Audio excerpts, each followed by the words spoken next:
दिया कर दिया।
A very good afternoon to you, ladies and gentlemen.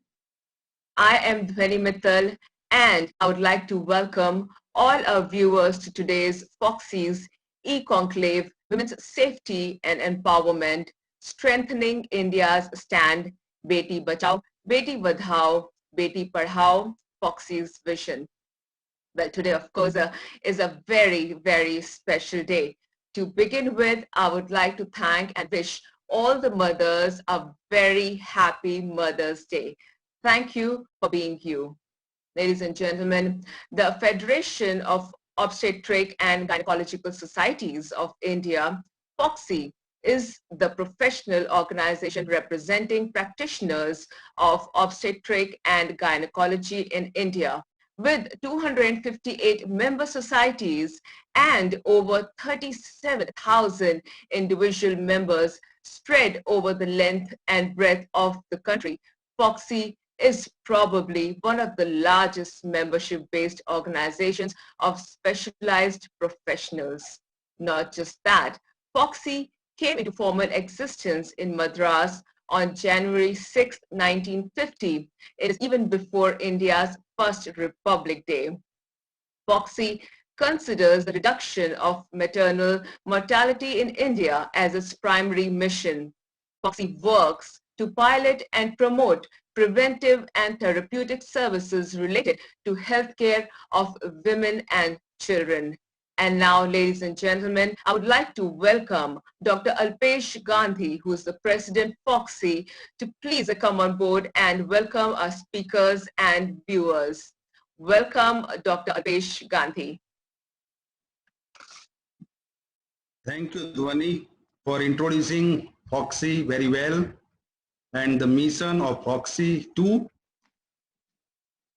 I wish Happy Mother's Day to all lovely, caring mothers. At the beginning, I would like to inform you about the theme of today's program, and that is Strengthening India by Beti Bachao, Beti Badhao, Beti Padhao and Beta Samjhao, which is added by us in this slogan. Actually, it is Beti Bachao and Beti Padhao is there, but we believe that FOGSI believes that it's a vision of FOGSI that we need many more things to be done in this direction. Widely accepted meaning of Beti Bachao means just to save the female from female feticide from the womb and just for their birth only. It is not that it has a very wide meaning. And Bachao means safety. Safety is required not only at the time of birth or in the womb, it also requires after that once she delivered. So we want to add the meaning and requirement and why Beti Bachao means by safety. Against Badhao means Badhai ho, celebration. So celebration just not in telling Lakshmi aayi hai ghar pe. After that there is nothing, no treatment like Lakshmi with her, so it is not good, and we should or at the most treatment given is like school admission, and after few standards or after 10th she will not have opportunity for study. So this is not the celebration. Celebration means she should have the equal rights and all the opportunity and equal care what she deserves. Sometimes when it is believed that this work is not for her, what she will do by doing this study. So it is not like that. What she wants, she should receive, she should be given. This is celebration. Padhao means not to leave school after 10th, but option should be given to her. She should be able to select her career as per her choice. If she wants to select sports, if she wants to select arts, if she wants to select doctor, if she wants to select music or movie, then there should be an enough opportunity. We should provide her infrastructure, we should provide her opportunity, and we should try to see that she excels in the field in which she wants to go ahead. So there is a wide meaning of all these words, and we want to emphasize and discuss all these things in today's conclave. So we have selected this topic, and I hope we will have many more inputs and ideas of what we can do or what we should do in this conclave. So thank you very much. I once again welcome all the viewers. I once again welcome all, and I'm thankful to all the well-known personalities and experts for joining us for this conclave. And with this, I once again hand over mic to Vani for take the program further. Thank you, Dr. Alpesh Gandhi. That was so beautifully explained. I have to reiterate your words. Ladies and gentlemen, Beti Bachao, Beti Padhao has been long discussed in India, but it's commendable about FOGSI's vision to actually include Beti Badhao, which is badhaiyan. So every time the girl is born, India में of course कहते हैं कि जब एक लड़की पैदा होती है तो लक्ष्मी आती है, and it's a wonderful vision of FOGSI कि उस moment को हमेशा celebrate करना चाहिए. So hence FOGSI is also added, it's not just Beti Bachao, Beti Badhao and Beti Padhao. On this note, ladies and gentlemen, I would like to quote a beautiful poem I heard the other day. तो ये ऐसे जाती है, शर्त लगी थी सारी दुनिया की खुशियों को एक शब्द में लिखने की, शर्त लगी थी सारी दुनिया की खुशियों को एक शब्द में लिखने की, वो किताब ढूंढते रह गए और मैंने बेटी लिख दिया, समर्पित सारी बेटियों के लिए. It's definitely a moment of celebration when you have a beautiful girl child born. Fantastic. With that, ladies and gentlemen, we have now come to begin our session, the E-CONCLAVE, and let me go ahead and introduce our first speaker of the E-CONCLAVE. We will begin with Beti Bachao, Birth and Safety. And ladies and gentlemen, our first speaker for today's E-CONCLAVE is none other than Dr. Kiran Bedi. What an honor. Honorable Lieutenant Governor Puducherry.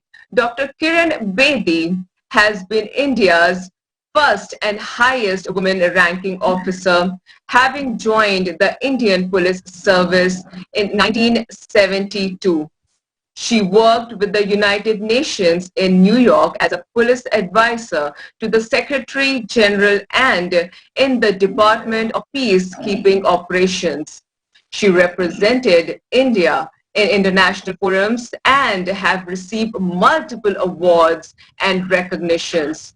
To name a few, President's Police Medal for Gallantry by President of India, United Nations Medal by UN, and the topic she will speak on is Healthy Sexuality Maintains Social Balance. Let's go ahead and listen to her views on the same. Welcome, Dr. Kiran Bedi. It is indeed a pleasure to have you here with us today. Let me begin by saying thank you to FOGSI. Thank you very much that you invited me for this E-CONCLAVE. By saying thank you to Dr. Gandhi, Dr. Alpesh Gandhi, and you. What's your name? And you. What's your name? Huh? Huh? Dhwani, ma'am. Dhwani Mittal. I got a bit of a digital eye, so I'm feeling a little difficulty. So, okay. Dhwani, yes, Gandhi, Dr. Gandhi, and then Dhwani. Dhwani. Wow, what a name, Dhwani. Thank you, ma'am. Loving it, Dhwani. Thank you very much, ma'am. Coming from you, oh my, you made my day already. मैंने धुन सुना था, ध्वनि नहीं सुना था. धुन लड़के का नाम हो जाएगा, ध्वनि लड़की का नाम. Gee, ma'am, very much, yes. It is such an honor, ma'am, that you have joined us today. Thank you. मुझे नहीं पता था कि आप इतनी पुरानी ऑर्गेनाइजेशन है, इतनी रिच ऑर्गेनाइजेशन है, इतनी मैच्योर ऑर्गेनाइजेशन और इतना बढ़िया पर्पस अचीव कर रहे हैं. ध्वनि और डॉक्टर गांधी मैं आपको शेयर करना चाहूंगी कि जब मुझे निशा ने बताया, तो Nisha has been your coordinate, Nisha Arora, yes madam, मैंने बताया तो मैं वॉकिंग कर रही थी मॉर्निंग में, वॉक करते करते मैं आपके साथ वो शेयर करूंगी जो मेरे मन में आया। वेरी गुड मैडम, और मैं, क्योंकि नॉर्मली जब मैं स्पीकिंग एंगेजमेंट लेती हूँ तो मैं इनर इंस्पिरेशन मांगती हूँ कि आपके आज ऑडियंस के लिए क्या बेहतर होगा, व्हाट विल बी रेलेवेंट, और मैं अपने आप को फिर ऑडियंस में बैठाती हूँ और अपने आप को इमेजिन करती हूँ कि मैं क्या नया लेके जा सकती हूँ। That is why, madam, always you are speaking from your heart. तो मैं आपके साथ आज डॉक्टर गांधी और ध्वनि मैं वो शेयर करना चाहूंगी जो मेरे मन में आया। मैं अपने आप को एक 11 साल की लड़की बना दिया। I went back to look at myself as an 11-year-old girl. और मैं अपने आप से पूछने लगी कि क्या मुझे एज ए 11-year-old नहीं मालूम था कि मैं कौन हूं, मैं अलग क्यों हूं, मैं लड़कों से अलग क्यों हूं। तो मेरे मन में ही आने लगा व्हाट इज डिफरेंट, क्योंकि when I started to grow up, और मैंने देखा कि जब मैं बड़ी हो रही हूं, ये मुझे पता था कि लड़के और लड़की में बायोलॉजिकल डिफरेंस ये है, इतना मुझे मालूम था from the parts of the body, लेकिन वो क्या रोल प्ले करते हैं ये नहीं मुझे मालूम था। तो मेरा पहला सवाल ये है, आपने कहा लड़की बेटी बचाओ, बेटी बढ़ाओ, बेटी पढ़ाओ, मैं कहूंगी बेटी सिखाओ। मुझे क्या नहीं मालूम था, और मैं समझती हूं बहुतों को नहीं मालूम। तो मुझे 11 साल की उम्र में नहीं मालूम था, क्योंकि मुझे उन चीजों के बारे में किसी ने सिखाया नहीं था, मेरी टीचर ने नहीं बैठाया, क्योंकि ये सब शर्म की बात होती है, हम शर्मिंदा होते हैं, बॉडी मेरी ग्रो करने लगती है। मेरी माँ कहती है अब नू नंगा नहीं घूमेगी, चुन्नी पहन, बनान पहन, लड़का नंगा घूम रहा है पैंटी पहन के, लेकिन मेरी मम्मी कहती नहीं बनान पहन। Why is my mother saying frock बिना नहीं जाना? Why is my mother now saying you must wear under proper banana? And then मेरी बॉडी में चेंजेस आने लगती हैं, मुझे नहीं मालूम, मुझे ये किसी ने नहीं बताया, सिखाया। मुझे ये पता है लड़की और लड़के में फर्क है, वो अलग दिखता है, मैं अलग दिखती हूँ, लेकिन और क्या फर्क है ये मुझे ना मेरी टीचर ने सिखाया। तो मैं अपने आप को 11 साल की लड़की बना दिया और मैं वॉक करती गई। फिर मुझे याद आया कि एक फर्क आया, मेरी माँ ने लड़के को कुछ नहीं, किसी ने कहा कि तू भाई बनान पहन के नंगा घूम रहा है, क्यों नंगा घूमता है, स्विमिंग में तू नंगा घूम रहा है। मेरी माँ क्यों कह रही है स्विम सूट है, मेरी माँ क्यों कवर करा रही मुझे, लड़के को कह रही है सिर्फ ट्रंक पहन के स्विमिंग कर। Why? Because I started to see that I was developing certain growth, I was growing up, and now my mother wanted to protect me, और मुझे नहीं मालूम, और अब मुझे शर्म आने लग गई। अब मैं सब मेरे पास देख रहे लगे अलग तरीके से। मैं सोचूं ये मुझे अलग से क्यों देख रहे हैं, मुझे कॉन्शियस कर दिया कि मैं अलग हूं, मुझे शर्म आने लगी, अब मैं शाय होने लगी, अब अपने आप को मैं ढकने लगी। लेकिन ना मेरी टीचर ने मुझे सिखाया और ना मेरी माँ ने मुझे सिखाया कि बेटा अब ये देख शीशे के सामने, you are different now and now you need to be protected, right. अब सब एक ऊपर से देख रहे हैं मुझे आंखों से, और साथ में मेरी ब्रेस्ट पर देख रहे हैं क्योंकि वो ग्रो कर रही है।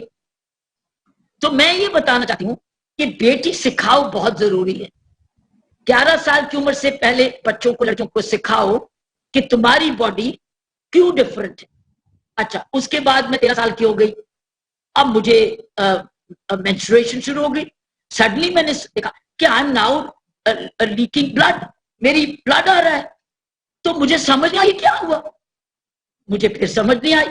अब मैं टेनिस प्लेयर थी उन दिनों में, और टेनिस प्लेयर होते होते मैंने सोचा हो ये मेरी पैंटी रेड हो गई, अब मैं क्या करूं, मैं टेनिस कैसे खेलूंगी। तो मैंने शर्मिंदा से मैंने मम्मी को भी नहीं बोला, मामा ये क्या हुआ। मैं किससे पूछूं, टीचर से पूछूं, मेरे पास कोई नहीं था पूछने वाला। मैं शर्मिंदा, ये नहीं था मेरी माँ नहीं थी, है टीचर है, लेकिन मैं खुद शर्मा रही हूं कि मैं किससे पूछूं, ये क्या है मामा, मैंने क्या किया? मैं आपको वो बता रही हूँ जो मैंने किया। मैं दुकान में गई और वहां जहां एक प्लास्टिक पैंटी होती है ना, जहां बच्चे के लिए का सुसु बाहर ना निकले या उसकी छीछी बाहर ना निकले, मैंने वो प्लास्टिक वाला पैंटी खरीदी और वो मैंने उसको स्ट्रिंग किया और उसके अंदर मैंने कुछ कॉटन डाली और उसको कवर कर दिया, मीन्स ताकि मेरी सलवार ना खराब हो और मैं खेल सकूं और मैं नजर ना आए मेरी। So see that what I am saying here, कि हम जब जन्म होते हैं, हमें कौन बेटी को सिखाता है कि बेटी तू 10 साल तक तो भाई बहन के एक जैसी हो, लेकिन 11 साल 12 साल की उम्र में तुम अलग दिखोगी, को कुदरत ने अलग बनाया है।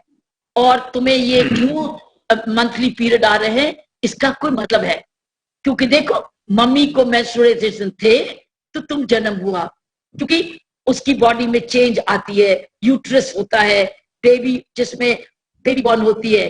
Now means I have to be told why am I different, and now comes sexuality which is the subject of your choice. मुझे सिखाया जाए कि ये मेंस्ट्रुएशन जो है ये इस चीज के लिए है और इसकी प्रिकॉशन क्या है, मुझे नहीं सिखाया गया। अब इसमें अगर तुम्हें लड़का कोई कहता है कुछ करने को, तो बेटा इसका नुकसान ये हो सकता है। अब तुमने लड़के के साथ रिश्ता समझदारी से, वो तो तुम्हें कहेगा आजा आजा आजा चल आजा, तुमने कहना मैं नहीं आऊंगी, मुझे पता है कि इसका नुकसान क्या होता है। तो मैं कहूंगी बेटी सिखाओ 11 साल की उम्र में, 13 साल की उम्र में, और उसको सेक्सुअलिटी अब सिखाओ कि तुम अलग हो। और अगर तुमने सेक्सुअल रिलेशन किसी से बनाया तो तुम्हारा फर्टाइल पीरियड होगा। लड़का तो क्या फर्क पड़ता है, लड़का तुमसे मजा लेके चला जाएगा, तुम फंस जाओगी और तुम फिर मम्मी बन जाओगी।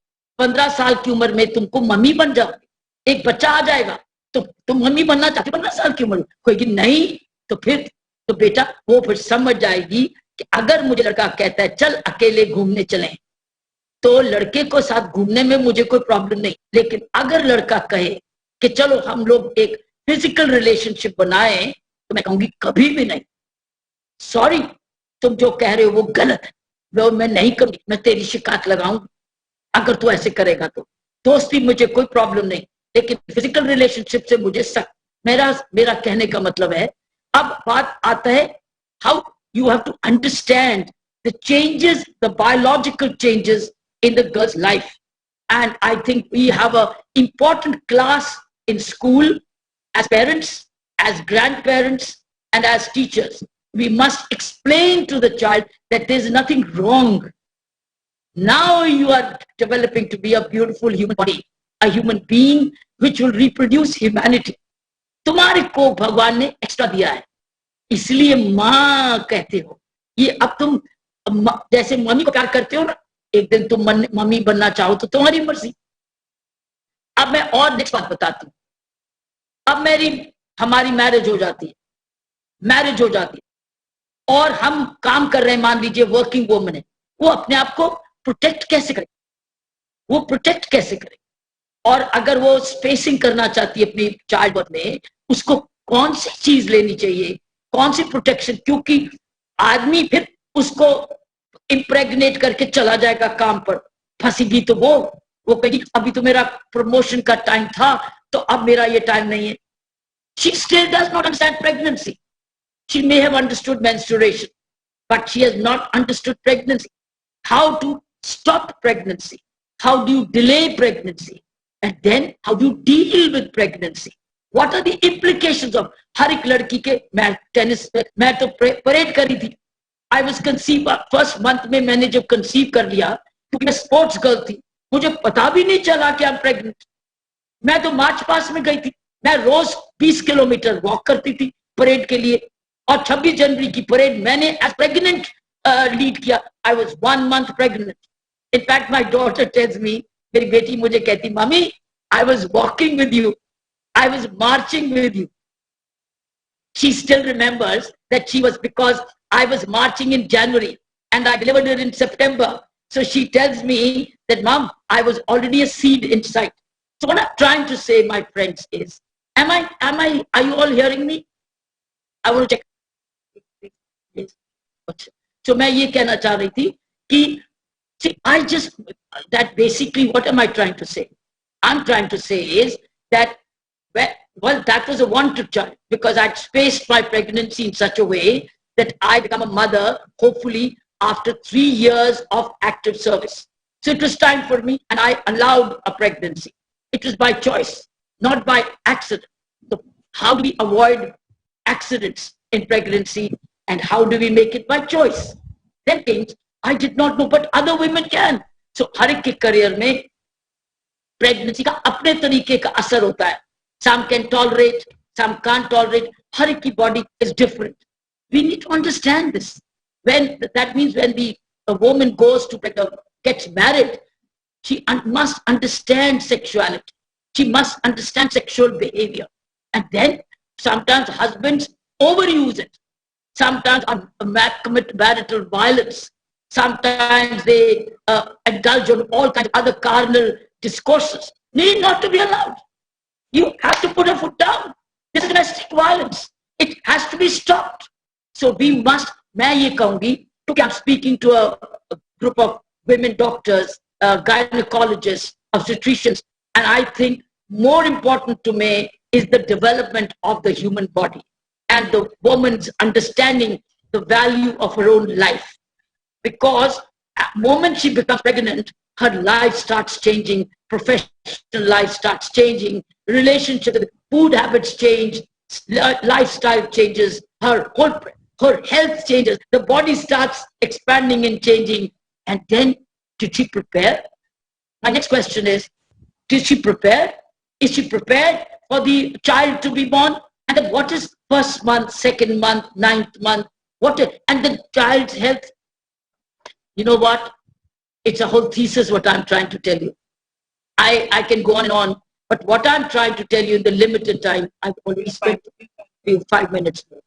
I would like to say, none of us women are neither prepared as an 11-year-old, nor are we prepared as a 13-year-old, nor we are prepared as 17 years old when we start looking at these kinds of relationships, nor are we prepared for the first night, let's say the first night, nor are we prepared for post-night, nor are we prepared for the behavior of the husband and the expectations of the in-laws, nor are we prepared for the pregnancy period, nor are we prepared for post-pregnancy when the child is going to be born, what it means, what is the role of the husband. It means huge financial expense. It's a financial cost because the child is now everything in demand, food, care, clothing, medicines, doctor, mobility, growth, time.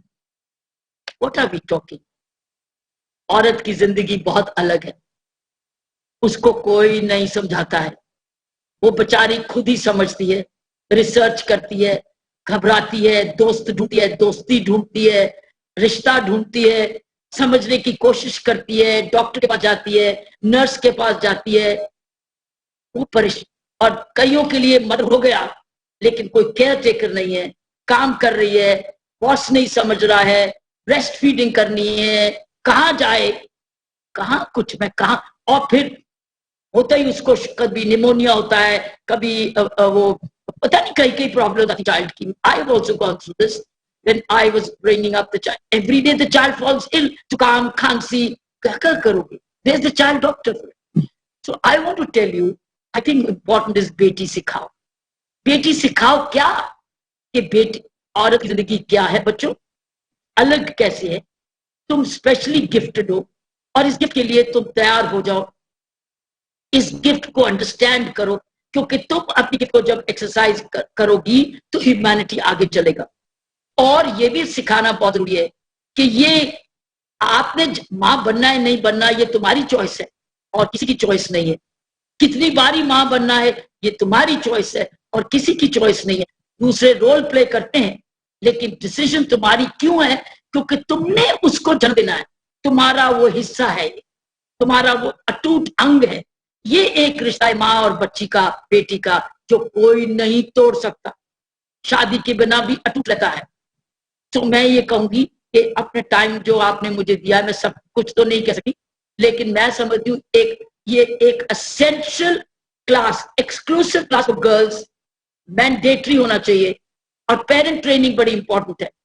Parent training, parents को मालूम नहीं तो वो आगे क्या सिखाएंगे, या माँ शर्म आती है कि मैं कैसे समझाऊं, तो पेरेंटिंग भी तो है ना स्टेज, जब वो पेरेंटिंग करने लगे अपने बच्चे को, अपनी बेटी को, वो बेटी को कदर करे, यानी दुखी अपने आप से तो कहेगी आए क्या है, जिंदगी लड़की की बड़ी यूजलेस है, मुझे लड़का चाहिए। इसीलिए many women do not want girls because they feel so sick of their own life as women that they say better है लड़का.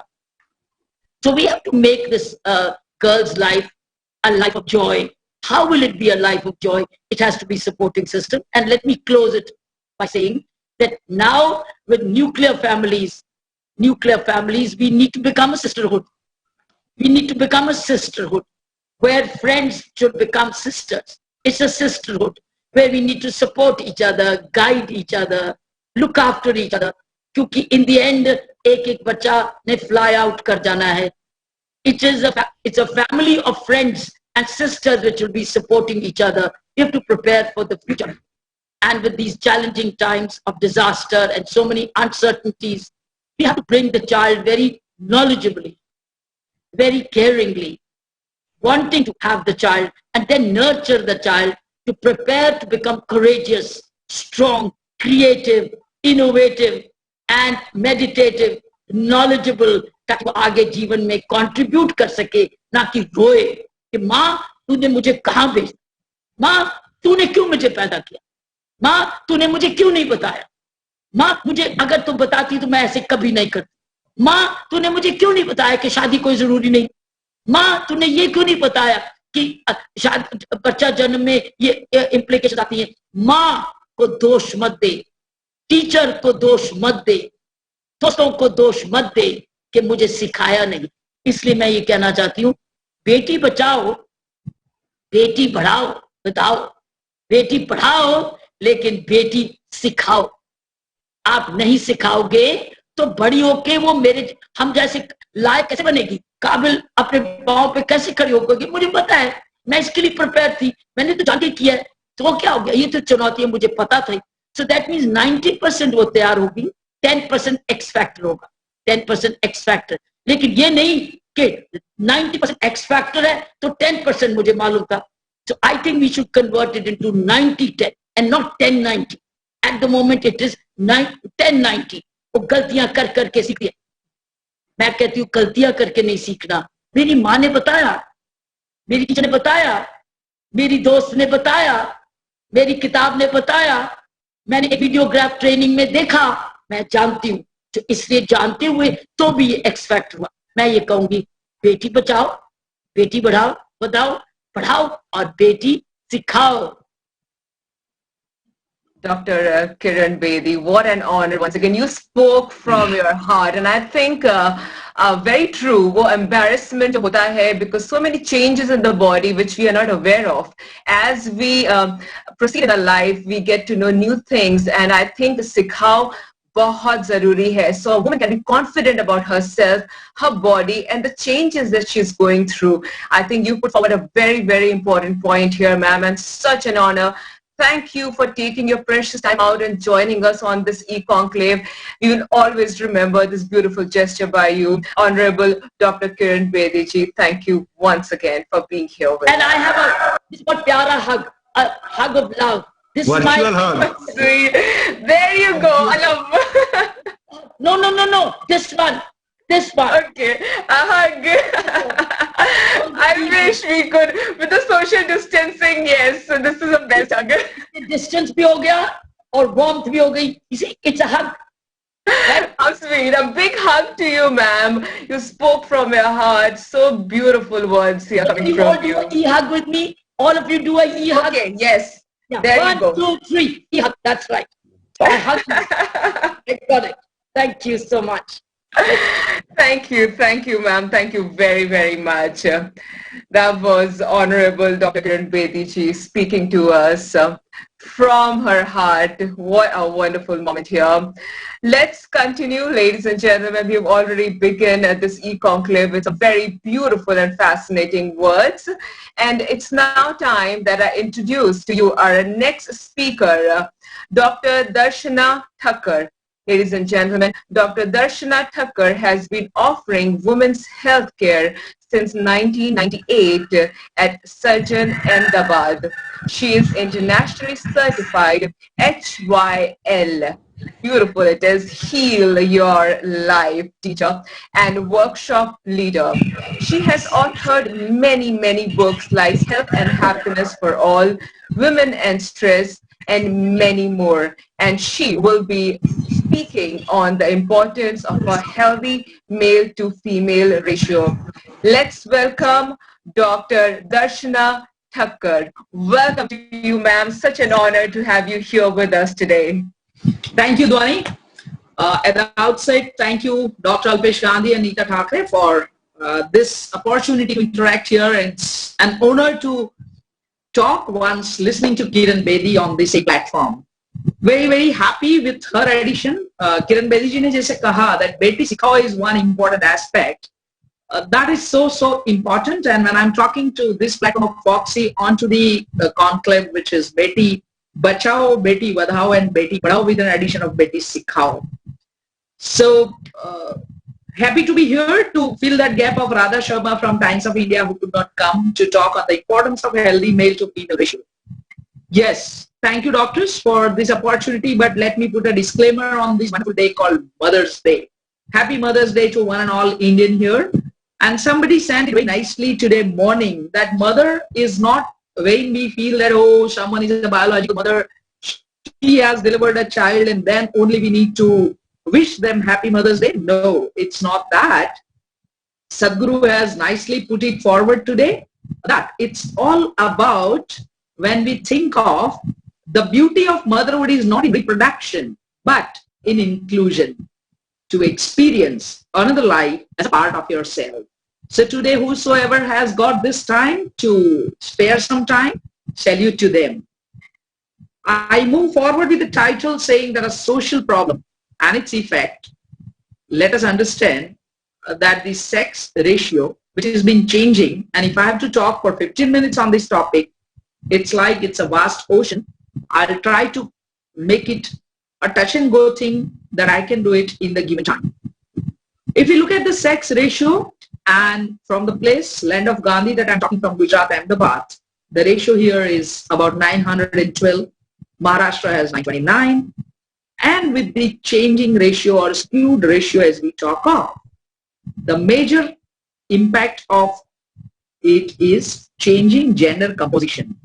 And that leads to many more social issues. Those issues we are all aware as gynecologists, those who are on the board, we know it's been more of a tug of war game between society, the political lobby, the policymakers lobby, and the doctors. Who is responsible? Not going into deep, but when we say it's a problem, it's a joint responsibility as well. And if we talk on this platform, let me quote an article from The Hindu, which was quoted on 8th of March 2018 by Priyanka Pulla. She has mentioned nicely about what are the consequences of India's falling sex ratio. And she has mentioned that if we are not being taking it seriously, it's time that we will have more violence against men and women both. We'll be having a very, very changed emotional fabric of the society. And you know what? It's not only PCP and DT that is going to help us change this ratio. I keep saying it from various platforms that what we need to change is the mindsets of people and not simply the law or the implications of law. The conditioned mindset goes back to decades ago wherein we have seen a girl child and a boy child very differently. If we look at the rituals on the societal grounds, बहुत सारे लोगों का है कि बेटा होगा तो हमारे अंतिम क्रिया कर पाएगा and जैसे वो स्वर्ग की सीढ़ी चढ़ा देगा. Still there are many girls and women fighting for their basic rights, to do their final rights of parents.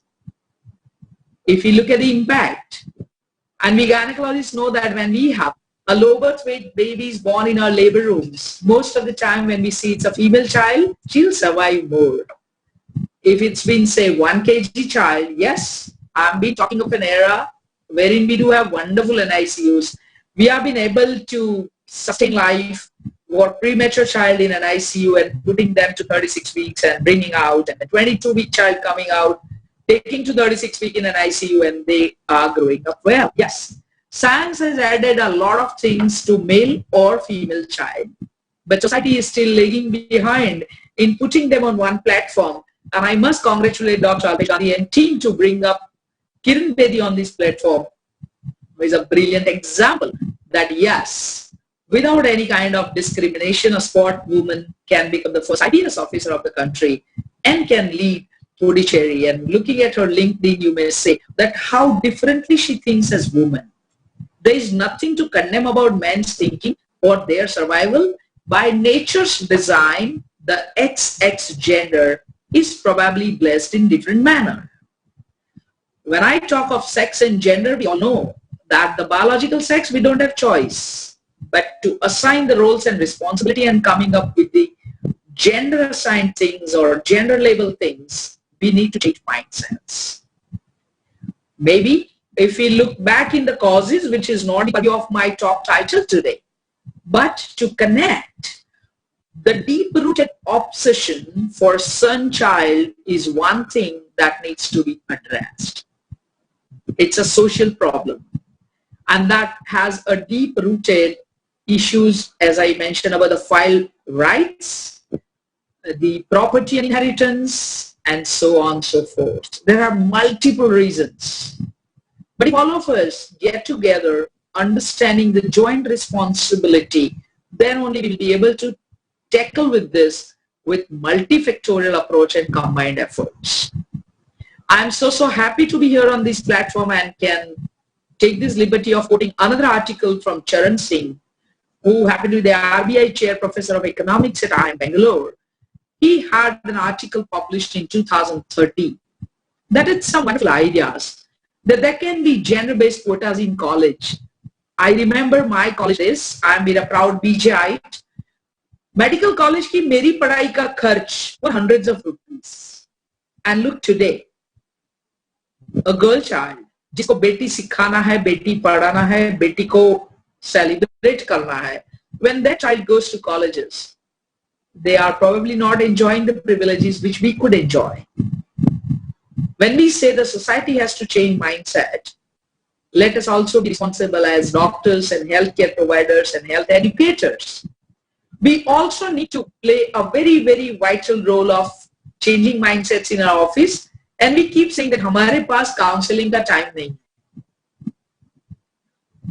The ratio which is being said, Gujarati mein jene kehvai ki maathe machala doa, and people bang on the doctor's lobby that the sex selective abortion is bringing this situation. Hey, we need to show them a very good red light.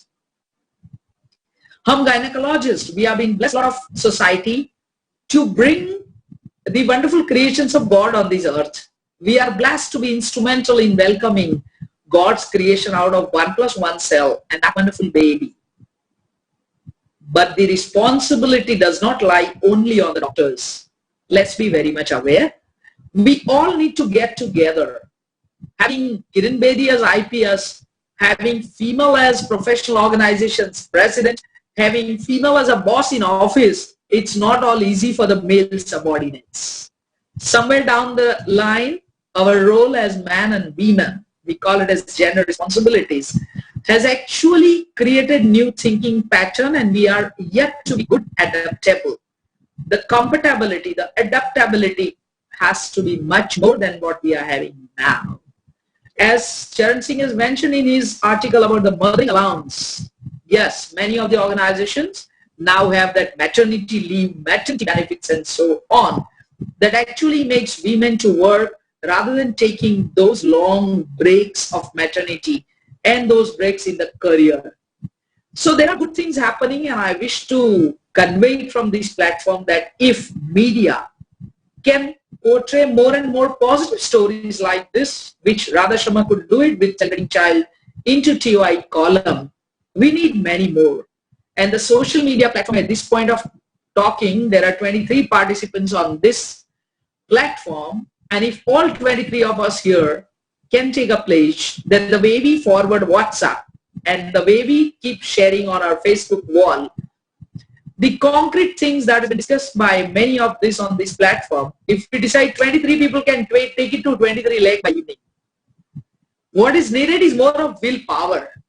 The laws are not going to change it. What is needed is changing mindsets of people to accept girl and boy equally rather than strict and stringent implementation of only PCP and DD Act.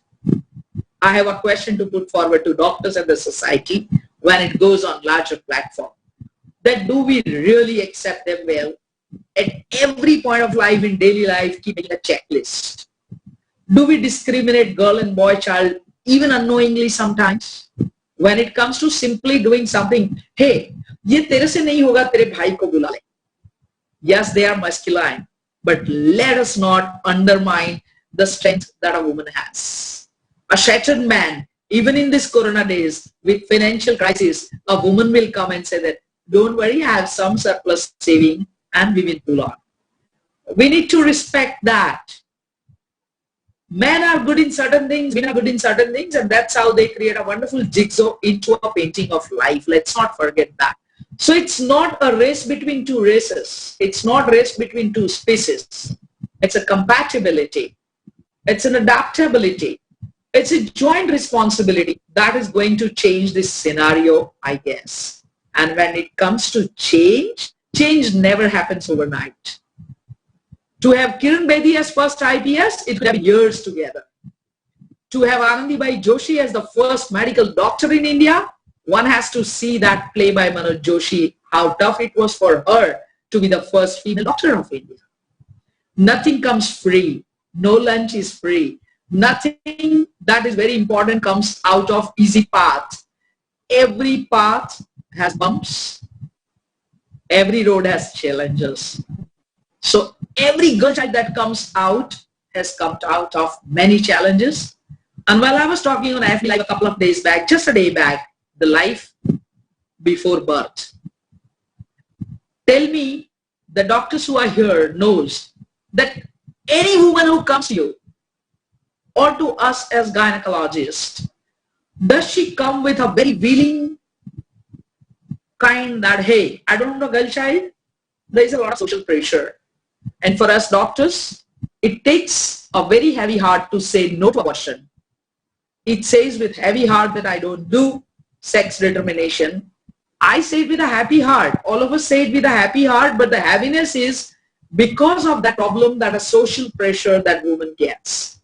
Being Heal Your Life teacher, when I've been dealing with thousands of clients, many of women, those who have undergone abortion 50 years ago, they come with that part of them which is yet not healed, and they can't fight with that guilt that they have undergone. We need to take this problem, we need to take this challenge of society of accepting and rejecting girl child at various age with various factors. And of course, it's not only the money, not the scheme that gives something like to the girl child. And for the professional organization, I have something of my mind to share, a peace of mind that we keep seeing on Mother's Day quite a lot. We keep seeing a lot of activities on Women's Day. We keep seeing a lot of activities on such special days.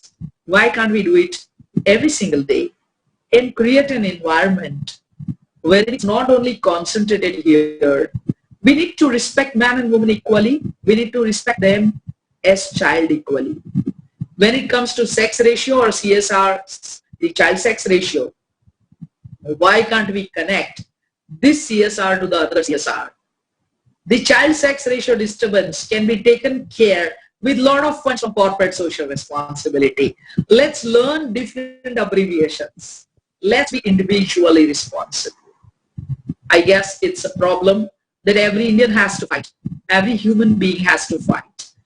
But unfortunately, our memory, our behavior, our program agendas are sometimes not well aligned. Such brilliant E-CONCLAVE on this Mother's Day has to go a long way, has to go to every Indian. When we are the largest professional organizational body as FOGSI, FOGSI, having this limited number of participants here, let's take it to the larger platform. Let's understand that it's much, much beyond talking. Now is the time to implement. And when it comes to multifactorial responsibility, let's be aware that unknowingly we don't get into the blame game. Sarkar ko ye karna chahiye, social organization ko ye karna hai, that's not my role, that's NGO's purview. Why are NGOs doing like watchdog activity? What can I do as a doctor? When we point a finger at somebody else, many more comes to us. So rather than getting into the blame game, it's high time that we be responsible as an individual. And when we will have more and more numbers of individual citizens, individual as organizational identity, we will be able to make a good pool of intellectual people, good pool of sensible citizens, good pool of NGOs. And when we come on platform together, we will try to fill the gaps. So let's not expand those gaps, but fill the gaps. And I'm sure like I'm being very, very time bound. So to sum it up here, if I have to talk of multifactorial approach, let's take it from everybody from peon to prime minister. Let's come out with some ideas that makes every citizen, regardless their sex, much more safe, much more secure. As Kiran Bedi ji said, that एक बेटी को इस दुनिया में लाना एक माँ के लिए पेनफुल इसलिए है कि एक लड़की की तरह उसने जो जिंदगी जी ली, nobody taught her, nobody treated her well. She was deprived of some sort of respect, recognition, and quite a lot of things, so that she doesn't wish to pass this on to somebody who is coming to the world. Why can't we respect women today? Why can't we make them feel safe and secure, so that when she is nurturing life with it, she'll be happy and excited to bring that creation of God out with more happiness. But जो 9 महीने cook में है, तभी से वो चिंता करने लगती है कि उसकी शादी कैसे बनेगी, उसकी पढ़ाई कैसे होगी. We have a lot of things to go on. लड़की को स्कूल में डाल दिया, and we forget about those dropout rates. So any program has to have a very, very long-term follow-up, even our own small agenda. Today, if I talk on this platform on Mother's Day, we have been losing one woman, one mother probably, every 7 minutes out of cervical cancer, just because they don't get screened. Why can't we today inspire youth to gift a pap smear to mother on Mother's Day rather than a pizza party or a Pepsi? So there are many, many such innovative ideas wherein we can then involve multifactorial people to talk on this issue. And the conditioned mindset needs to be reconditioned. I will say it's a time to reframe our mindsets. And that reminds me, the definition of literacy by Alvin Toffler. We are the blessed citizen of 21st century. And even in Corona, when we say that Kerala has this, the literate people are less difficult to handle with this situation and so on. How do we define literate? वो पुरानी हो गई definition जब हम बोलते हैं कोई पढ़ रहा है, कोई लिख रहा है, साक्षर. साक्षरता की definition Alvin Toffler gave for 21st century कि 21वीं सदी में वो साक्षर नहीं है जो पढ़ पाता है, लिख पाता है. The literate of 21st century is someone who can learn, unlearn, and then relearn. So it's time to relearn that this is a social challenge which has taken to more violence, which has taken to more human trafficking, which has given us a lot of stress, which has brought a Nirbhaya case, which has given a lot of emotional turbulence to the parents of a daughter. Let's get out of it.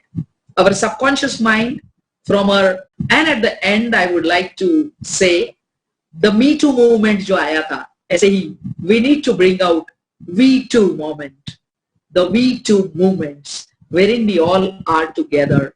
And life is a karma cafe, the cosmic kitchen. The cosmic energy does not go out of network. Whatever we think, it goes there. So if I think positive, if I think like that the India is changing, India is rising, India is shining, I visualize every Indian respecting girl child differently rather than just gossiping, कुछ बदल नहीं रहा है और ये सब ऐसे ही चलेगा. I believe in power of affirmation so that I keep affirming that every child born here is respected regardless biological sex.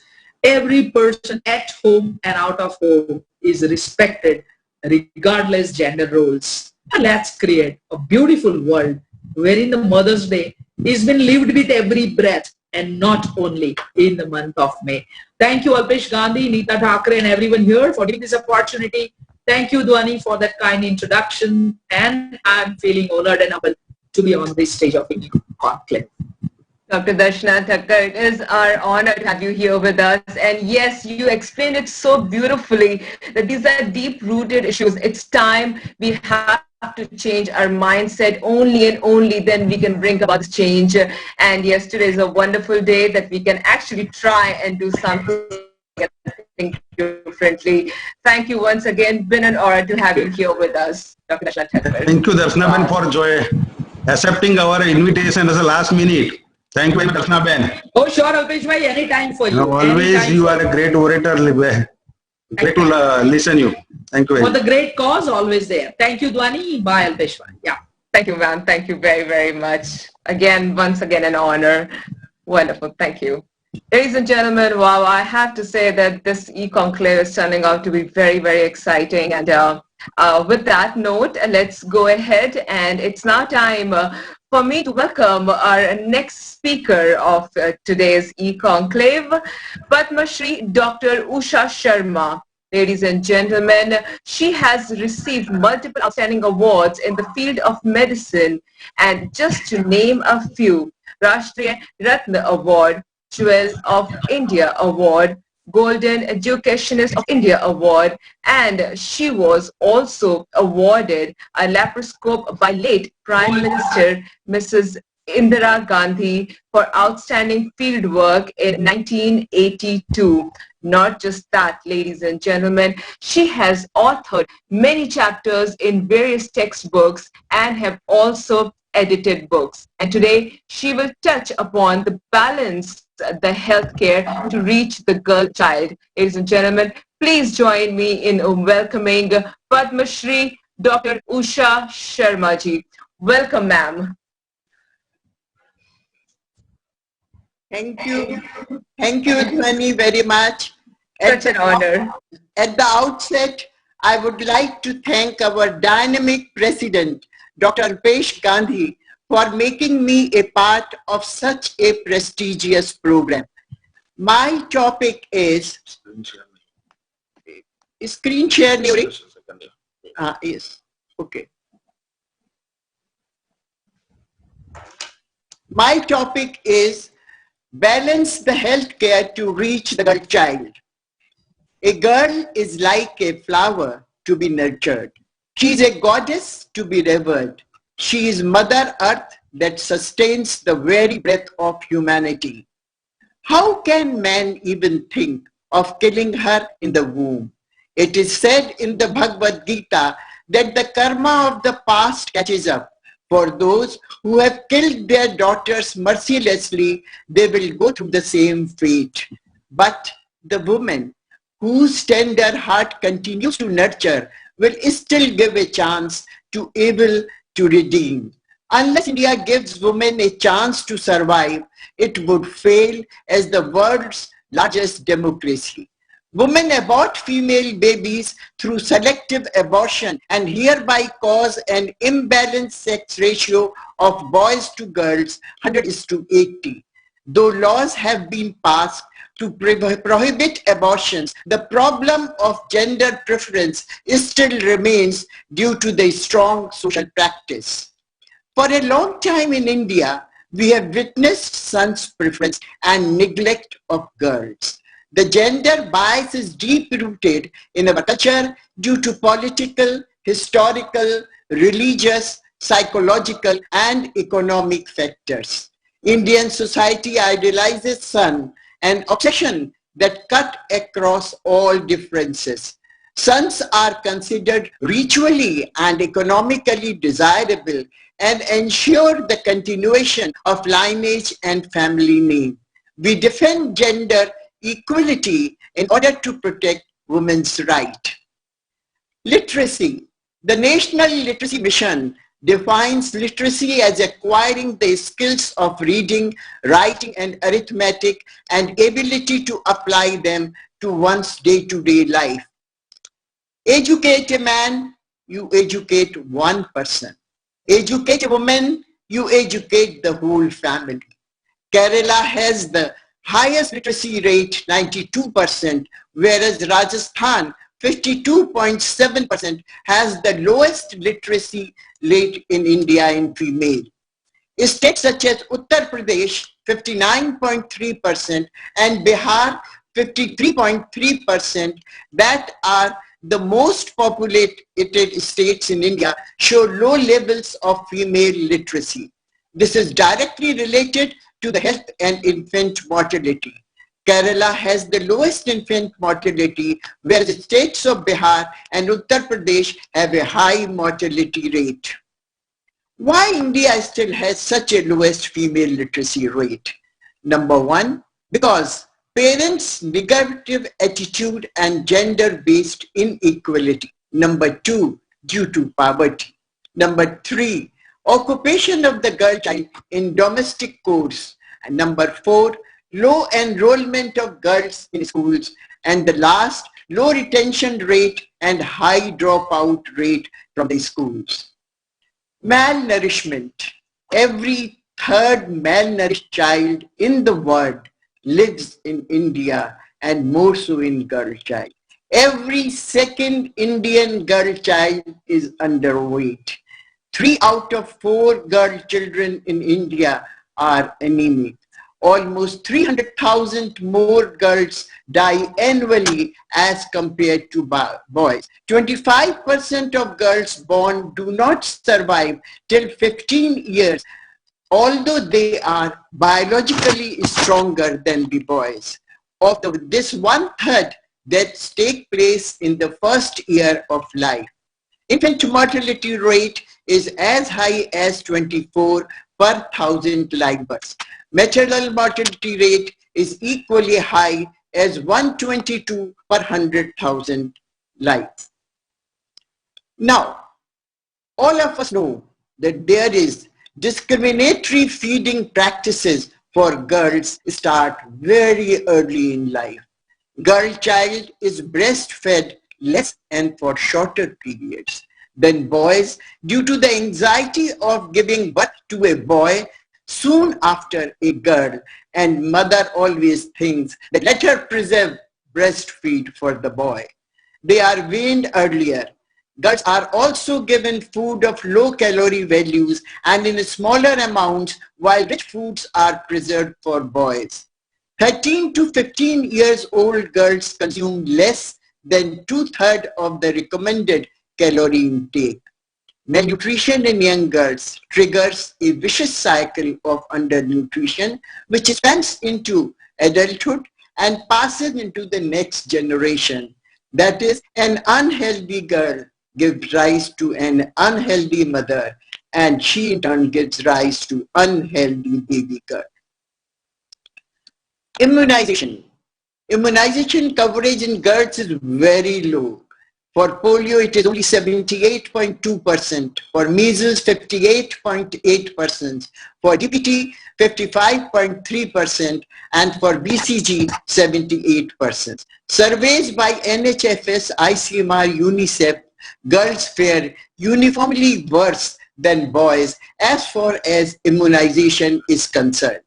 Not fully immunized to vaccine preventable diseases and less responded to illness in terms of hospital care and medicines.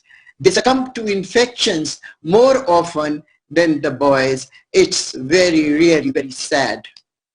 Child marriage. Child marriage is especially prevalent in India, where more than 1/3 of all child brides live. According to UNICEF, 47% of girls are married by 18 years of age and 18% are married by 15 years of age.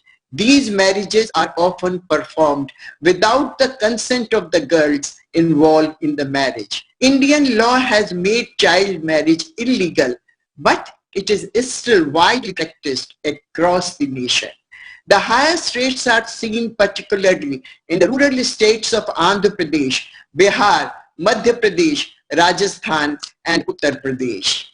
Apni Beti Apna Dhan, which translates to our daughter, our wealth, is one of India's first conditional cash transfer programs dedicated to delaying young marriages across the nation. Gender discrimination of the girl since birth heightened with the advent of puberty.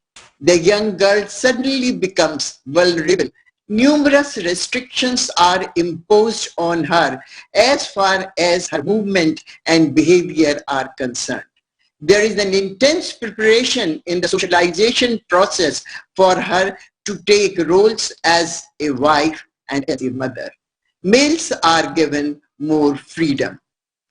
Sexual abuse, I will just touch it. 53.22% children reported having faced one or more forms of sexual abuse. Andhra Pradesh, Assam, Bihar, Delhi reported the highest percentage of sexual abuse among girls. 21.90 reported facing more forms of sexual abuse, severe forms of sexual abuse, and 50.76% were other forms of sexual abuse. Girls on the street, girls at work, and girls in institutional care like schools reported the highest incidence of sexual assault. 50% of abuses are by the persons known to the child or in a position of trust and responsibility. Most children did not report such matter to anyone. Emotional abuse. Every second child reported emotional abuse. We should also take responsibility to stop this. Do any of us respond on the spot if we see something going wrong or somebody eve-teasing? Should we, as each individual, not muster courage and take them on? Generally in market or malls or roads, there are hundreds of people, but when we see something, we turn our face and move on. I agree, we need to take care of our safety, but also should have courage to raise our voice against any offense. It is only 0.1 to 0.2% of the people who do these things, but rest are too afraid to even show their resentment or disagreement. What we are already doing for the girls. Many plans are being done. A national plan of action for girl child has been drawn up by the government. The plan of action for the girl child has been for three major goals: survival, protection, and development. The plan recognizes the rights of the girl child to equal opportunity to be free from hunger, illiteracy, ignorance, and exploitation. For the prevention of female feticide and infanticide, the central government enacted the Preconceptional and Prenatal Diagnostic Techniques Act to provide free and compulsory education to all children below 14 years. And it's very good that India at present has the largest network of elementary schools. The launching of the district primary education program, Mahila Samakya program, are the bold steps in this direction. Other projects like Kasturba Gandhi Shiksha Yojana, Balika Samriddhi Yojana, Sukanya Samriddhi Yojana are programs to make girl child free and independent. Other initiatives include Adolescent Girl Scheme, a sub-scheme of ICDS, the Child Survival and Safe Motherhood Program. The Universal Immunization Program, special health checkup schemes for primary school children, etc., are to take care of health of children. The Child Marriage Restraint Act makes marriages of a girl under 18 years of age illegal and punishable. the Indian Penal Code and Immoral Traffic Act may offense of child trafficking, prostitution of children, and sexually abuse them liable to higher punishment than those against adults. Government of India is working really very hard and has initiated several plans for the overall development of the status of girl child. But unfortunately, due to lack of implementation, actual condition has changed very little. The need of the hour is to change the mindset of the society. Mindset of the society cannot be changed without changing the environment within the family. And charity starts at home. Elderly female members of the family can play a role in balancing the status of the girl child. The work of girl is usually invisible because it is located in domestic spheres and a rule defies quantification and monetary valuation. Any kind of abuse, may be physical, sexual, psychological, violates the right of her healthy and integrated development, which is harmful for her and the society as a whole. So let us join hands to strengthen girl child health. Let us all ensure to improve the health status and empowerment of women, जिससे कोई भी लड़की के दिल से ये आह न निकले कि मुझे दिल के बहलाने का सामान न समझा जाए, मुझको अब इतना भी आसान न समझा जाए, मैं भी दुनिया की तरह जीने का हक मांगती हूँ, इस गद्दारी का ऐलान न समझा जाए। अब तो बेटे भी चले जाते हैं होकर रुखसत, सिर्फ बेटी को ही मेहमान न समझा जाए। In the end, I would like to say that in spite of various plans of the government and various laws of the government, we have not done enough for the status of the girl child, probably due to lack of implementation. We should all join our hand to change the mindset of the society, which is very important to bring a change in the status of the girl. So today what I will like, that let us all take a pledge that we will counsel each and every woman whosoever comes in our contact to further the cause of the girl child. Let us emphasize again and again to make every girl safer, stronger, smarter and confident.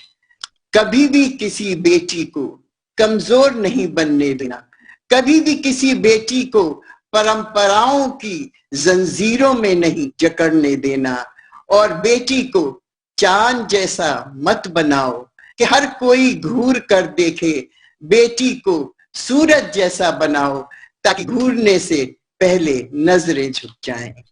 Thank you very much.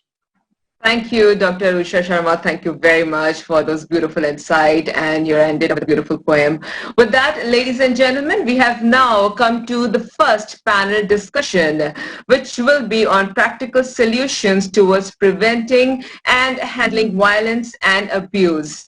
Let me go ahead and introduce our moderator to you, who actually needs no introduction, who's the president of FOGSI, Dr. Alpesh Gandhi ji. Recently, as a country got affected with COVID-19, he prepared FOGSI guidelines and national registry on pregnancy with COVID-19 infection.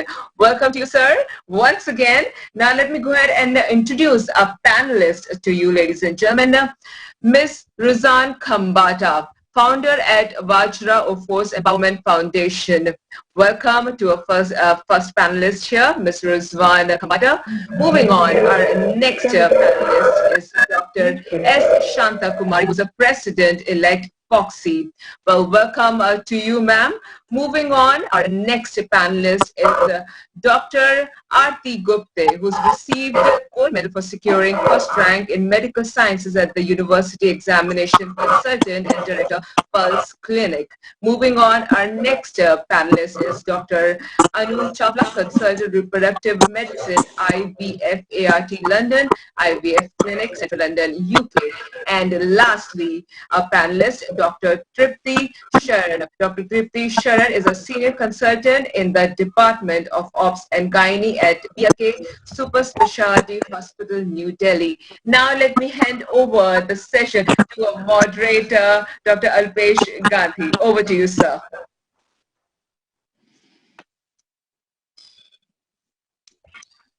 आपने video stop किया, आप लोगों को चालू करना पड़ेगा.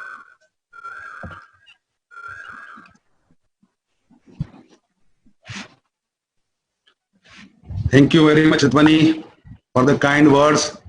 And today we are going to discuss practical solutions towards preventing and handling violence and abuse. I request all the panelists to be brief and to the point, because we are running exactly half an hour late.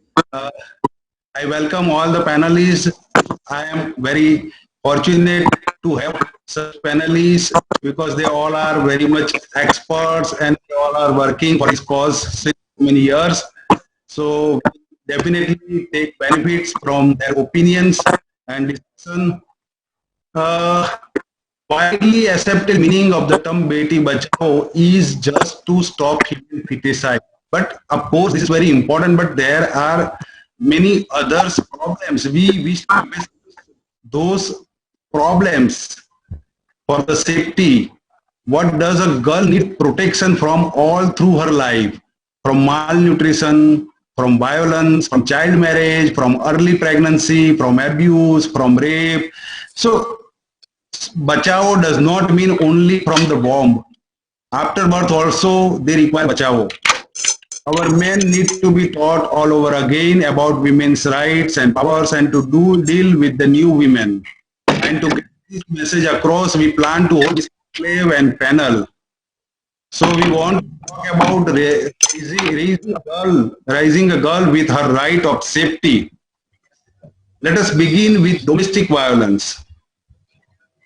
Global estimate published by WHO indicate that 35% women worldwide have experienced either physical or sexual violence in her life. And in a systemic review, 137 quantitative studies were studied, and they found that a median of 41% of women reported experiencing domestic violence during their lifetime. The major issue with domestic violence is reluctant, not just family members, but the victim themselves. What do you think can be done to overcome this? Any panelists can start replying. Can I yes, speak? Ruzan, yes. Okay. Hello everybody. सबसे पहले तो अल्पेश जी and team, thank you very much for having me. And is it okay अगर मैं हिंदी में बोलूँ तो? Yes, very good. Because थोड़ा अंग्रेजी से क्या कम्युनिकेट नहीं कर पा रही हूँ, and I'm sure अपने हिंदुस्तान से तो हिंदी में सही रहेगा, अंग्रेजी से अच्छा. Yeah, of course.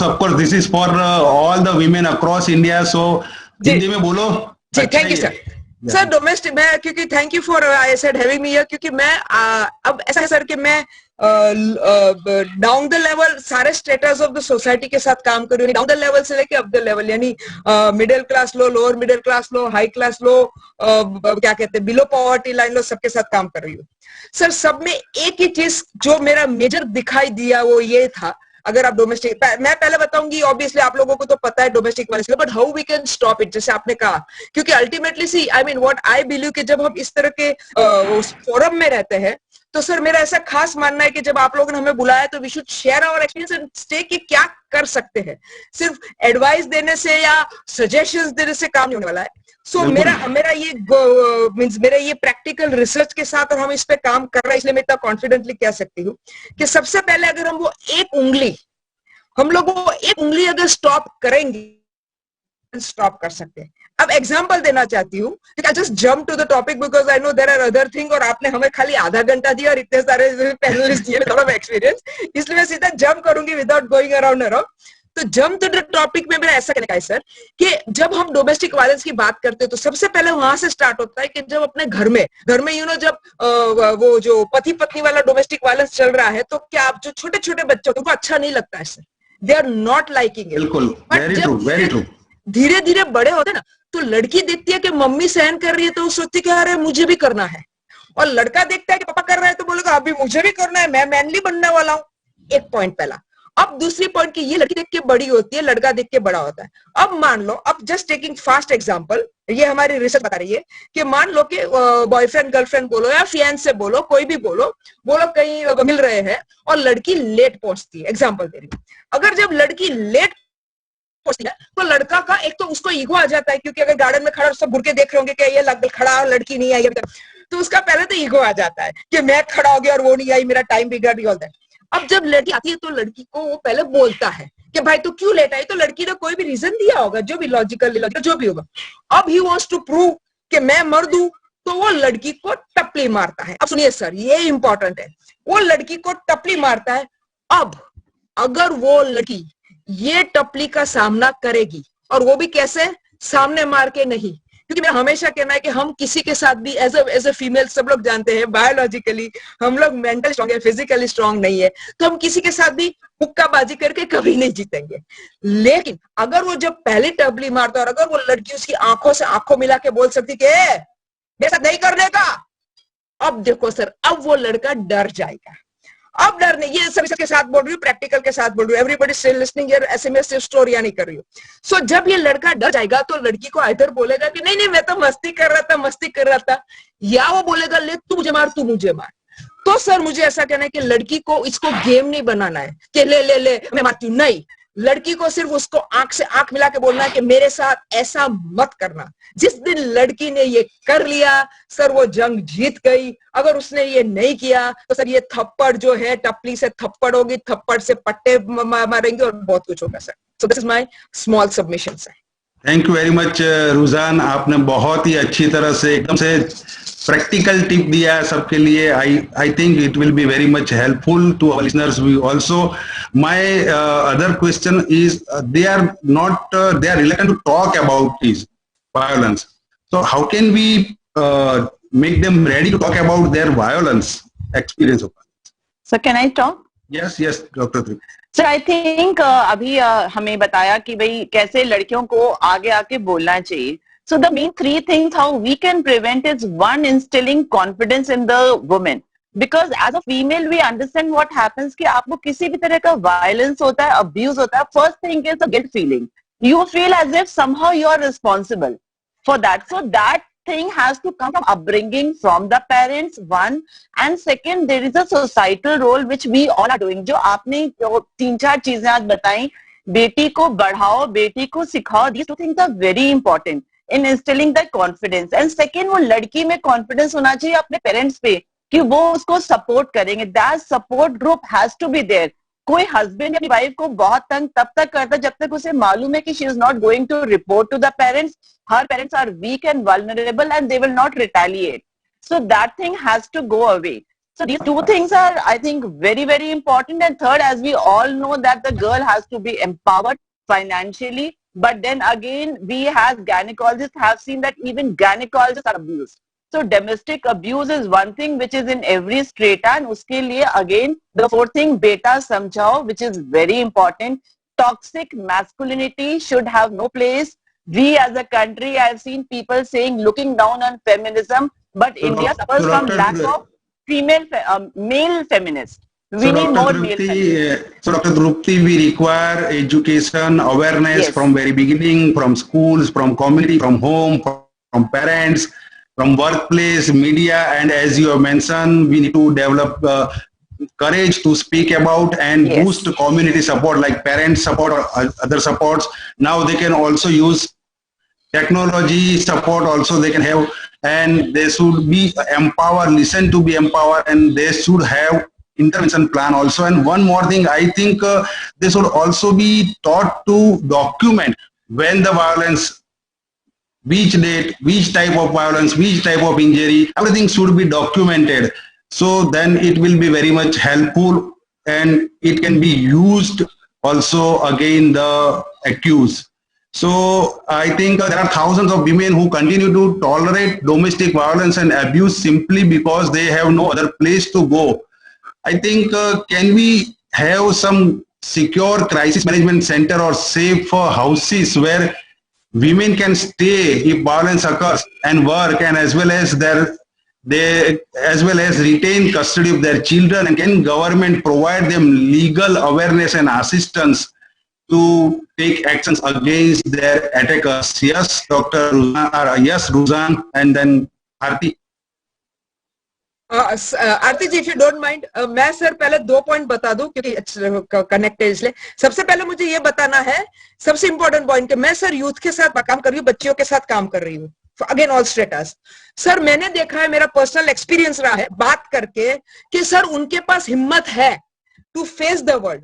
वो 2 चीज लैक रहे हैं. सबसे पहले लैक कर रहे हैं कि वो ऐसा सोचते हैं कि मेरे पेरेंट्स मुझ पे भरोसा नहीं रखते. जब हम पेरेंट्स की बात करते हैं कि भाई तुम क्यों नहीं भरोसा रखते, तो पेरेंट्स क्या बोलते हैं पता है सर?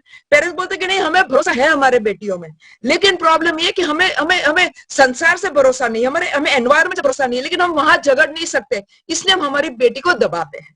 मुझे आज यहाँ पे जितने पेरेंट्स हैं उनको बताना है कि आप आपकी बेटियों को मत दबाओ. आप उनको इसी तरह, आप सिर्फ क्या कहते हैं बड़े बड़े उसमें जाके मैं एम्पावर की बात मत करो. आप बेटियों को सिर्फ इतना बोल दो कि बेटी हम तेरे साथ खड़े हैं. जिस दिन आप बोल दो कि हम तेरे साथ खड़े, ट्रस्ट मी सर, मेरे पास बहुत एग्जांपल्स है कि बेटियां आगे आई है. एक पॉइंट ये था. दूसरा सर, अच्छा जस्ट टू मेक, यानी इसमें और बोलता सकती हूँ but I want to make it fast for other speaker. दूसरा इंपॉर्टेंट, खाली आपने जो बताया कि लोग बोलते नहीं है क्योंकि इधर वो लोग फाइनेंशियली वो नहीं है, या सेकंडली वो लोग डरते हैं. सर मुझे ये बताना है कि फाइनेंशियली, जैसे आई थिंक तृप्ति जी ने भी बताया कि फाइनेंशियली स्टेबल भी लोग बोलने से डरते हैं क्योंकि वो सोसाइटी से डरते हैं, बच्चों से डरते हैं. और sir one stop centres government ने चालू किए हैं, जहां पे कोई भी लड़की का इस तरह का प्रॉब्लम होगा तो उसको वहां जाके सारी जो काउंसलिंग बोलो, लीगल बोलो, सारी हेल्प भी मिलेगी, उसको वहां रहना भी मिलेगा. Obviously it is going to be short term, not a long term, but ये भी फैसिलिटी है. So very good take home message for parents, and I request all the parents who are listening this is very important thing to support their daughters. They should feel that you are with them. And the Protection of Women from Domestic Violence Act, we have the act, but it has repeatedly been reported that the lockdown, this is pandemic time of the COVID pandemic, and again we are coming through the reports that violence has increased during this pandemic because maybe because of the quarantine period or whatever the reason. What do you think are the causes behind this increasing violence in this COVID pandemic, and what can be done to help the victim? Dr. Arti.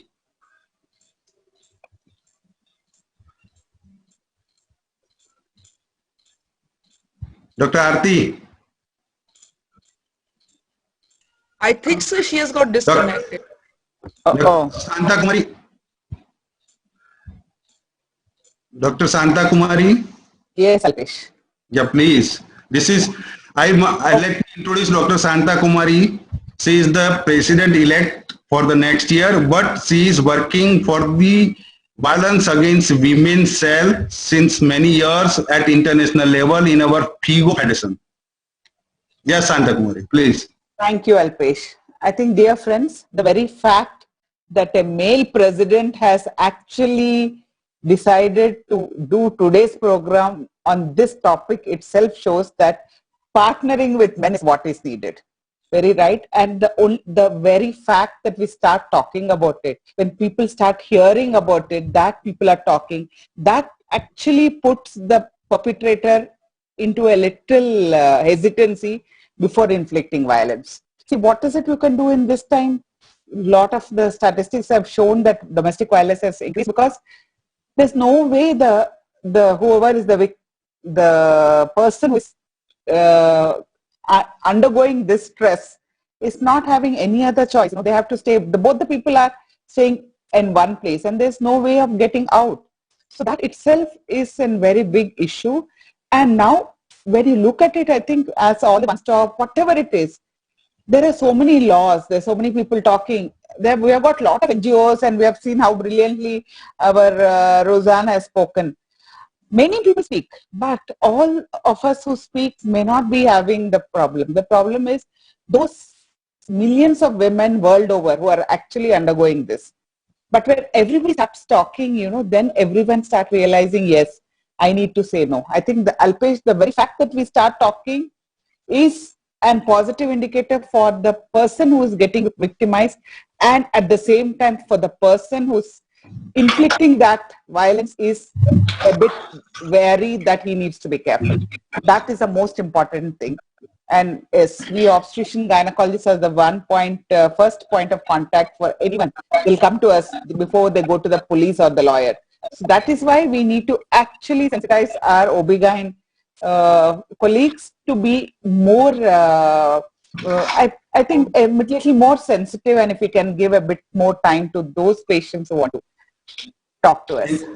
Thank you, Santa Kumari. This is what I'm going to now talk is something out of box, we can say. Dr. Aarti, if you are there, yes, sir. Can you hear me? Yeah, yes, we can hear you. You can on your video also. Your video is, please start your video. Do you believe that urban planning and design has a role in reducing cases of violence against women? This is actually a very interesting point of view, sir. It is something that people are saying that maybe just because of changing the structure of our cities in general, we may be able to prevent certain types of incidences from happening.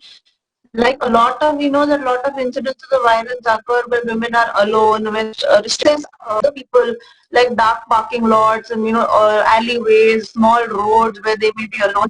So if those places can be changed, modified, so that there is certain specific parking provided for women only, or we can have, like we talk about CCTV surveillance everywhere, all the metro stations and all the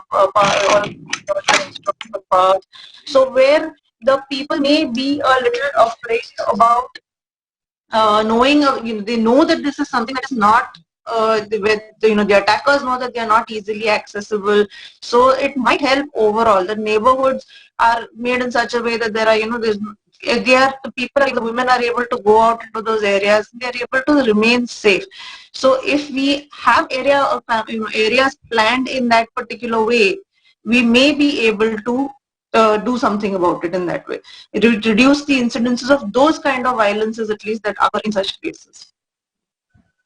So CCTV surveillance and panic buttons, and as you mentioned, the infrastructure, roads, parking, particularly in village sanitation facilities are the problematic. So all these things are also very, very important.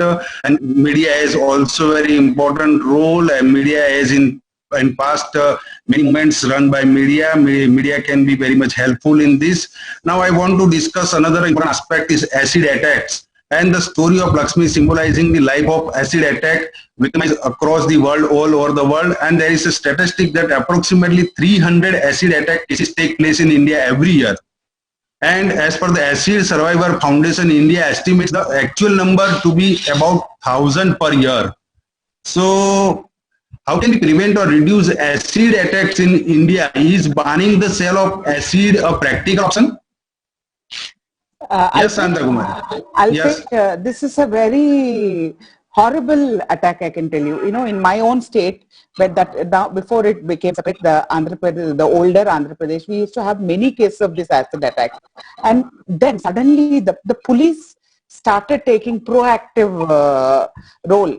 And there was one incident where the police took an extreme step of immediately on the site. It was an encounter of the acid attack victims who had not the encounter of those fellows who did the acid attack. And that single incident, I tell you, has reduced the acid attacks in our state.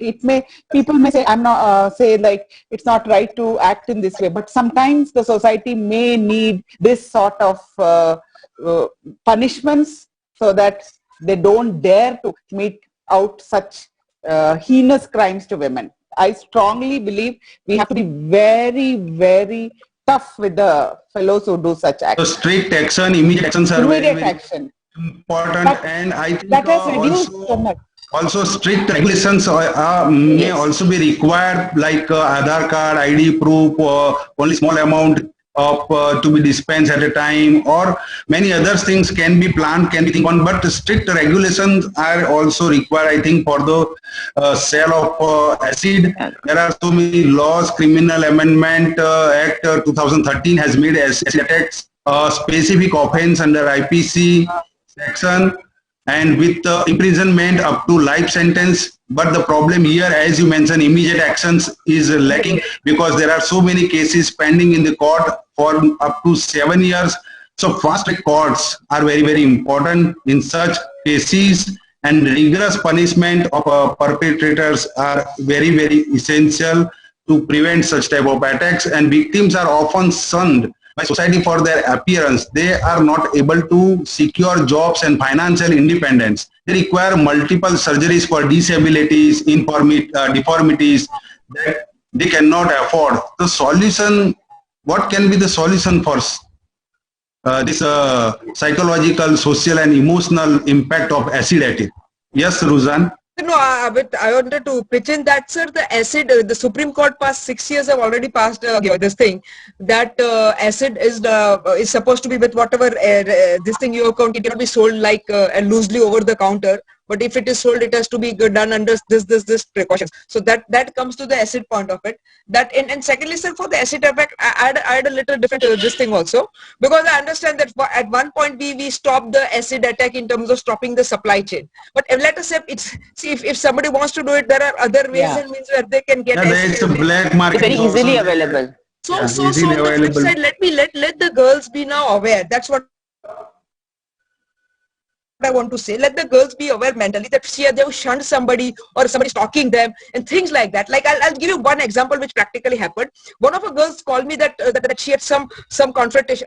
Let me go to Hindi. एक लड़की ने बात की कि उसको किसी rickshaw वाले से थोड़ा क्या कहते हैं वो बोला चाली हो गई थी, तो वो लड़की डर गई थी. That was very wise of that girl कि उसने मुझे कॉल किया और लकीली वो लड़की ने नंबर ले लिया था. तो उससे मुझे पूछा कि मैं क्या करूं. मैंने कहा सबसे पहले तू तेरे घर में बताएगी, ये नंबर भी तू तेरे घर में बताएगी ताकि ऑन रिकॉर्ड रह जावे कि तेरे साथ ऐसा कुछ हुआ है. सेकंड, मैंने कहा कि अपने को कोई बहादुरी या हिम्मत नहीं करने का है. कुछ दिनों के लिए तू तेरा रास्ता चेंज कर ले, बिकॉज आई नो कि हमें ये प्रूव नहीं करना है कि मैं उसी रास्ते पे जाऊंगी और दिखाऊंगी. No, we don't want to do that. मैंने कहा कुछ दिन तेरा रास्ता चेंज कर ले. और तीसरा मैंने कहा तू मेंटली अलर्ट रहना, because you know these are necessary things कि हम लोग कुछ दिन के लिए, व्हाई आई एम टेलिंग कुछ दिन के लिए, क्योंकि जो नॉर्मली लोगों में जो ईगो होता है या वो गुस्सा होता है, 2-4 दिन में अगर वो लड़की को उस रास्ते पे देखेगा नहीं, वो समझ जाएगा कि उसके धीरे धीरे वो गुस्सा कम होता जाएगा. So this is what I told the girl, and luckily after a few days she did call me back and she says कि nothing has happened. I said very good, but she did this. So यहाँ पे मुझे ये सबको बताना था हमारे listeners को कि we will have to be smart. So Dr. Anu, as Ruzan has mentioned, we have to be smart and we should take some precautions, as she has mentioned. But in spite of all these things, if attack happened, then for the psychological, social, and other impact of acid attack, what for the rehabilitation part and other things? Is there any advice from your side what we should do as a gynecologist, as government, what we as a society, what we should do? So as we all know that we all do have the intention to help, but we need to do something to give it a frame and give it a structure so that we know what to do. The problem is the people around the victim and the healthcare, whosoever it is, they feel frustrated and powerless because they don't know what to do with her. They don't know what words to say. So what happens is, actually during my formal training, while I was doing the membership exam, so I realized that Western curriculum has domestic violence as a very, very major part of their training to the healthcare. So two most important things according to me which we have to involve is, number one, healthcare workers, and number two, men. So clearly all men are not a part of the problem, but I believe every man can be a part of the solution. For healthcare workers, mostly the major bodies, for example, Joint Commission of Accreditation for Healthcare Organizations of US, so for example, we have NAB and JCI in India. So I don't know if they have it in place, but these organizations like JC for states, to accredit a hospital, this is in their criteria. It requires them that there should be a protocol, and every healthcare worker has to know how to talk, what words to say, which are the 3 questions to ask. So the background, like how I was trained in the beginning, was that first we have to say a general statement, because they don't tell the history, they don't tell the problem is happening. First of all, identification. For example, domestic violence, they are confused. Am I a victim? Firstly, one fight is not domestic violence, it's the repetitive pattern of victimization. So when there's an exposure, the healthcare workers have a tool in their mind. So it doesn't, so each and every individual, a nurse or a doctor, they don't have to create their own thing. So they are given a tool. So the first is the general statement to touch, if the patient or the person tells. The second is to actually directly ask and address the behavior. So first we do the general statement. It applies to every, so the Royal College says it for every patient in obs and gynae who comes to you, she's a woman, so ask her this question. And 20% of the overall OPD patients have this history in UK. So definitely this number won't be less in India. So the first is the general statement, and the second is the actual addressing point. Like for the first general statement, if she opens, fine. If she doesn't open, you touch. Is someone, if you have that background history, is someone kicking, choking, like a very direct question, so that she really, you will understand. And then, of course, if it is up to her to open or not, but we can do 2 things. One, empathize. And the second is that we have to leave her with enough information. So someone who doesn't tell us what is happening. I'll come to your question of rehabilitation also, but this is very important. So, so for example, people who don't tell us, there are posters behind the doors of the powder room, the restroom. So when the patient goes to the loo, she sees the thing, and there are sometimes where lipsticks lying on. They are basically the information packets. So they can call at that number. So we are trying to just give them some information anyway if we have a doubt that something is happening back home, especially in the lockdown. So 2 women die of, I'm covering a bit of the domestic violence, I'm sorry for that, but this is important, I want to share this. So, so 2 women die every week otherwise, and during the lockdown, 5 women die every week in UK. For example, if you want to take it as an example population.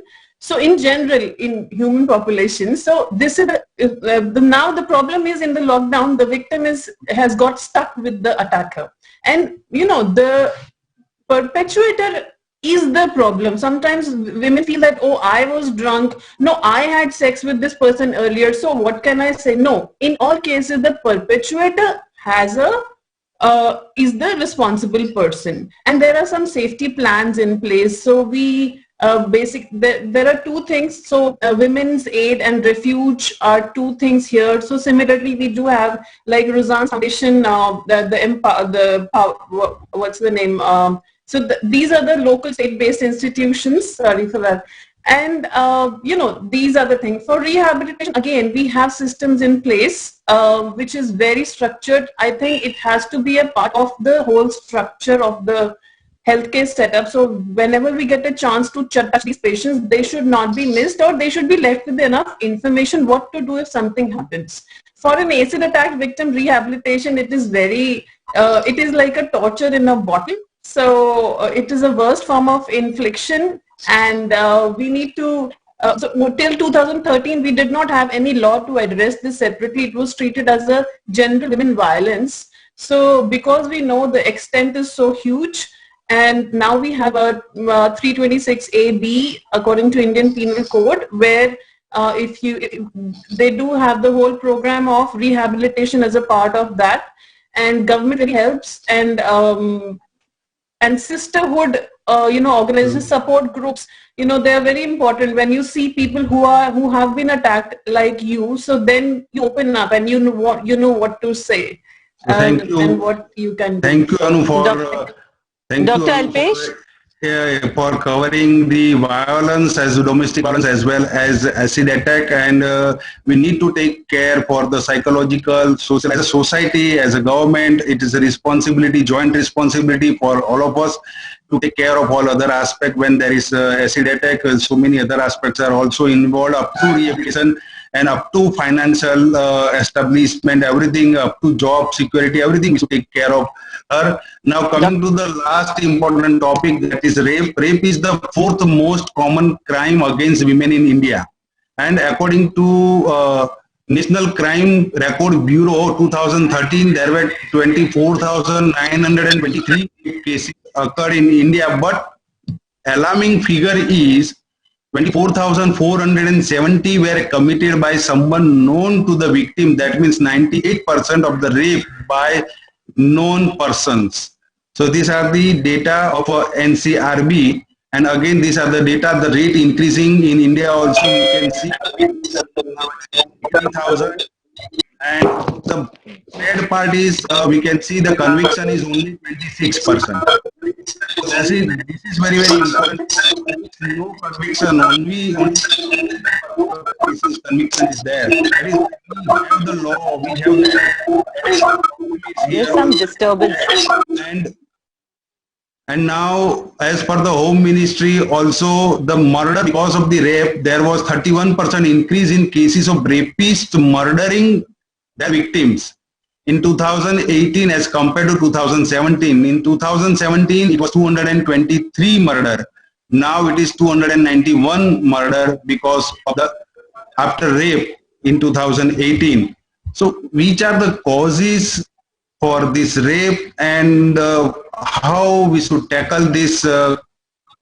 This is really very hilarious activity, very shocking incidents. This number of data is very, very shocking. This many number of murder and this many close relatives are doing rape. So what is the solution, or what is the causes and what is the solution? You know, Alpesh, you have very, very clearly mentioned that the incidence of murder of these victims are increased. You know, I had a discussion with our police team, and they said, madam, they are the perpetrators are trying to murder the victim so that evidence is not there.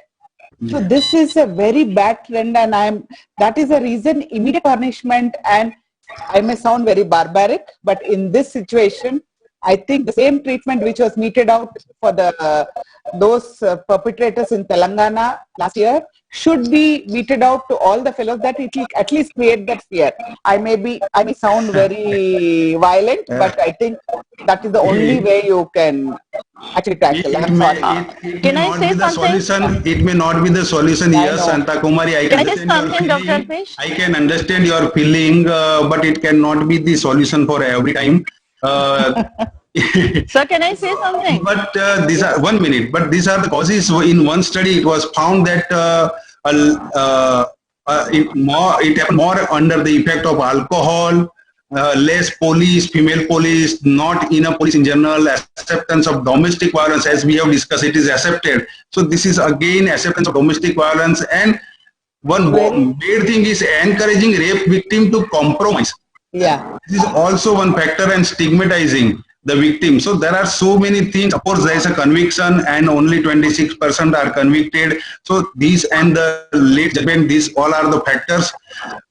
Is keeping the daughters locked up like a bird in a cage the only way to prevent rape? It cannot be the way to prevent the rape. Then what can we do to reduce the incidence of rape in our country? What is the solution? How we can reduce the rape? Of course, one is punishment, but apart from punishment, what we can do, how we can teach our daughters, and what we can do, and what we can change the mentality of men also, many things. Yeah, so can I say? Yeah, I just wanted to say one thing. Am I speaking? Am I the one talking? Yes, Pratik. Yes. Yeah. So, like post Nirbhaya, we saw a lot of changes in our medical examination, definition of rapes, uniformity, and a more friendly police and legal system. But what I wanted to say that when we carry those candle wiggles, we are, going and taking protest march. The people who are doing it are sometimes people in the narrow lanes. They're psychopaths who've never had very good schooling. So we need to identify these, dark corridors where people have very twisted minds, and probably we need to draw them out and give them some psychological support. One. Second, we have very influential people at times doing rapes. As Madam very rightly said, we need to set that example to them. And third, we need to teach our daughters, our girls about self-defense. It is very important how to act in a crisis moment. What happens when you're going supposing you're going at night to a hospital, you see something suspicious, then to be mentally prepared, there should be some training, modules how to train them. This is what I think is very important. But the law and all we have talked about, we know it goes without saying there should be fast track laws and there should be very quick punishments. Yes, that is it. But we girls need to be prepared. How prepared are we as women? I mean, sometimes I think about it and I feel scared. Can I just tell one thing? Can I just add to that? Ruza, I have a question for you at the end of this regarding the self-defense and other things. Yeah, Alpesh, one point. See, there are some wonderful WhatsApp help apps. Now, all the girls, we have to make them, as Tripti and all the other panelists told, make them aware of these problems and teach them how they can use the latest technology in case if they are in trouble, where they can reach out with WhatsApp, and also that help can reach them. They may not be very strong physically to hold it, but they should be mentally smart to ask for help. So that's along with this act, we need education, we need support system, we need sensitivity, we need character assassination, character building, and we should teach them no means no and social stigma. We have to work at so many levels, so for so many things, and we smile, we flirt, we can fun, but no means no. This as they have to learn this thing and how do we instill consent culture? Sir, if I can add for that, yes. Right now nowadays on Facebook, if you see, there are a lot of videos that are circulating that show advertisements that took place in the 90s. Do you remember these from your childhood? So the reason we remember all these advertisements and things from our childhood is because we were constantly bombarded with that information, whether consciously or unconsciously. It was on TV, it was on radio, it was everywhere around us. So even now, after so many years, we still remember every single bit of that information. It kind of gets ingrained. So what I feel is right now, our girls are not being made aware of what all they can do for themselves. So this culture, it has to be going all around maybe through media, through Facebook, through videos. They have to be made aware about their own empowerment, that they are strong enough, they can fight this, they have options, they can move through this. So continuously, if that information is provided over and over again to them, they will be able to then unconsciously take that step, rather than at that moment under attack or when somebody is threatening them, they don't know what to do at that time. So when this is already ingrained in your culture as you grow up, especially for a girl, it will help them overall later on in taking that kind of action.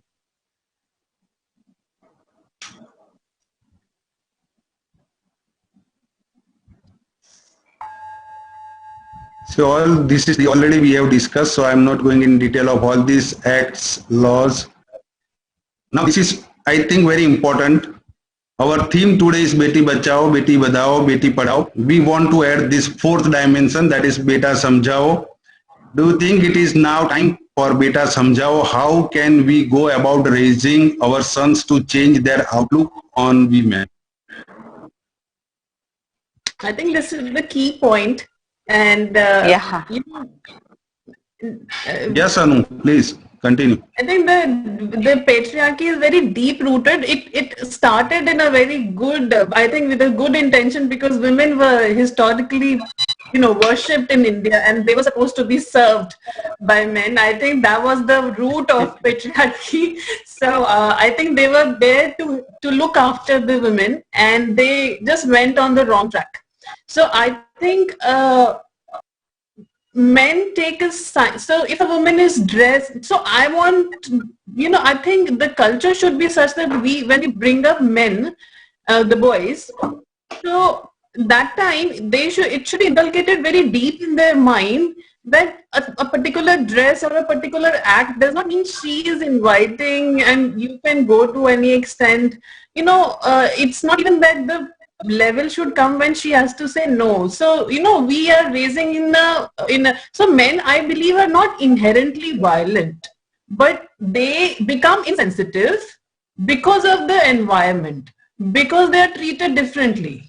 So I think Ruzan wants to say something. So, Can I say something? Quickly, yes. Yeah. Sir, chance nahi de raha sir, because I wanted to pitch in. Sir, now there are 2-3 things. I'll come to Beta Samjhao, but before that, let me pitch in what it is.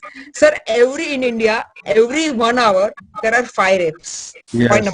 Point number 2, we all understand one thing, कि 93 to 98, आपने 98% देखा, I have data of 93% rapes are done by known people. Yes. Point number 3, rape is not about sex, it is about power.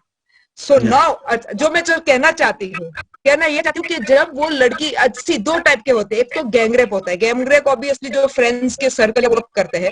Sir उसमें कुछ भी कर लो, लड़कियों को, आप मैडम ने बताया सेल्फ डिफेंस, उसकी बात में थोड़ा डिटेल्स में बात करूंगी. बट अगर लड़की को मैंने सेल्फ डिफेंस सिखा दिया तो भी जब गैंगरेप होगा उसके लिए बहुत डिफिकल्ट होगा उनको सेल्फ डिफेंस में अपने आप को बचाना. अब कमिंग बैक टू जो नॉन लोग है, now what I am trying to tell you, known लोग. Yes, this is very important because majority of the part is known persons and we can save this. So non लोग के लिए sir क्या करना है? पहले से जो लड़की का डिमोर होता है, जो जिस तरह उसका अपीयरेंस होता है, कोई आदमी पहले रेप करने खड़ा नहीं हो जाता है. ठीक है, सब लोग पहले देखते हैं, धीरे धीरे ऐसे हाथ लगाएंगे, ऐसा करेंगे, धीरे धीरे देखते हैं लड़की का एक्सप्रेशन क्या आ रहा है. लड़की स्टॉप कर रही है, नो कह रही है, आंखों से आंखें मिला के बात कर रही है, लड़की मम्मी डैडी को जाके कह रही है, क्या कर रही है वो देखा जाएगा. दूसरा, अगर लड़की का फ्रेंड है और अगर फ्रेंड का जो वो दिमाग वो है और वो लड़का सोच रहा है कि मैं लड़की को फंसा लूंगा, तो ये लड़की, हर लड़की 2 चीजें उसको पता है. एक उसकी गट फीलिंग होती है सर, गट में उसको पता चलता है, और दूसरा वो प्रेम में पागल होती है. तो मुझे आज ये यूथ लड़कियों को बताना है कि तुम्हारी भी एक गट तुम्हें कभी बोलती होगी कि भाई यह शायद लड़का तुम्हारा लायक नहीं है. सो वो जो प्रेम में पागल होने की है, वो जो फंडा है वो आपको निकालना पड़ेगा, बिकॉज ये स्टैटिस्टिक्स बता रहे हैं कि नॉन लोग करते हैं. एक और इंपॉर्टेंट पॉइंट सर मैं ये बताना चाहती हूँ कि जब हम रेप की इतनी बातें कर रहे हैं, क्यों नहीं रुक रहा है? तो सर ऑब्वियसली नहीं रुक रहा है. अगर ड्यू रिस्पेक्ट मुझे कहना चाहिए कि अगर हमने निर्भया का केस देखा, फास्ट ट्रैक वाला, तो सर फास्ट ट्रैक में भी देखा सर कितने साल हो गए सर, आज ये 8वां साल है और हम लोग तमाशा देख रहे हैं. हमें देख चुके हैं, सॉरी अभी 2 महीने. So sir, so it is very important कि why I am trying to say this कि अभी हमें एज अ पेरेंट, अब मुझे पेरेंट्स से बात करनी है. मैंने लड़कियों से तो बहुत बात करती हूँ, पेरेंट्स से कहना है कि अगर तुम्हारी लड़की कुछ कहती है कि अंकल ने मुझे ऐसे करके टच किया, तो आप उसको सीरियसली क्यों नहीं लेते हो? आप क्यों बोलते हो कि नहीं बेटा अंकल है जाने दो. सर एक छोटी सी स्टोरी कहना चाहूंगी sir, if you don't mind sir, क्योंकि ये सब एक्सपीरियंसेस है सर. एक एग्जांपल देना चाहूंगी ताकि यहाँ सब मम्मियां सुन सके कि एक स्कूल थी, स्कूल में मेहसाणा की, और ये प्रैक्टिकल एग्जांपल है. मेहसाणा की स्कूल में एक लड़की ने अपनी प्रिंसिपल को हैप्पी बर्थडे के दिन एक 300 रुपए की चॉकलेट दी. तो प्रिंसिपल के दिमाग में ये बात आई कि बच्ची है, 12 साल की बच्ची है, कोई हाई लेवल घर से नहीं आती है, तो कहाँ से 300 रुपए की चॉकलेट लाई? वो प्रिंसिपल ने उसकी मम्मी को फोन किया और बोला थैंक यू आपने मेरे लिए चॉकलेट भिजवाई. तो मम्मी बोली कि नहीं मैं तो अफोर्ड ही कर सकती 300 रुपए की चॉकलेट, मेरी बच्चियों को तो मैंने टॉफी दी थी. तो फिर मम्मी ने वो बच्ची और उसको वो पेरेंट्स को उस पे क्या कहते हैं, प्रिंसिपल ने पेरेंट्स को स्कूल में बुलाया, बच्ची को बुला और बच्ची को पूछा कि बेटा ये चॉकलेट कहाँ से आई? तो वो बताए क्या बोली कि मुझे अपने बाजू वाले अंकल ने दी. अब स्टोरी ऐसी हो रही है सर कि ये लोग पहले मेहसाणा से पहले अहमदाबाद में रहते थे 3-4 महीने पहले, वहां से वो मेहसाणा आ गए. तो मम्मी ने पूछा बेटी कि अभी यहाँ तो हमारे कोई अंकल नहीं है नेबरर में, तो बोले नहीं जो अहमदाबाद में रहते थे वो अंकल ने दी. फिर बात में पता चला सर कि वो अंकल आप समझो क्या था, ऐसा उसको मिलते थे, उसको फुसलाते थे और वो टाइम पास करते थे अंकल. फिर इस पे पूरा स्टॉप लाया गया. इसीलिए this is the role not of just parents, of teachers and everybody around, कि अगर उनको कहीं पता चल रहा है कि कहीं कुछ गलत है, जैसे हम गार्डन में चल रहे हैं सर, मैं अगर साबरमती रिवर पर चलने जाती हूँ और मैंने एक बार ऐसा केस देखा था कि वो आदमी उसको लड़की को आगे पीछे कर रहा था, तो you can confront them. You don't have to worry कि आप लोग कुछ गलत कर रहे हो, बट एटलीस्ट कॉन्फ्रंट करोगे तो पता चलेगा। क्योंकि सर अगेन रिपीट करते कि पहले नहीं होते हैं, पहले ये सब होता है, फिर रेप चालू होता है। लेकिन अगर उसी वक्त को लड़की घूर के क्या कर रहा है, या यू अपने इस तरह से, सर हमें लड़कियों को इस तरह एम्पावर करना है। And this is what I wanted to say. बेटा समझाओ, मैं अगेन रिपीट करती हूँ कि sir it is not about sex, it is about power. तो जब हम बेटा समझाओ की बात करते हैं, मेरे को यहाँ सारे मम्मियों को बताना है कि जब आपके घर में कोई मेहमान आता है तो आप आपके बेटे को क्यों नहीं बोलते हो पानी ला, बेटी को हमेशा क्यों बोलोगे पानी ला? ये छोटी चीज है, लेकिन बेटे को पता चलता है कि नहीं, ही इज इक्वली रिस्पॉन्सिबल घर के काम के लिए। थाली जो बेटा उठाता है तो मम्मी क्यों उसकी थाली उठाएगी? भाई बेटा थाली उठा के रख, तू किचन में चलो, अभी मुझे नहीं बोलना, I don't want to get into husband thing. इसलिए sir these are small things, but they have a long way to go. Any, these are very important thing, not small, very important thing from very beginning, from the when they are when they are very small, from their small age, these all things are very required and important. That is why Beta Samjhao we want to emphasize this fourth dimension. And regarding self-defense, do you think all women need to learn self-defense? Yes, definitely. ये तो मेरी topic है। एक minute मैं बताना चाहती हूँ। अब अनफॉर्चुनेटली हुआ क्या है ये भी बता दूं, क्योंकि ये मेरी अगेन वापस रिसर्च है। अनफॉर्चुनेटली हुआ क्या कि सब सेल्फ डिफेंस चालू हो गया, तो वो कराटे वाले हुर करके खड़े हो जाते थे, आके ऐसे कूदते थे, जोर से कूदते थे, तो सब इंप्रेस हो जाते थे। बट प्रैक्टिकल इम्पैक्ट एनालिसिस हुई है। प्रैक्टिकल क्या, वो एग्जांपल देना चाहती हूँ कि लास्ट में वो क्या 3 या 4 दिन सिखावे, और लास्ट दिन में ऐसा सिखावे कि भाई वो लड़के को लात मारती है, लड़का गिर जाता है, लड़की उस पर चढ़ जाती है, ये कौनी मारती है, हऊ करके बूम पाड़ती है, फिर दोनों पैंट खंकेर के खड़े हो जाते हैं। ठीक है, अब ये हुआ कि जब प्रैक्टिकल में ऐसा हुआ ना, सब प्रैक्टिकल में, नॉट दिस तमाशा वाला, तो लड़का क्या करे, गिर तो जाता है मान लो, लेकिन फिर लड़का क्या करता था कि जैसे उसका तो ईगो हर्ट हो गया, तो वो क्या, क्योंकि लड़की उसको एक लेवल के बाद तो इतना मार नहीं सकती है, तो लड़का क्या करे, उस लड़की को फिर लड़की को सिखाया नहीं कि अब तुझे क्या करना है, तो लड़की खड़ी रहती है, कहती है कि शी इज हैप्पी, लड़का वो लड़की को खींच लेता था, उसका मुंह छिल जाता था, लड़का उस पर चढ़ जाता था। इसलिए मुझे यहाँ सबको कहना है कि self defence is not that वो कराटे वाला, नॉट फॉर लेट्स से 3-4 दिन में आप ये नहीं सिखा सकते, लेकिन सर स्किल्स, अब मैं स्किल्स की बात करूंगी, बहुत सिंपल है, अभी 2 मिनट में बता दी। We are interested in small tips. Skills में सर जैसे कि आप उंगली घुमाओ, एक सिंपल सर, मान लो आपको सिंपल सी बात बताऊं कि अगर किसी ने मेरा गला पकड़ा है, एग्जांपल मैं अभी यही दिखाऊंगी, ये मान लो ये मेरा गला पकड़ा है ऐसा, तो आप कैसे छुड़वाओगे? ऐसे मेरा गला पकड़ा कैसे छुड़वाओगे? आप बोलोगे ऐसा डक करने, ऐसा हुर करने, पुर कर, नहीं सर। अगर आपका किसी ने गला पकड़ा है तो आपको सिर्फ उसकी ये, क्योंकि उसका दोनों हाथ यहाँ है, तो आपकी उसको ये उसकी ये छोटी उंगली है ना, उसको मोड़ना है, जैसे आप मोड़ोगे वो अपना हाथ अपने आप वो छूट जाएगा सर गला, आप समझ रहे हो, क्योंकि इसकी ग्रिप टूट जाएगी। So these are small tips. अब जैसे कि कौनी हमारी स्ट्रांग होती है, तो इट इज वेरी इजी कि हम किसी को ऐसे कौनी से मार सकते हैं, वेरी इजी, कोई भी ट्राई करेगा मिल जाएगा। अगर हमारा किसी ने हाथ पकड़ा है तो हम ट्विस्ट करके छुड़ा सकते हैं, ऐसा करेंगे तो हमारा हाथ कभी नहीं छूटेगा। किसी ने हमारे बाल पकड़े, आप मान लो आपका किसी ने बाल पकड़ा है सर, अगर बाल पकड़ा है आप बोलोगे मैं छोड़ूंगी तो मेरा बाल खींच जाएगा, लेकिन मेरे को करना है उसके हाथ पे हाथ रख के उसको मिडल में ना करनी है। सो दीज आर सिंपल, ऐसे अभी और भी सारी चीजें हैं, तो sir these are simple things. तो लड़की अपने आप को बचा के भाग सकती है, मुझे लड़की को भगाना है, मुझे उसको टसल में नहीं डालना है। और दूसरी बात सबसे बेस्ट हमारे सबके पास है, आवाज।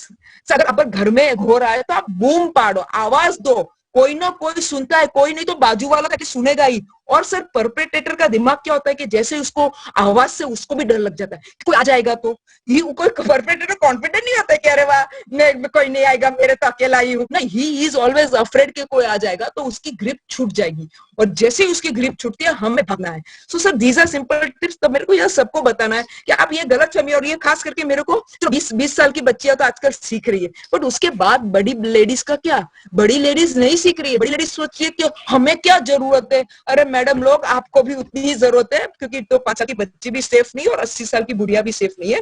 सो दिस इज इंपॉर्टेंट। थोड़ी टिप्स थी सर, आप जब अगर बताओगे, आपके यहाँ मैं कभी भी आ जाऊंगी। हमारे 12-15 ऐसे स्किल्स है, सिर्फ स्किल्स है, हम सामने से भी कराते हैं, फ्री में होता है सब कुछ sir. So you can always call me and I can teach that. I think these sort of things, keep on putting in media, Facebook, TV, paper, that will make the girls smart. See, you need not be very strong and this thing, but you should be smart with small techniques to save yourself. You don't need to be a hero. You have to save yourself, and बाद में hero बनना है. Correct. Now we have many government schemes for protection of women. This is the list. I am not going in detail of it because we have already crossed our time. But at the end, I want a single message of 30 seconds from all of you. Sir, can I? Yes. Sir, I think as gynecologists, we see patients in their very vulnerable moments and they reveal to us quite a lot. Like when we see a woman not having a reproductive choice, when we see a woman who's not getting nutritional deprivation, sabko khila ke fir kha rahi hai, bacha IUGR not eating well, we do get these kind of patients. So these all things points towards certain subtle domestic violence at home. It is not always a very clear-cut thing. So we as doctors have this prime social responsibility of, talking to their families, if at all they listen to us, to take this forward. Second, I believe as parents, I have two teenage sons. So my responsibility is very, very big. I have to teach my sons what it is to respect women. And it's my husband's role which is equally important because sons as they grow up, they emulate their fathers. So father का role बहुत important होता है. And third, as a society, I think we need to not only give our girls sari, kapda or gehne, we need to empower them with the property as well. That is the Inheritance Act. So that is what empowers the we woman. agree with the complementary role. Yes, you are very much right. There's a complementary role of both the partners, father and mother. Yes, one by one in 30 seconds. Yes, sir. I would like to say basically it is what Dr. Shruti just said. The role of both parents is equally important. I have two young daughters. The younger one is just 3 years old. But what I watch them doing is they also see how their father responds in situations like this. Does he ask me out? Today I am sitting here, he's looking after them. I think that makes a lot of difference to the girls as well. They know what to expect from men. They know that this is the kind of thing that you can expect from a man, that a man can be as equal to a woman, or rather a woman can be as equal to a man as anybody else. And that is why it is not always essential that you have to give up all your career goals, your dreams, your things like that, and sacrifice all the time for the sake of a man. That is something that I think that all women need to learn from today itself. That itself will bring up a lot of empowerment in them from your childhood. Thank you, Aarti, for very useful, very important tip. Tanu? Yes, I'll make it shorter than 30 seconds maybe. So I think India is towards its race to become a developed country, and the major one thing is inequality of every kind. Inequality in the socio-economic sector, inequality in gender, inequality in literacy, every kind of inequality. So I think education and gender inequality is one of the first to overcome, and then I think there's no stopping to the country. Thank you very much. Dr. Santa Kumari? Yes, Alpesh. I think that we actually initiated this Dhira movement. Dhira is to give courage, because we obstetrician gynecologists are in a unique position to assess, provide support to women who experience violence, be it any nature, because of our patient-doctor relationship. And I think every gynecologist, obstetrician has to put in that bit. If they can even help one woman in their career, I think that would be the ultimate, true, very true, the best from our FOGSI and FIGO side. Yeah. And Ruzan? Yes. Thank you, sir. Sir मैं सबके बारे में बताऊंगी. सबसे पहले बेटियों को ये बताना है कि अपने पेरेंट्स में भरोसा रखो और उनको सब कुछ सच सच बता दो. बिकॉज आप डरोगे तो आपको उसका रिजोल्यूशन नहीं बढ़ेगा. आपको चुप नहीं बैठना, उसके बताना है कि डरो मत. दूसरा, पेरेंट्स को फ्लिप साइड में यही बताना कि if your daughter is कन्फाइडिंग in you, don't उसको डांटो कि तू नहीं किया होगा. उसको सपोर्ट दो, बोलो मैं तेरे साथ हूँ, देख लेते कर लेते. सो this is what girl requires from the parents. तीसरी, हमेशा इतना याद रखना, मेरा एक्सपीरियंस, सबका एक्सपीरियंस होगा कि father is always close to the daughter and mother is always close to the son. तो अब ये मदर की रिस्पॉन्सिबिलिटी है कि वो अपने बेटे का माइंडसेट में जो बेटा समझाओ है, वो मदर की रिस्पॉन्सिबिलिटी है. क्योंकि let us put our hands on our heart and accept one thing कि मदर को हमेशा बैकग्राउंड में ये रहता है कि मैं बेटे को पंपाल के रखूं क्योंकि मेरे बुढ़ापे का सहारा वही है. Let us accept that. सब लेडीज को अंदर पूछोगे तो पता चलेगा.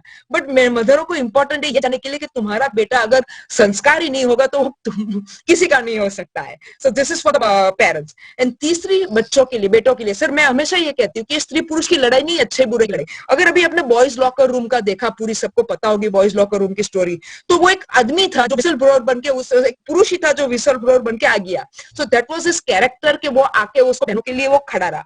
सो सिमिलरली मेरे को ये भाइयों को बताना है कि आप लोग क्यों अपनी बहनों के लिए खड़े नहीं रह सकते हो। लेडीजों के लिए आज तो मदर्स डे है, आज आपने सबने अपने अपने मदर्स को कुछ ना कुछ प्रेजेंट दिया। आज आप अपनी मदर को ये प्रेजेंट दो कि you will be always there for any girl in distress और एनी गर्ल हु रिक्वायर्स और इवन शी डजंट रिक्वायर। अगर आप कहीं देख रहे हो कि किसी लड़की के साथ अन्याय हो रहा है तो आप खड़े रहो, क्योंकि एक आदमी खड़ा रहेगा ना सर, पीछे 5 लोगों की लाइन लगेगी, मेरी गारंटी है उस पर। Thank you very much, Ruzan, and I wish all the males, all the sons who are listening today here, they should take this pledge. This is very, very important. We have very eminent faculties with us. They spare their valuable time. Not only that, they spoke from their heart and they gave very important tips for all, for sons, for daughters, for parents, for societies, for doctors. I hope this panel discussion will be very much useful.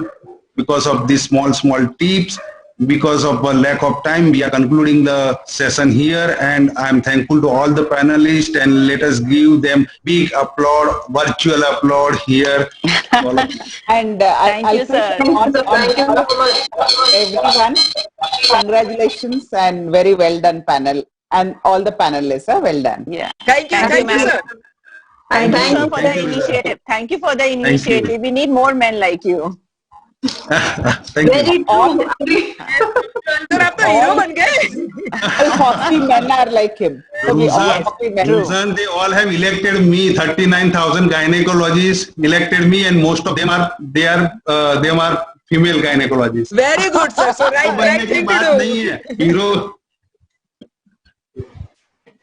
Yeah, thank you very much. Thank you, sir. So Alpesh, you are the hero of the FOGSians women. Okay, this year. Love you all. Dhwani, you can take over now. Yeah. Yes, you, ma'am, Dr. going to take Gandhi. over soon. Thank you to all the panelists. It was a very, very interesting session. Thank you very much. Thank you. We will now quickly move on to a next Please topic. stop screen share. Screen share stop. Alpesh, sir, okay. All right, well, ladies and gentlemen, let's quickly move on to the next topic, Beti Badhao, equality and equity. Before we move on, I'd like to apologize to Ms. Geeta Jain, the MLA, for keeping her waiting. We did not realize, and the sessions got delayed. So really sorry for that, ma'am. Let me go and introduce her to you now. Ms. Geeta Jain, who's MLA. In 2019, she was elected as Maharashtra Legislative Assembly, being nominated as an independent candidate. She won by 15,535 votes. She's an Indian politician who had served as a mayor of the city of Mira Bhayandar from February 2015 to August 2017. And today, she will be speaking on gender equality and equity. Let's welcome Honorable Ms. Geeta Jain, who's the MLA. Welcome, ma'am.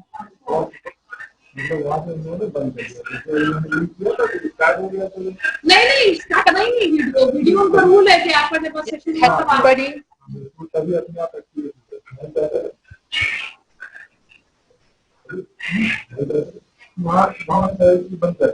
Ms. Geeta Jain, we are very sorry to have kept you waiting. Really apologize. We didn't realize everything just got delayed. So really sorry for that. It is such an honor that you've joined us today.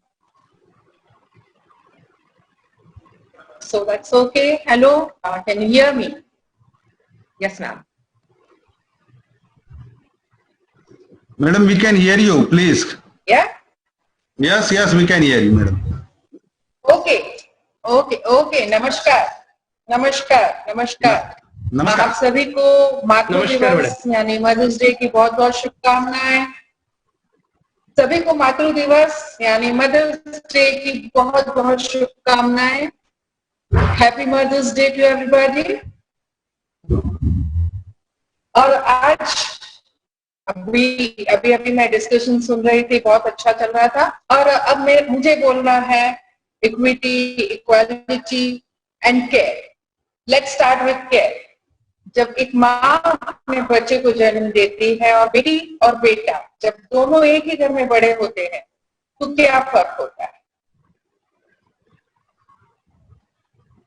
छोटे जब यानी बहुत छोटे as तक हर एक माँ अभी रुझान ने कहा कि बेटा माँ के ज्यादा नजदीक होता है मेंटली बिकॉज कि वो बुढ़ापे का सहारा है, पर कहीं ना कहीं हम उन्हें इक्वल बड़ा नहीं करते। हर एक पॉइंट पे बेटी को कहा जाता है आप बेटी हो, आपको ये नहीं करना है, आपको ये नहीं करना है, और वेरी नाइसली से कि अपनी थाली बेटी को उठाना है लेकिन बेटी को नहीं उठाना। बेटे की थाली या तो उसकी बहन उठाएगी अपन में, यानी बहुत छोटी सी एज में लड़कियों को ये सिखाते हैं कि आपसे एक मेल एक लड़का कहीं नहीं बड़ा है।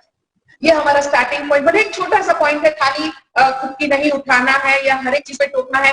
कुछ ऐसी गेम्स है, क्रिकेट खेलने बेटा जा सकता है, बेटी नहीं जा सकती, बेटी को बोलेंगे कैरम खेल, बैडमिंटन खेल, या ऐसी कोई गेम जो बेटी कर सकती है बेटा नहीं कर सकता, उसे बार बार ये कहा जाता है कि तू लड़की है, तू ये चीज नहीं कर सकती। यानी बचपन से हम अपनी बेटियों के मन में इतना सारा डाल देते हैं कि क्योंकि आप लड़की है आप ये नहीं कर सकती। मैं आज उन सभी माओं को कहना चाहूंगी कि प्लीज आप अपनी घर में सबसे पहले ये डिफरेंस खत्म कीजिए, ये इक्वालिटी वहां से। और होता क्या है, थोड़े बड़े दोनों बच्चे जब होते हैं तब हम अननोइंगली बेटी की ज्यादा केयर करते हैं। वो केयर नहीं है, that care is out of square. मेरी बेटी अब बड़ी हो गई है, उसे बाहर नहीं जाना है, उसे रात को 10 बजे के बाद बेटा जाएगा तो शायद माँ या बाप पूछेंगे नहीं कि कहाँ बेटा जा रहा है। लेकिन अगर बेटी जा रही, नहीं पूछना भी चाहिए, केयर होनी भी चाहिए, I do agree with that, आप पूछिए, लेकिन एट द सेम टाइम बेटे को भी पूछिए। मेरे आपकी बेटे को ये फील मत कराइए कि क्योंकि वो बेटा है उसको वो बिना कुछ कहे बिना कुछ किए जा सकता है, 12 बजे तक नीचे अपने दोस्तों के साथ खड़ा रह सकता है, और बेटी ये डिफरेंसेस जब हम बच्चों को बड़ा करते हैं तभी से हम ना करें। मैं अब मेरे हाथ में एक जो डेटा है कि हमारे देश में इंडिया का सेक्स रेशियो बता रही हूँ 943 फीमेल टू 1000 में, और सरप्राइजिंगली यानी शायद मैंने भी ये नहीं सोचा था before having this data in my head कि रूरल में it is 946 to 1000 male, but urban में when we say कि एजुकेटेड लोग हैं बहुत ज्यादा इसमें फर्क नहीं समझते, ऐसा नहीं करते, वहां the data is 900 female to 1000 and I don't know, पर केरला में it is 1058 to 1000, and worst is Haryana. It was worst before with 776 to 1000. Now it is better to 861 to 1000. I think हमारे पंतप्रधान मोदी जी को भी शायद इसीलिए पानीपत से बेटी बचाओ बेटी पढ़ाओ कार्यक्रम शुरू करना पड़ा था। तो ये जो इक्वालिटी की बात है तो हम जन्म से ही क्या, मैं आपको दिल पे हाथ रख के ये पूछना चाहूंगी, मैं बहुत सारे लोगों को देखी बीइंग इन दिस फील्ड, बहुत सारे लोगों को मिलती हूँ, बहुत सारी मिठाइयां इसलिए मैं खाती हूँ क्योंकि बेटा हुआ है। मैंने बहुत कम घर देखे हैं जो बेटी होने की मिठाई मेरे पास लेके आए। तो क्या ये इक्वालिटी हम उनके जन्म के पहले से और जन्म के तुरंत बाद से शुरू नहीं कर रहे? सो मैं ये चाहती हूँ कि इसमें सबसे अहम रोल जो है आज मातृ दिवस के दिन पे मैं कहना चाहूंगी कि हम सभी माँ का है। हमारी बेटी को कभी ये महसूस नहीं कराए कि आप ये नहीं कर सकते। मैं इस फील्ड में होने की वजह से मुझे लगता है कि समाज के हर तबके से मिलती हूँ। मैंने एक दिन जो कारपेंटर्स की सभा थी या लुहारों की सभा थी या स्वर्णकारों की सभा थी, तो मैंने उनसे ये जरूर पूछा था कि आपका ये जो हुनर है वो आप आगे पास करते हैं कि नहीं, क्योंकि आजकल होता क्या है, सुनारों के बच्चे भी सुनार में नहीं बनना चाहते, वो भी एमबीए बनना चाहते। तो हमारे यहाँ जो हुनर है वो शायद कहीं ना कहीं कम होता दिखाई दे रहा है। लेकिन उनमें से किसी की मेंटालिटी ये नहीं थी कि हमारी बेटी भी हमारे हुनर को आगे ले सकते हैं। एक हमारा ब्लॉक ऑफ माइंड हो गया है कि एक डिजाइनर ऑर्नामेंट डिजाइन बेटी कर सकती है, लेकिन वो बैठ के सोनारों का काम नहीं कर सकती। ऐसे बहुत सारी चीजें हैं। मैं जब यहाँ मेयर थी तब हमने एक महिलाओं के लिए रिक्शा देने की योजना बनाई। उस योजना में महिलाओं को रिक्शा देने के लिए हमने स्पेशल एक प्रोग्राम किया ताकि एक एक्सेप्टेंस समाज में आए कि महिला रिक्शा चला सकती, महिला टैक्सी चला सकती, महिला कार ड्राइव करती है। अब तो वो बहुत कॉमन हो गया, बहुत लोगों को उसमें कुछ नया नहीं लगता है। लेकिन जब पहली महिला रिक्शा ड्राइवर थी तब मुझे लगता है कि हमारे यहाँ जो यात्री बैठते थे वो पहले देख के बैठते थे कि ये बराबर चला पाएगी, और मैं दावे से कह सकती हूँ कि उसने अभी तक एक भी एक्सीडेंट नहीं किया है। जरूरत है सोसाइटी को उनमें विश्वास दिलाना। हर वो काम, मैं मानती हूँ कि फिजिकली शायद पुरुष स्ट्रांग है, शायद नहीं, बिल्कुल है। ये बायोलॉजिकली हमें भगवान ने ऐसा बनाया है कि पुरुष फिजिकली स्ट्रांग है, लेकिन मेंटली स्त्री बहुत स्ट्रांग है। और जो मेंटली स्ट्रांग है, मुझे लगता है कि उसके लिए कोई भी काम असंभव नहीं है। बहुत चौंकाने वाले जब आप डेटा देखते हैं तो आते हैं, और उसके लिए हमारे देश में वुमेन एम्पावरमेंट ऐसे प्रोग्राम करने पड़ते हैं। बेटी बचाओ बेटी पढ़ाओ हो, या उज्ज्वला हो, या निर्भया हो, या नारी शक्ति अवार्ड्स हो। बहुत अच्छी बात है, हमारा देश इस तरह स्त्रियों को आगे लाने की पहल कर रहा है, इक्वल लाने की पहल कर रहा है। एट द सेम टाइम मैं कहूंगी कि बहुत सारे ऐसे ऑप्शंस हैं जहां अभी तक हमारी महिलाओं को स्वीकारा नहीं गया है। सबसे पहले मैं बात करूंगी लिटरेसी। जब एक घर में 2 बच्चे हैं, अब किसी कारणवश कोई एक ही आगे पढ़ सकता है, तो पहला झुकाव जाता है, उसकी योग्यता नहीं देखी जाती। अगर बेटी पढ़ने में बहुत अच्छी भी है, मार्क्स भी अच्छे ला रही है, लेकिन अगर किसी कारणवश अगर एक ही बच्चे को पढ़ाया जाएगा तो वो सिर्फ बेटे को पढ़ाया जाएगा। तो मैं चाहती हूँ कि वहां से, इसीलिए हमारे यहाँ लिटरेसी जो रेट है वो मेल में 82.14% है, फीमेल में 65.4%। दूसरी मेंटालिटी ये बनी है कि लोग लड़कियों को पढ़ा के क्या करना है, उसे टीचर नहीं संभालना।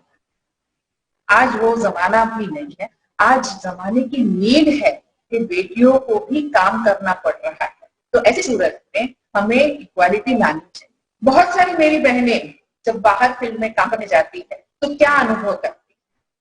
सबसे पहला अनुभव तो ये होता है वेतन श्रेणी में एक ही काम, एक ही लेवल। जब वेतन श्रेणी की बात करते हैं तो पुरुषों को अधिक वेतन मिलता है, उसी काम के लिए महिलाओं को बहुत कम वेतन मिलता है। वहां इक्वालिटी नहीं बन जाती। काम उन्हें उतना ही चाहिए जितना पुरुष कर रहे हैं, लेकिन वेतन क्योंकि महिला है उसे कम दिया जाता है। और ऐसा हर एक बाहर के फील्ड में होता है। मैं पॉलिटिशियन हूँ, पॉलिटिक्स में भी मैंने ये डिस्क्रिमिनेशन सहा है। हमें आगे आने के लिए सबसे पहले तो मैं धन्यवाद दूंगी कि 50% हमारे यहाँ स्थानिक स्वराज्य संस्था में रिजर्वेशन है, और ये रिजर्वेशन मुझे लगता है कहीं ऊपर तक जाने की जरूरत है, क्योंकि 2014 में 16वीं लोकसभा में 64 महिलाएं थी। 2019 में वो सिर्फ थोड़ी सी बढ़ के 78 महिलाएं हुई, 78 women, which is just 14.5% of the total. 14.5% of the total. और ऐसा नहीं है कि महिला सक्षम नहीं है, लेकिन महिलाओं को ये आगे आने इसलिए नहीं दिया जाता। बहुत बार ऐसा भी होता है कि घर की महिलाएं भी दूसरी महिला की, और सबसे बड़ा मैं सोचती हूँ कि महिलाओं को आगे नहीं आने देने में कारणभूत है, क्योंकि बचपन से जैसे माँ सिखाती है कि तू महिला है, बाहर नहीं जा सकती, ये नहीं कर सकती, उसके बाद शादी होके आते हैं। मुझे ये बताइए कि कितनी हमारे यहाँ देश में ऐसी महिलाएं हैं जो अपनी मर्जी से ही जो चाहे वो काम कर सकती है। शादी के बाद महिला नौकरी करेगी या नहीं करेगी, वो काम करेगी या नहीं करेगी, किसी फील्ड में आगे बढ़ेगी या नहीं बढ़ेगी, उसमें हस्बैंड का कंसेंट होना, उनके ससुराल वालों का कंसेंट होना बहुत जरूरी होता है। वो कितनी भी लायक हो, लेकिन उसे कंसेंट चाहिए, वो अपने आप डिसीजन नहीं ले सकती। जो पुरुष के साथ ऐसा नहीं है। किस समय पुरुष ने ये पूछा है अपनी वाइफ से, हर एक कदम में पूछना पड़ता है कि क्या मैं ये करूं या नहीं करूं, नौकरी करूं या नहीं करूं। हमारे देश की मेंटालिटी ऐसी हो गई है, हमारे यहाँ हर एक फील्ड में, अभी आप सिनेमा जगत देखिए, अगर किसी अभिनेत्री की शादी हो गई है तो उसका career is comes to end. और वहीं हमारे पुरुष अभिनेता 50 साल में भी हीरो हैं, 55 साल में भी हीरो हैं। मुझे कोई शिकायत उन पुरुषों से नहीं है, मुझे शिकायत है हमारे देश की उस मेंटालिटी से, जहां स्त्रियों का आकलन सिर्फ इसलिए किया जाता है कि वो शादी हो गई है तो इस फील्ड में नहीं आ सकती। यानी सभी रेस्ट्रिक्शन जो है वो स्त्रियों के लिए है कि शादी के बाद अमुक फील्ड नहीं कर सकती, अब ये बाहर नहीं जा सकती, इस समय ऐसा नहीं कर सकती। मैं पॉलिटिशियन हूँ, मैं स्टार्टिंग में जब पुलिस स्टेशन जाती थी, मैं बीइंग राजस्थानी फैमिली, तो सबसे पहले ये पूछा जाता था कि आप लेडीज होके पुलिस स्टेशन क्यों जा रहे हैं? अरे भाई मेरा फील्ड है, मुझे जाना पड़ेगा। या ऐसी कोई जगह जहाँ बस्तियां हैं या ऐसी कोई जगह है तो वहां क्यों जा रहे हो, ये पूछा जाता है। क्यों किसी मेल पॉलिटिशियन से नहीं पूछा जाता? और सबसे बड़ी बात है कि महिला अपनी योग्यता से आगे आ जाए तो कहा क्या जाएगा, अरे ये तो ऐसे ही आ गई होगी। उसकी योग्यता को कभी भी सराहा नहीं जाता।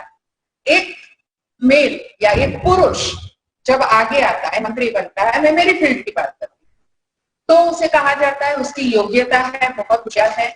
लेकिन वही अगर एक महिला आगे आती है तो सबसे पहले एग्जाम उसके कैरेक्टर पे आता है। ऐसे ही आई होगी, वो किसी को खुश करके आई होगी। यही हैरेसमेंट हर ऑफिस कॉर्पोरेट सेक्टर में भी होता है। मुझे मेरे ऑफिस में, मैं भी हमारी एक छोटी सी कंपनी है सोनम बिल्डर की, वहां हमने इसी बात को ध्यान रख के इतना सिक्योर वातावरण बनाया है कि हमारे यहाँ की लड़कियां शादी करने से पहले कभी भी जॉब छोड़ने की नहीं सोचती कि यहाँ एक सिक्योर वातावरण है। लेकिन वही लड़कियां जब कहीं और से आती है तो मुझे दूसरे ऑफिस का बताती है, तब मुझे पता पड़ता है कि हर एक सेक्टर में, पहले मुझे ये लगता था कि शायद पॉलिटिक्स में, शायद कॉर्पोरेट सेक्टर में, पर छोटी से छोटी कंपनी, छोटी से छोटी ऑफिस में ये सेक्शुअल हैरेसमेंट हर एक महिलाएं फेस करती है। और इसी वजह से वो घबरा के या तो वो जगह छोड़ देती है या बदनामी के डर से किसी से कहती नहीं है। अब वही काम पुरुष बड़े शान से कहता है कि भाई नहीं, हम तो ऐसे हैं। लेकिन इस पे ये बात कलंक बन के, भाई ये तो कलंकित है, समाज भी हमें उसी नजरों से देखना चालू कर लेता है। तो ये जो अनइक्वालिटी है, कहीं ना कहीं हमें जरूरत है मेंटालिटी बदलने की। हमारा समाज जब ये सोचेगा कि नहीं, ये स्त्री भी अपनी योग्यता से आगे आई है, ये स्त्री भी अपनी योग्यता से, मैं मेरी फील्ड की बात करूं, तो अभी कोरोना चल रहा है, तो हमारे यहाँ शहर में हॉस्पिटल खड़ा करना था, तो हमने सभी हमारे एफर्ट्स लगाए, सभी ने मिलकर एक हॉस्पिटल, कोविड हॉस्पिटल खड़ा किया। लेकिन बीइंग अ वुमन, वो क्रेडिबिलिटी समाज देने से क्यों डरता है? हालांकि अब मेरे साथ ऐसा नहीं है, क्योंकि बट एक जगह प्रूव करने के लिए जितनी स्त्री को मेहनत करनी पड़ती है, पुरुष को उतनी नहीं करनी पड़ती। उसके पीछे का रीजन है inequality. I want equal justice for everyone. सबसे बड़ा कॉर्पोरेट सेक्टर में भी एक बिजनेसमैन अगर महिला है, मुझे ये बताइए कितने बिजनेसमैन कॉर्पोरेट सेक्टर में अपने महिलाओं को देखा और उसकी तुलना में कितने जेंट्स है? डेटा तो 10% से भी कम का बता रहा है। और हर एक फील्ड में ये प्रॉब्लम है। क्यों है? बेसिकली क्योंकि हमारे यहाँ वही एक मानसिकता बनी हुई है। पहले का जमाना था जब मैं देखती थी, हमारे पौराणिक संस्कृति थी कि हम महिलाओं को सम्मान और इज्जत देते थे। हम उस वाक्य को फॉलो करते थे, यत्र नार्यस्तु पूज्यन्ते रमन्ते तत्र देवता। इसका मतलब है नारी को सम्मान दीजिए। पर आज के जमाने में सम्मान का मतलब है नारी को उतना ही महत्व दीजिए जितना पुरुष को दिया जाता है, और वो ही सम्मान है। हमारे माताओं से, मेरी बहनों से, मेरी महिलाओं से देश की मैं कहना चाहूंगी कि आप कहीं भी अपने आप को छोटा महसूस न करें, ये महसूस न करें कि हम पुरुष से कहीं कम। इसका मतलब ये नहीं कि हमने बाएं चढ़ा दी और हम पुरुष के साथ फाइट करने जा रहे हैं कि अब हम भी ऐसे हैं और हम ये काम ऐसे ही करेंगे, अब हम महिलाएं हैं हमें ये काम ऐसे नहीं करना है। नहीं, हम अपने आप को साबित करें अपने फील्ड में।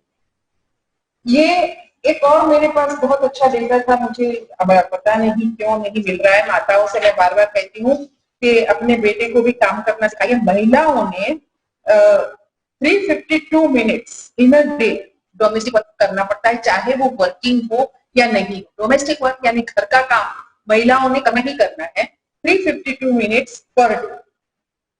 वही पुरुष कितना करते हैं? 52 मिनट्स इन अ डे। इसका मतलब है 577% ज्यादा। और महिलाएं करती भी है।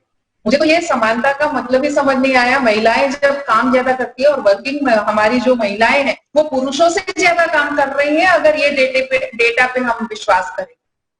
मैं इसीलिए माओ को कहती हूँ कि अपने अपने बच्चों को काम करना सिखाइए, ताकि ये रेशियो जो डोमेस्टिक वर्क का है 577% ज्यादा, वो कहीं ना कहीं हम कम कर सके। अगर देश में समानता लानी है तो क्योंकि आगे जमाना आएगा जब महिलाएं आज भी कौन से फील्ड महिलाएं नहीं है, क्या पायलट नहीं है, क्या इंजीनियर नहीं है, हर एक अभी मैंने पैनल पे ज्यादा डॉक्टर्स को देखा वो महिलाएं थी। उन्हें बाहर जाना है तो क्यों नहीं उनके हस्बैंड या उनके पापा या उनके घर वाले उन्हें उसी काम में मदद करें। फैमिली सपोर्ट, जैसे महिलाओं को कहा जाता है कि फैमिली सपोर्ट के बिना आगे नहीं आते। कभी पुरुष बड़े गर्व से कहता है, अरे मैंने मेरी बीवी को सपोर्ट किया है इसलिए वो इतना आगे आई है। महिलाएं तो अननोइंगली अनसेड सपोर्ट करती आ रही है, not only to husband but to the family. अपने बच्चों को आगे बढ़ाना है तो वो महिला के बिना नहीं हो सकता है। पुरुषों को आगे जाना है तो महिलाओं का सपोर्ट होता है। और जबकि महिलाओं ने कभी ये नहीं जताया कि ये मेरे सपोर्ट से आगे आए। तो मेरे भाइयों, आज मातृ दिवस के दिन, मदर्स डे के दिन, प्लीज आप इतना जरूर करें कि अपने अपने घर में महिलाओं को जिस काम में रुचि है या जिस काम में उसको आगे बढ़ना है उन्हें उनकी योग्यता अनुसार आगे बढ़ने दीजिए। और सह कर्मचारियों से मैं जरूर कहूंगी कि अगर कोई लेडीज योग्य है और आपसे आगे जाती है तो इसे ईगो का प्रश्न मत बनाइए। इसे सराहनीय कदम है कि आप सराहनीय कीजिए कि आप अपनी योग्यता से आगे आए हैं और उसके लिए एग्जाम्पल सेट करिए कि हमारे यहाँ एक महिला अपनी योग्यता से आगे आई है, बल्कि कोई पुरुष, कोई सहकर्मचारी उस महिलाओं के लिए अभद्र शब्द वापरे या अभद्र कुछ कहे या ऐसी कोई हरकत करे तो मैं उन ऑफिस में जितने पुरुष कर्मचारी हैं उनसे ये आह्वान करूंगी कि आप अभी अपने रुझान ने भी कहा कि क्यों नहीं आप आगे आके खड़े हो जाइए, चाहे वो बॉस है। हमारे यहाँ महिला कर्मचारी है, उसे सम्मान देना हम सबका कर्म, हम सबका धर्म है। तो ये होगा कि हमारे देश में जितनी महिलाएं हैं उनको आगे आने से कोई नहीं रोक सका। इक्वल केयर, इक्वल अपॉर्चुनिटी और इक्वल हमें रिस्पेक्ट के साथ उन्हें आगे बढ़ने का मार्ग, इतना होगा तो मुझे लगता है कि जितनी महिलाएं आज आगे हैं, जिसका परसेंटेज 14 बता रहे हैं, 50% आने में बिल्कुल समय नहीं लगेगा। जाते जाते एक बार मेरी गृहिणी बहनों से कहती हूँ कि बहुत बार जो हाउस वाइफ होती है वो अपने आप को तुच्छ समझती है, वो अपने आप को एक सेकंड ग्रेड की लेडी समझती है। और जब उससे पूछा जाए कि आप क्या करते हैं तो वो कहती है कि मैं कुछ नहीं करती। मैं उन बहनों से कहना चाहूंगी कि आप जो भी कर रही है उस काम का गर्व अपने आप में होना चाहिए। आप बहुत अच्छी तरह से घर संभाल रही हैं तो उसका भी गर्व करे, क्योंकि आप घर संभाल रही है इसलिए आपके फैमिली सदस्य आगे बढ़ रहे हैं। तो मेरी उन सभी गृहिणियों से भी मेरी प्रार्थना है कि अपने आप को सेकंड ग्रेड का कहीं न समझे, आप भी उतने ही इम्पोर्टेंट है। और पूरे फैमिली सदस्यों से मेरी प्रार्थना है कि हर एक काम में उनका मत लीजिए। देखिए 1950 में बाबा साहेब आम्बेडकर ने, पहले हमारे यहाँ स्त्रियों के नाम पे प्रॉपर्टी नहीं ली जाती थी। 1950 में बाबा साहेब आम्बेडकर जी ने ये रूल किया कि स्त्रियों के नाम की प्रॉपर्टी हो। बहुत सारे देशों में स्त्रियों को वोट भी 1920 के बाद मिला है। हमारे यहाँ तो 47 में स्वतंत्रता के बाद पहले इलेक्शन में स्त्रियों ने वोट किया। लेकिन ये विश्व का प्रॉब्लम है, इक्वालिटी विश्व का प्रॉब्लम है, और मुझे लगता है कि सभी देश धीरे धीरे इससे उबर रहे हैं। हमारा भारत देश भी जरूर इस दिशा में आगे बढ़ रहा है, और मैं सभी को मेरी दिल से हार्दिक शुभेच्छा देती हूँ, क्योंकि आज हम वोट कर सकते हैं, आज हमारे नाम की प्रॉपर्टी खरीद सकते हैं, और ऐसे हमारे बाबा साहेब अम्बेडकर जी ने हमारे बहुत सारे ऐसे किए जिसमें हम ये काम कर सकते हैं। तो सभी को फिर एक बार मातृ दिवस की बहुत बहुत शुभकामनाएं, और सभी बहनों को ये जरूर कहूंगी कि जो भी आप है उस पर आप गर्व कीजिए, और पूरी फैमिली को फिर एक बार मेरी प्रार्थना है कि सभी को सम्मान दीजिए, और पुरुष हो या स्त्री हो, आपके घर में बेटा हो या बेटी हो, समानता से बड़े कीजिए, समान अपॉर्चुनिटी दीजिए, और उन्हें आगे बढ़ने में मदद कीजिए। नमस्कार। Thank you ma'am. Thank you madam. Gynaec society की ओर से आपका खूब खूब आभार, धन्यवाद। और आपने आज मदर्स डे के दिन बहुत ही अच्छा समानता का मैसेज दिया है, और सुनने वाले सब लोगों को मेरी भी विनती है गायनिक सोसाइटी की ओर से कि आपका जो मैसेज है उसको आगे लेके जाए और फॉलो करें। अपने घर से होके, नौकरी की जगह से होके, हर जगह पर ये मैसेज फॉलो करें। Thank you very much madam. Thank you, ma'am. Thank you very, very much. Thank you. All right, ladies and gentlemen, let's quickly move on. It's now time that I introduce our next speaker to you, who is Dr. Girija Wagh. Dr. Girija Wagh is Director, Girija Hospital and Fertility Center, Kothurud, and she would be talking on Me Too, He Too, which is the right move. Welcome, ma'am. Welcome to Dr. Girija Wagh.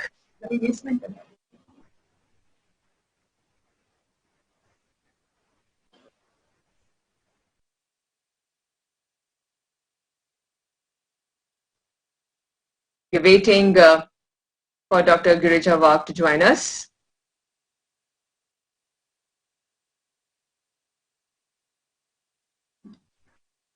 I think she is there only. Dhwani, she is there only. She was just there. Okay. Dr. Girija. Dr. Girija Wagh, if you can hear me, request you to kindly come online.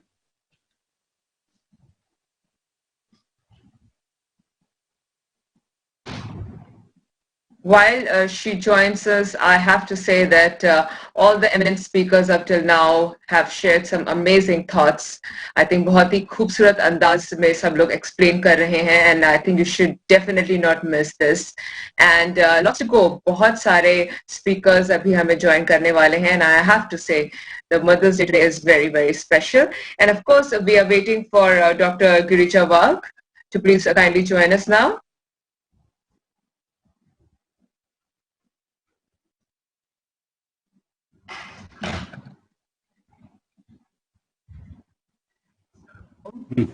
Hello. I think she had certain internet issues. She's there. Yeah, now she's there. Yeah. Hi, Dr. Girija Wagh. Warm welcome to you, and handing the session to you now, ma'am. Okay. So I would start with sharing my screen today.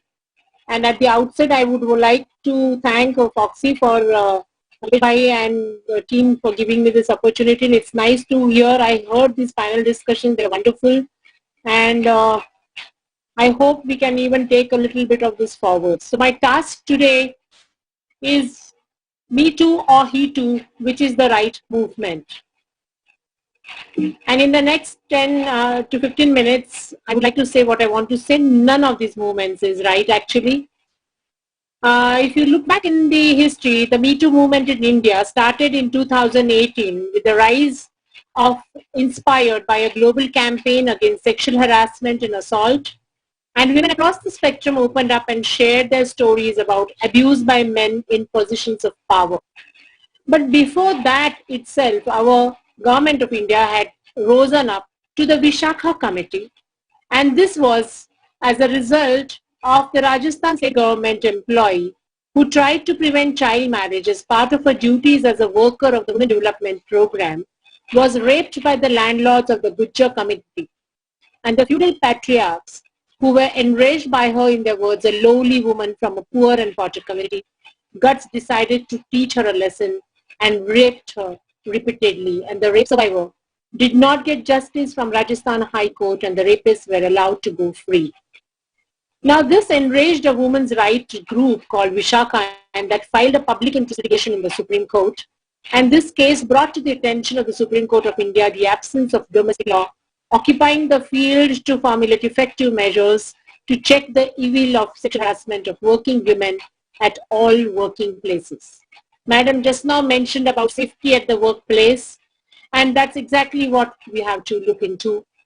And then evolved the POSH Act, and India's first legislation specifically addressing the issue of workplace sexual harassment. The Sexual Harassment of Women at Workplace Act 2013 was enacted by the Minister of Women and Child Development, India, in 2013. And the government also subsequently notified the rules under the POSH Act titled the Sexual Harassment of Women at Workplace Prevention, Prohibition and Redressal Rules 2013, the POSH rules. The year 2013 also witnessed the promulgation of the Criminal Law Act 2013, which has criminalized offenses such as sexual harassment, stalking, and voyeurism.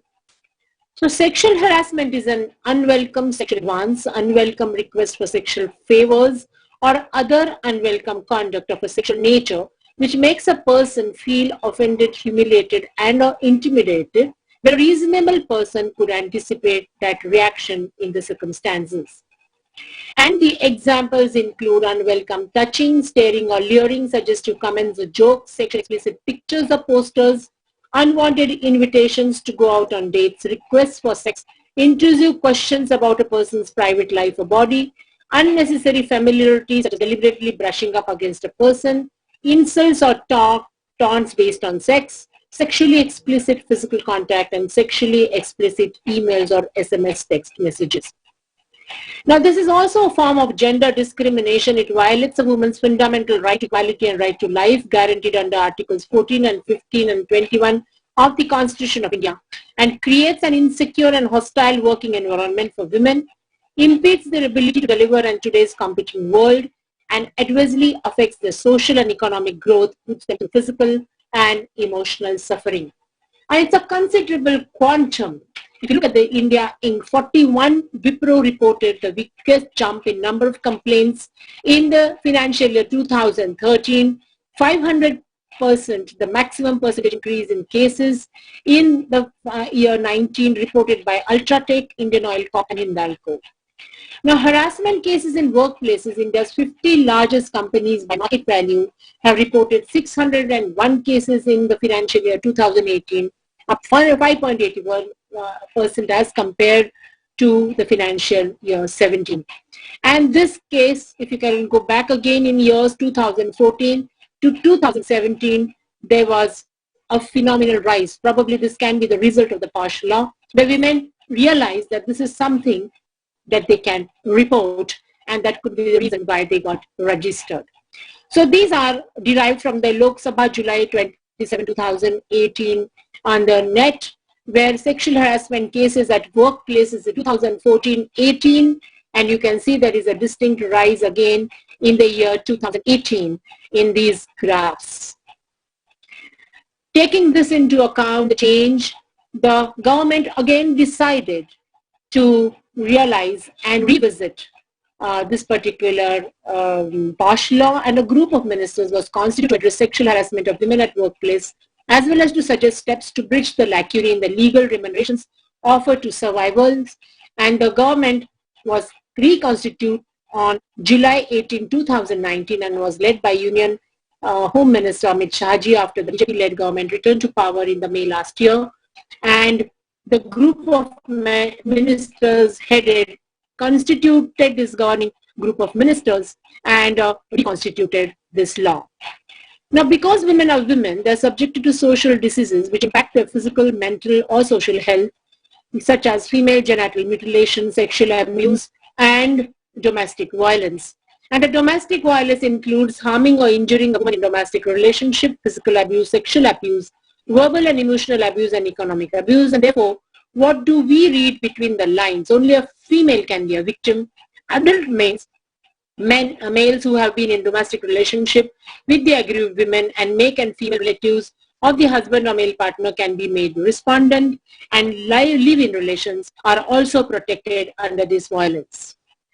Now, if you look at the reason why domestic violence occurs, and if you look at the survey presented here by the NFHS, it mentions that alcoholism usually happens to be one of the most important reasons which contributes, and it seems to be a pervasive fact of life, but an extraordinary fact, pleasurable and destructive, and atomized and adulated and deeply ambiguous, and the genie in the bottle is what Griffith Edwards said, and that's probably the sign of toxic masculinity.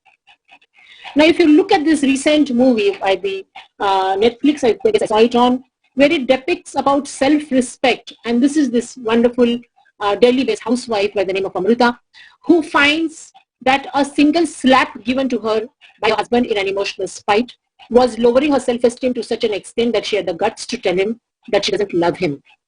And when her lawyer says that you have to just mend it, and you have to look at it, if they are flawed, you have to mend them, then this young girl says, if you have to mend it, that means it's already broken.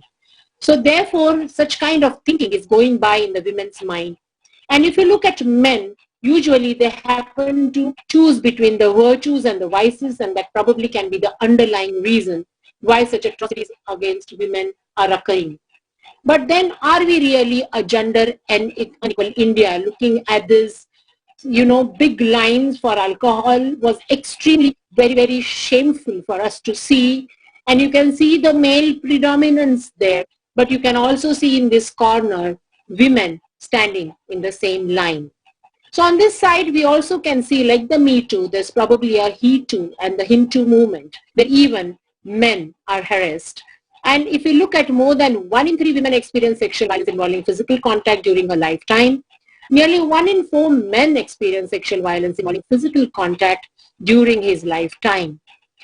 And there have been students, and this has been a news from our own country, where a student from a government senior secondary school wanted his principal, wanted him to oblige his principal's invitation for physical relationships, and for which he would be penalized.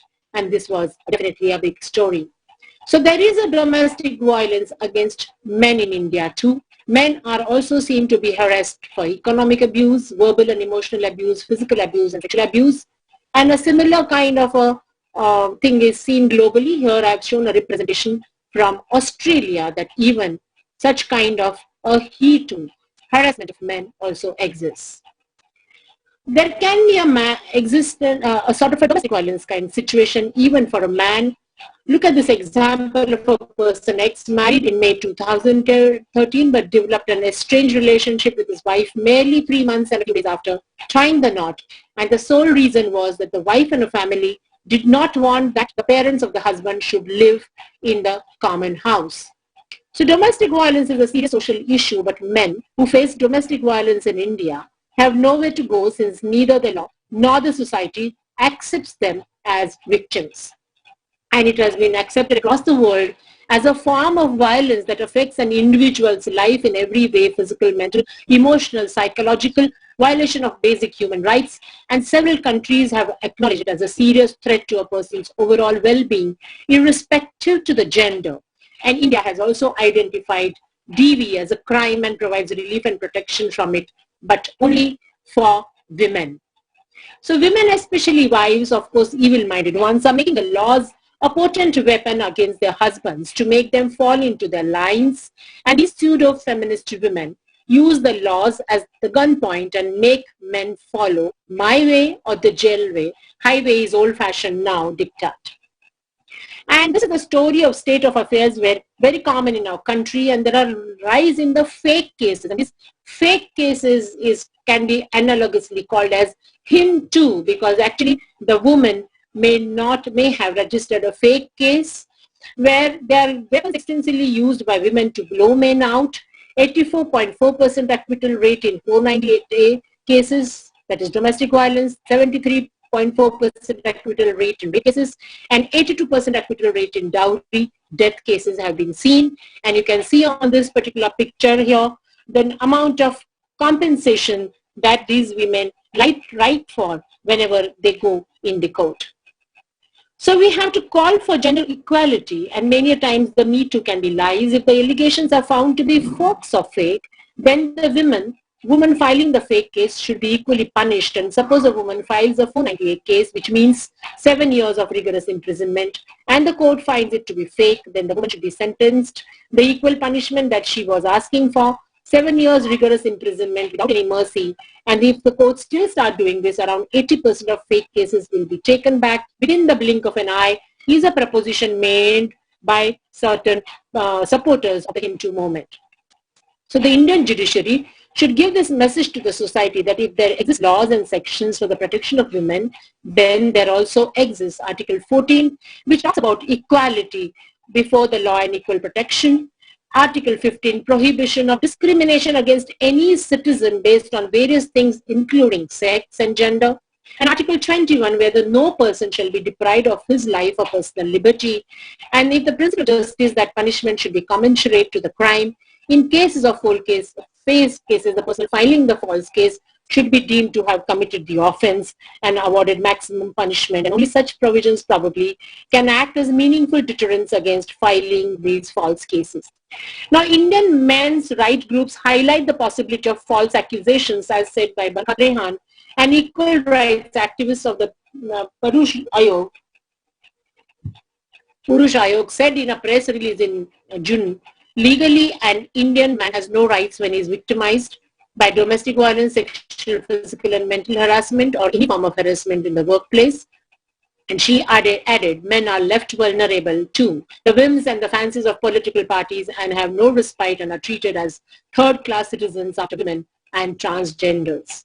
So then, are there any solutions? Yes, maybe education, and not only education, because it has been found by the NFHS survey itself that educated straight-off society has a lesser incidence of such kind of a domestic violence. There also, not only education, I think it has to be brought about for a behavioral change, and there has to be a respect based just on the fact that we are humans, and there has to be nothing to do with gender.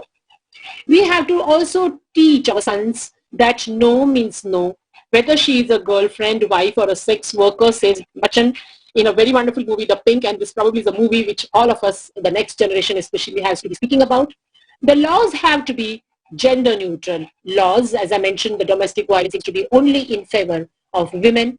And probably if you have missed on educating them during their upbringing or from their homes, we can have some such kind of foundations like the Martha Farrell Foundation, wherein they are creating and supporting people and training them for gender sensitive issues and making their workplaces safe. And they have been working from 2015 and have trained nearly 30,000 employees and students. And this is something that we can take up, and maybe FOGSI can look at this. We also have to remember that ours is a patriarchal society. Yes, we had speakers speaking, and yes, we know that this exists in our community. But then even men, like women, suffer under patriarchy. Men do suffer because the most popular patriarchal thinking that mard ko dard nahi hota, men do not feel pain, utilizes and patronizes emotional castration of boys from a very young age, which teaches them to tolerate abuse and feel glorified about making sacrifices.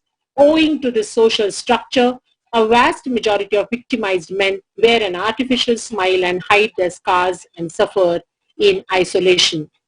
If you look at the philosophical aspect of the supreme greatness of the human existence, the universe is consisted of the sun, moon, and the stars and their planets. The universe is the womb, woman, and man, the planets on earth, sun and the moon. Children are stars, and in the battle between the righteous and the wicked, it's you and I versus the devils, the so-called civilization. And our own Hindu mythology has been speaking about Ardhanarishwar, wherein we find that there is an equal amalgamation about the Nar and the nari, which are same, they have to be together in all the truth, all the existence, and everything that is regarded with living lives. And Jivan plus Prakriti will bring about divinity, and they both are incomplete without each other. But not just in the human body, but in the energy of the whole universe and each and every molecule surrounding us. So change is the nature of life, but challenge is the future of life. So challenge the changes, never change the challenges. And I would conclude by saying, love all, trust a few, do wrong to none. And this has been said not now, but long time back by the great writer William Shakespeare. Thank you so much for this opportunity and the patient hearing. Thank you, Dr. Girija. Well, thank you very much for the very interesting presentation here. All right, ladies and gentlemen, let's quickly move ahead. And now I would once again like to invite Dr. Alpesh Gandhi to please join us here, who is the President of FOGSI. Thank you, ma'am. Thank you once again. Thank you. Thank you so much. Thank you. All right, we're waiting for Dr. Alpesh Gandhi. Welcome, sir. I think Sarman Joshi is ready, so please let us invite. Yes, sir, right here. All right, no, Sherman, let me go ahead and introduce you first. All right, ladies and gentlemen, so what we do is now we're going to move on to the next speaker. As you can already see on the screens, we do have a Sherman Joshi with us, who absolutely needs no introduction. Sherman Joshi is an Indian film and theatre actor. He has worked on and directed stage productions in English, Hindi, Marathi, and Gujarati languages, but is mostly known for his work in Hindi films. He made his acting debut in Godmother 1999. He made his debut as a co-lead actor in the Bollywood film Hindi film Style 2001. This was followed by supporting roles in many hit films such as Rang De Basanti, Golmaal, Life in a Metro Dole, Three Idiots, Hate Story 3, and Mission Mangal, to name a few. Well, he is the best known for his role as Raju Rastogi in the movie Three Idiots, and he would be speaking on respecting, supporting, and protecting women in our lives. So let's all join us here as Sherman Joshi joins us. Well, welcome to you, Sherman Joshi. Thank you so much.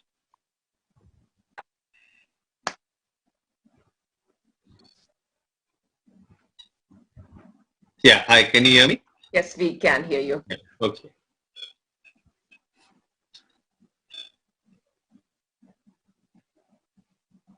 So,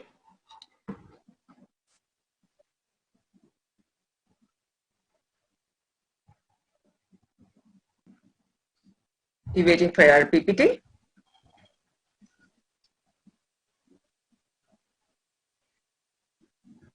sorry, are you waiting for me? Yes, we are ready for you to begin. Oh, I'm so sorry. Okay. I thought there was we can hear you. back and forth question answer going on there. No, we are waiting for you to start speaking now, Chairman. Yeah, I'm so sorry about that. Okay, so I went through your PPT and what you all were focusing on this afternoon. And you know what I related most to was the last point, where we get the kids aware of equality and women having the same measure and strength and a relationship of equals. And thereafter, the first thought that comes to my mind is of my father, because my father had not seen any other way of raising me, but the way he did, where women were given utmost status of equality and equal participants in every part of his life, and effectively for mine too. I remember there are 3 instances which I vividly kind of remember, where my father was twice in his life he raised his hand. He never liked to raise his hand on me otherwise, and they were for trivial but yet important issues. And the third moment that I remember is his face of rage when I think I was in my early teens, and where I used physical power on my elder sister. And that time, the face of rage that I saw, and the words that he said to me is that never ever hit your sister or any woman or any man for that matter. Never raise your hand, and particularly to your sister, on your sister. And that remains with me. And thereafter, he, with how he's been with various women in his life, from his mother, from his wife, which is my mother, and to his daughter, my sister, the relationship was always of equality, and there was no other way of life that I knew of. Later on in life, as I grew older, and some of my friends used to be surprised with the way I was with at that point my girlfriend and now my life partner. They used to say, but these are certain privileges that men have, and why aren't you exercising them? And it was, and they are all educated people, and certain things are taken for granted, like the woman of the house is supposed to cook and take care of you and take care of the household, and that was not the way my father had raised me. He participated equally in, even including household chores, to every aspect of raising us. He used to cook us meals, and he used to feed us, take care of us when we came back from school. My father had the luxury of being an actor, so effectively he worked on project to project, and it was not so when, in his free time, he took over the duty. My mom was a working woman, so she was at her bank. She was in the banking services, and effectively when I came home in the afternoons, he used to feed me and take care of me, and make sure that everything was well taken care of for my sister and for me. So when my friends, coming back to what they used to say, that these are ways of life. This is a tradition. It's been there for years, where women are treated in a certain fashion in terms of household responsibilities, and that's when I used to think that and also the religion of Hindu, we were not that religious in that sense, but the high points of what the religion taught us and made us look at was made to understand, I was made to understand by my parents in day-to-day life. So where the religion, the Hindu religion, allows you to question everything about the religion, about each aspect of, which are the best ways of the it encourages you to question every aspect that is narrated in it. So I very naturally told them that they were Hindu friends or only of mine. So I told them that I have to bring in religion aspect into this conversation, because I guess it is somewhere very relevant too.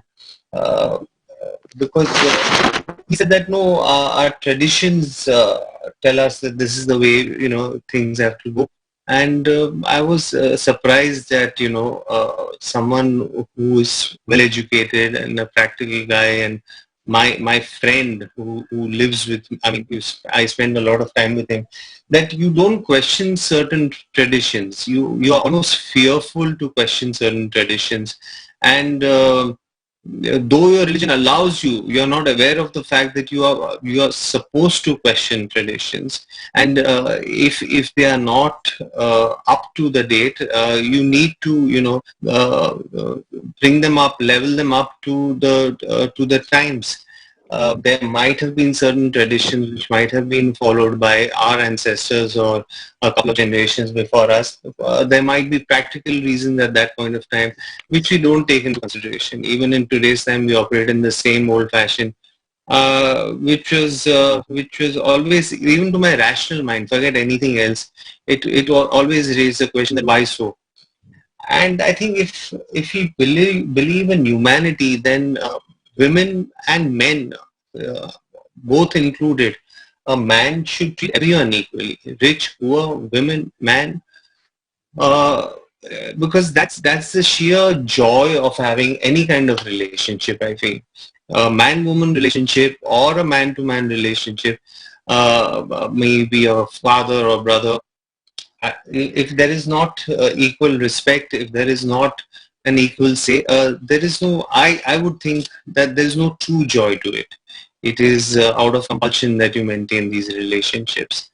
So I just, appeal to all the youngsters and especially the parents that this is the time when they are still growing up as teenagers. You have to make sure that you inculcate in them values of equality towards everyone, and particularly towards women.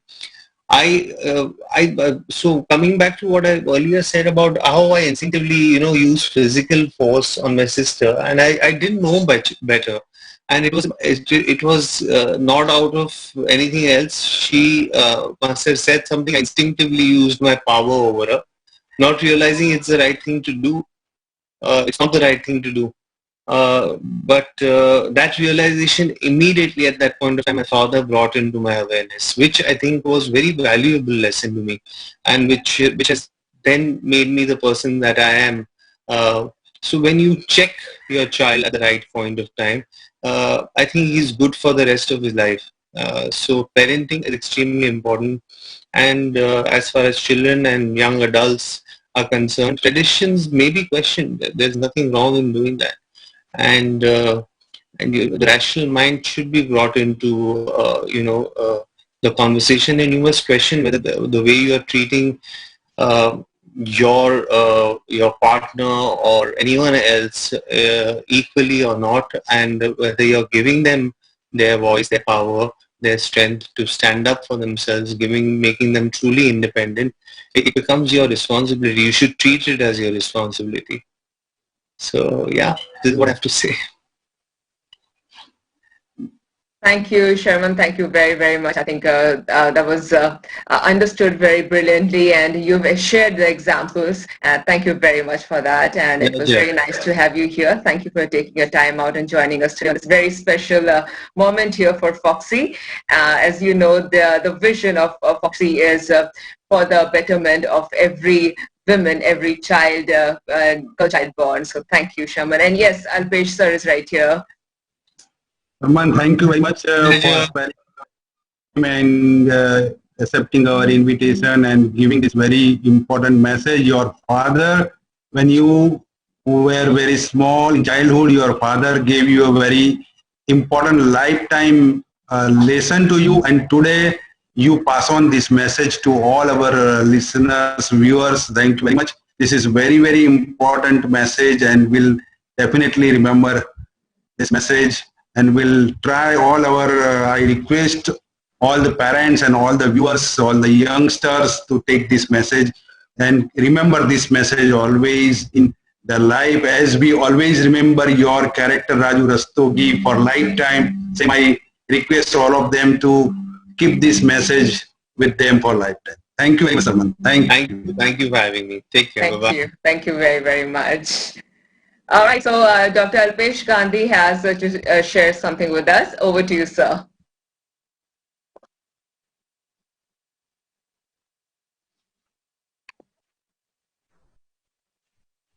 Let us go ahead. Go ahead with next. Fine, sir. All right. Okay. All right, with that, ladies and gentlemen, we have now yet again come to the panel discussion. This is our second panel discussion. And let me go ahead and introduce to you our moderator for the same, Dr. Nuzair Shariar. Well, he's the first at examination and gold medalist at MD 1988, SCPS 1988, and DGO 1987. Well, welcome to Dr. Nuzair Shariar. Let me now go ahead and introduce to you our panelist for the same, Miss Lisa Mangaldas. Ladies and gentlemen, Miss Lisa Mangaldas is a TV presenter, a YouTuber, writer, and live events moderator. A warm welcome to you, ma'am. Moving on, next up, we've got Dr. Rishikesh Pai. Dr. Rishikesh Pai is a medical director, Bloom IVF Group. Welcome to you, sir. With that, let's move on. Next, we've got Dr. Selva Priyavel, who is a Director, Spring Fertility, Fetocare, Fetogene, Kanyakumari. Welcome to you, ma'am, as well. Moving on. Lastly, we've got Dr. Varada. Dr. Varada is IVF specialist and laparoscopic hysteroscopic surgeon. Welcome to you, ma'am. And now I'm going to hand over the session to our moderator. Welcome, everybody. Dr. Noza Shariar, who's a moderator, to kindly join us. Hello. Hello, sir. Hi. You know, the host has blocked my video. He needs to unlock me if I'm to moderate. Oh, the host needs to unlock Dr. Noza Shariar. Thank you. Welcome, sir. That I wanted to come in earlier. Sorry. Yeah, I wish I'd come in earlier because just wanted to tell you that besides being a great son, Sharman is an absolutely fabulous husband and father. And I wish he could have spoken about what a great support he is to his partner, his wife, and what a fabulous father he is to his daughters. Something that you always carry on. I have a great panel. I think Anjali is also there. I don't have Anjali on the screen. Yes, I am. Hi, Anjali. Okay. Hi. Welcome, my panelists. Thank you for introducing them. We've got about 30 minutes. And we've got something that we could go on talking about forever. I have a panel which is passionate about today's subject, My Body, My Choice. It has been a campaign many of us have been a part of. And it's something that I would strongly recommend everyone who's logged in today to kind of get on to and get on to periodically. Now, one of my favorite quotes is Mr. Sen Gupta, who said, I'm going to request people to mute their mics when someone else is speaking. So Anasuya Gupta said, too many women in too many countries speak the same language of silence. And today our panel of 6 amazing panelists is here to speak for those women everywhere in the world, but particularly in our country, and talk about their sexual health and their reproductive rights. So I'm going to get straight into it. We are going to cover basically 4 areas. I'm going to cover access and basically talk about contraceptive access. I'm going to talk about adolescents because they have special needs. We're going to discuss abortions because there's no discussion on reproductive health that can be complete without abortions. And then finally, if we have some time, we shall talk about violence against women and maybe a little bit about the Me Too movement. I know we just did a fantastic lecture on that, but we need to touch upon that as well. So to get right into it, let's face it, it's all about the individual. Eleanor Roosevelt said, remember always that you not only have the right to be an individual, you have an obligation to be one. So at the start, sexual and reproductive rights are often considered very theoretical. They are often considered something people find very difficult to understand, define, and put into words. So I'm going to start with Anjali. Anjali, are sexual and reproductive rights human rights? Or is it something that we just give women on a case-by-case, issue-by-issue basis when it is convenient to society? Thank you, Nazir, and really thank you to the FOGSI president and everyone for inviting me. You know, that's a great question, and sexual and reproductive rights really encompass right to life, right to health, it's right to you. It is a human right. It's a right to be free from discrimination and violence. It is right to education, and it's right to services. So all of this falls right under sexual and reproductive rights. And if you really look at that, and if you believe in all this, if you believe in right to life, if you believe in right to access to quality services, right to education, if you believe in all that, then there is no way that you can be confused about sexual and reproductive rights. because that's what you need to do, and that's what all of us need to do. The challenge is that when we talk, and you're right about the individual, if you put the individual center square, and if you say the individual has all these rights and you are bound to, make sure that he or she accesses them, then there is no conflict whatsoever. And it's great you spoke about adolescent and contraception and abortion, because that really emphasizes a challenge. We judge adolescents before providing them contraception. With abortion, there is a stigma, discrimination, lack of privacy, all of that is around abortion.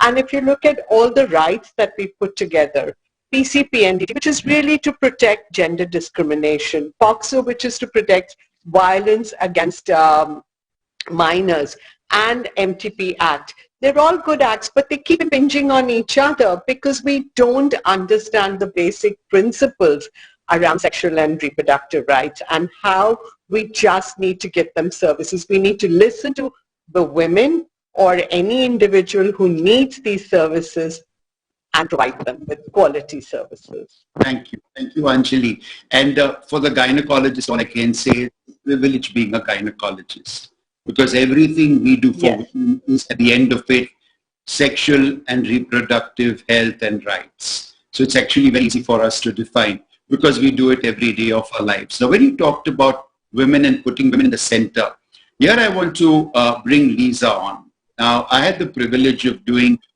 something on social media with Lisa, and I'm telling you that was probably one of the best interviews on abortion that could have been done. The interview is as good as the interviewer.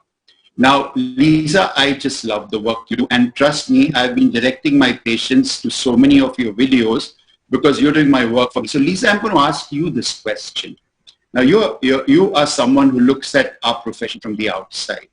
And what do you think for an average woman does she expect from the medical profession when it comes to sexual and reproductive rights, which Anjali has defined beautifully?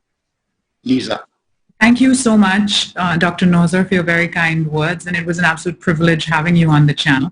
I think, before we even get to what a gynecologist can offer us as women, I think as a lay person, and I'm cognizant of all the privilege I have of education and money and many things that other women in this country don't have as easy access to. And still, even within my own peer group and social group and, the women that I get to meet on a daily basis, I think the idea that bodily autonomy exists for women, that as a woman you have control over your body, is a radical idea still in India, even among the most privileged women. So before they can even, either be aware of or have access to stuff like contraception or abortion or any of that, within the household, within society, in our minds, we're not taught that our body is ours to make decisions about. So when we might not even seek out the help of a gynecologist or a medical professional, even in the most privileged circles, especially if you're unmarried or if you're, a minor, because I think somehow society, even at the most privileged levels, thinks that the only legitimate sexual activity is that between a married couple intending to have a child, when the reality is that, a huge fraction of pregnancies are unintended and a huge fraction of couples are unmarried. And so I feel like there's a huge disjuncture between the way we think the world is and the way it really is, and this whole fear of log kya kahenge and all of that. And at some level, we're just being blind to facts, And I think that part of the reason I do what I do is because for a woman to even talk about sex, let alone on a public platform, even a married woman, even a woman talking about her sexual activity with her husband, it's so unfortunate, but there's so much shame and stigma, so much shame and stigma. So as a woman who is unmarried or young or, sort of single and trying to navigate her sexuality and her body, I feel like even that step, okay, I can talk to a medical professional about my needs, that's a huge leap for women. They're scared, embarrassed, they feel like they might be shamed or, like they might be judged simply for seeking contraception. So I feel like with young women, instead of taking stuff like contraception into their own hands, there's this over-reliance on the man to provide. He should bring condoms. Does he bring them? Does he use them? So I could keep talking. Sorry, I know we have a big panel, but those are some, I feel like even before we can come into your offices, there's so much work we need to be doing amongst ourselves in our homes, with our children, with our daughters, with our sons even, so that they, feel comfortable enough at least seeking out your assistance, which is, going to enhance our lives so drastically. I mean, I can't imagine my life without contraception, without my gynecologist. And yet so many of my own friends have never been to a gynecologist. Thank you. Thank you, Lisa. I mean, Anjali, Lisa, you both started off this discussion by putting the woman at the center of the equation, which really is what it's all about. And I can tell you as a gynecologist, we have the greatest respect for a confident young woman who comes to us asking for what she wants. And I think we are privileged to give it to her, and I just pray and hope everyone in my profession does that. Rishi has been such a champion for our profession. He's held all the important positions in the Federation of Gynecologists, but he also has a father who was probably a champion far before our time. Rishi, according to 2017 estimates, 214 million women have an unmet need for modern contraception. Now that's really shocking, because these would have avoided 67 million unintended pregnancies annually. And you know that in India, we had a study by the Lancet, which said that an estimated 48 million pregnancies had abortions accounting for a third, and about half were unintended. Now, I mean, look at what we are talking about. We are talking about a situation where women want help and women aren't getting help. Where do you perceive that challenges to contraception come from? Is it just the supplies? Is it the availability, affordability? Is it the confusion and the myths? Or is it all this and more? Rishi. So I think, you started the questioning with Anjali and with Lisa, and rightly so, because the whole challenge starts from social attitude, and that needs to change in the first place, because, and traditionally our parents have not got exposed to sex education at all in school. I was just looking at the net and all, and you need to go backwards. The sex education and all, everything is not properly taught in school. So I feel that, secondly, I personally feel that there's a huge amount of people who don't have access to education. So I always felt, when I was young and when I was very much into family planning, I always felt that we should have a direct kind of, moral civic education kind of lecture which should be directed, because there are so many, migrant workers, so many of them, they have never gone to school at all. So one is the knowledge. There is no access to knowledge. And when you don't have knowledge, you don't know that there is something like contraception that exists. So that's one area which really needs to be tackled at the educational level. We need to catch them young. The second, of course, is a huge again, knowledge access.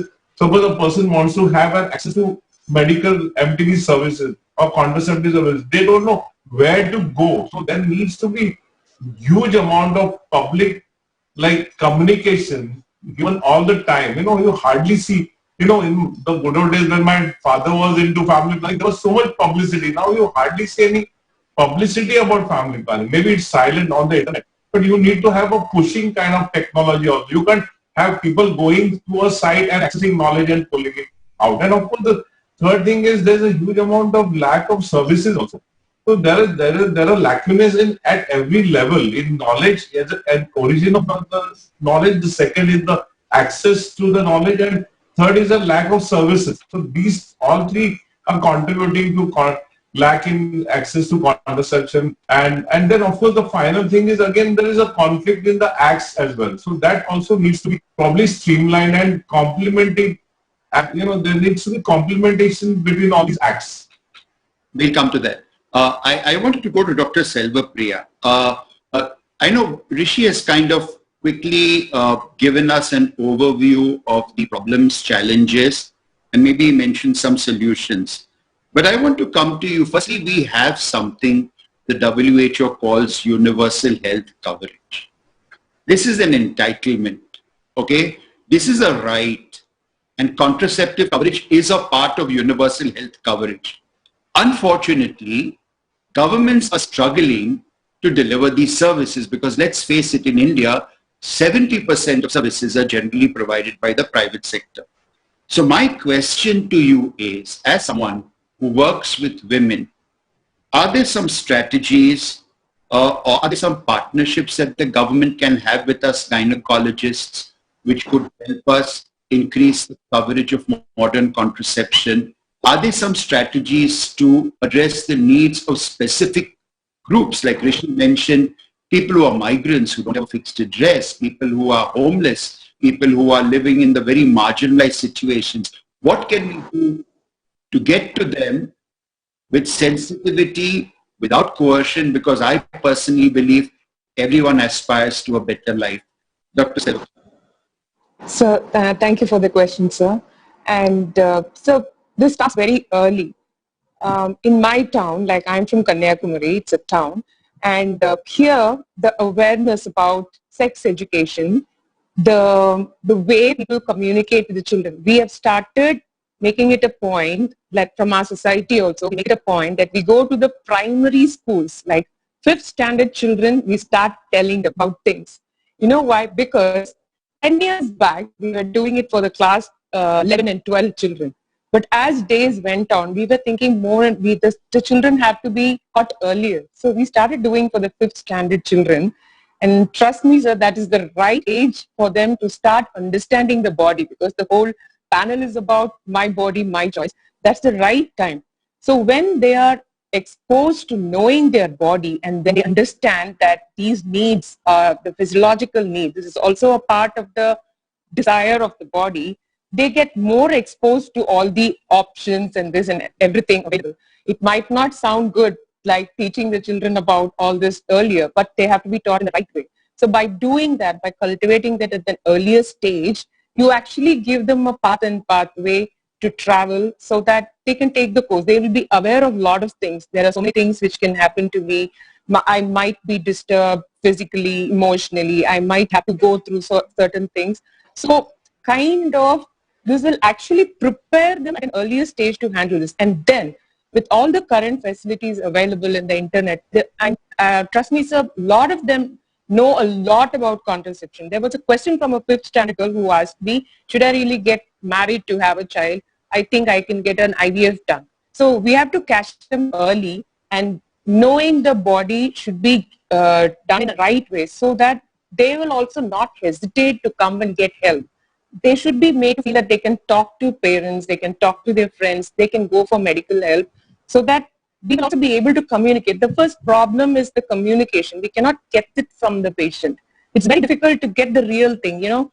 Even in the first couple of visits, we might fail. But in the third time, after we earn their trust, there is so much which comes from the patient, which we can actually direct it towards helping them. So I think catching them early and making the communication easier between us will help us to give them more options. There will be a good understanding and rapport between us, so we can give them more options.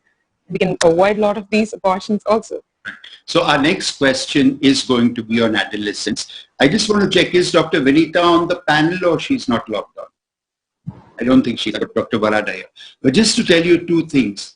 FOGSI had a year of the adolescent girl in 1998 when Dr. Meru Hansotia was the president.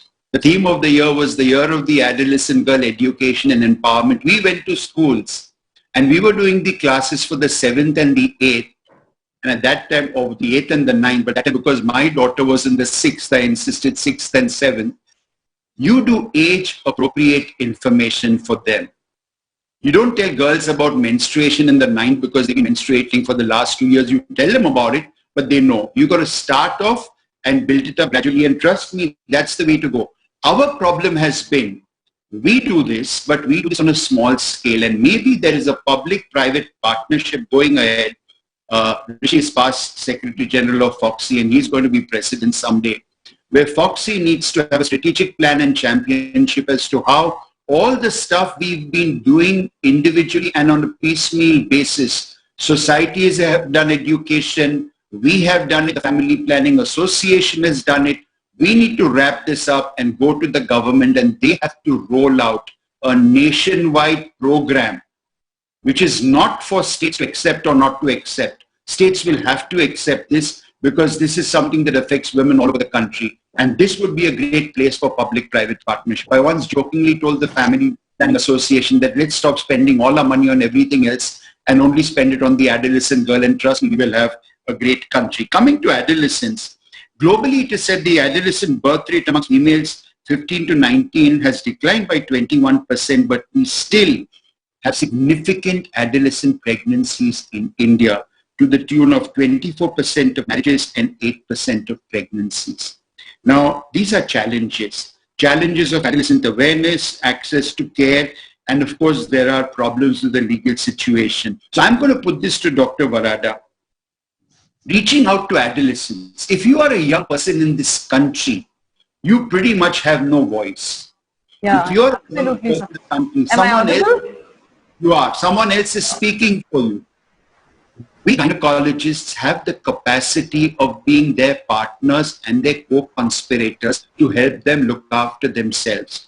So I'm going to ask you, what can we do as gynecologists to support adolescents, to give them access wherever possible, and most importantly, I will come to the problem of the FOGSI next. I might probably just put it to Rishikesh because considering the work he's doing with FOGSI. But what can we as a profession do, or we as individuals do, to give adolescents voice and access?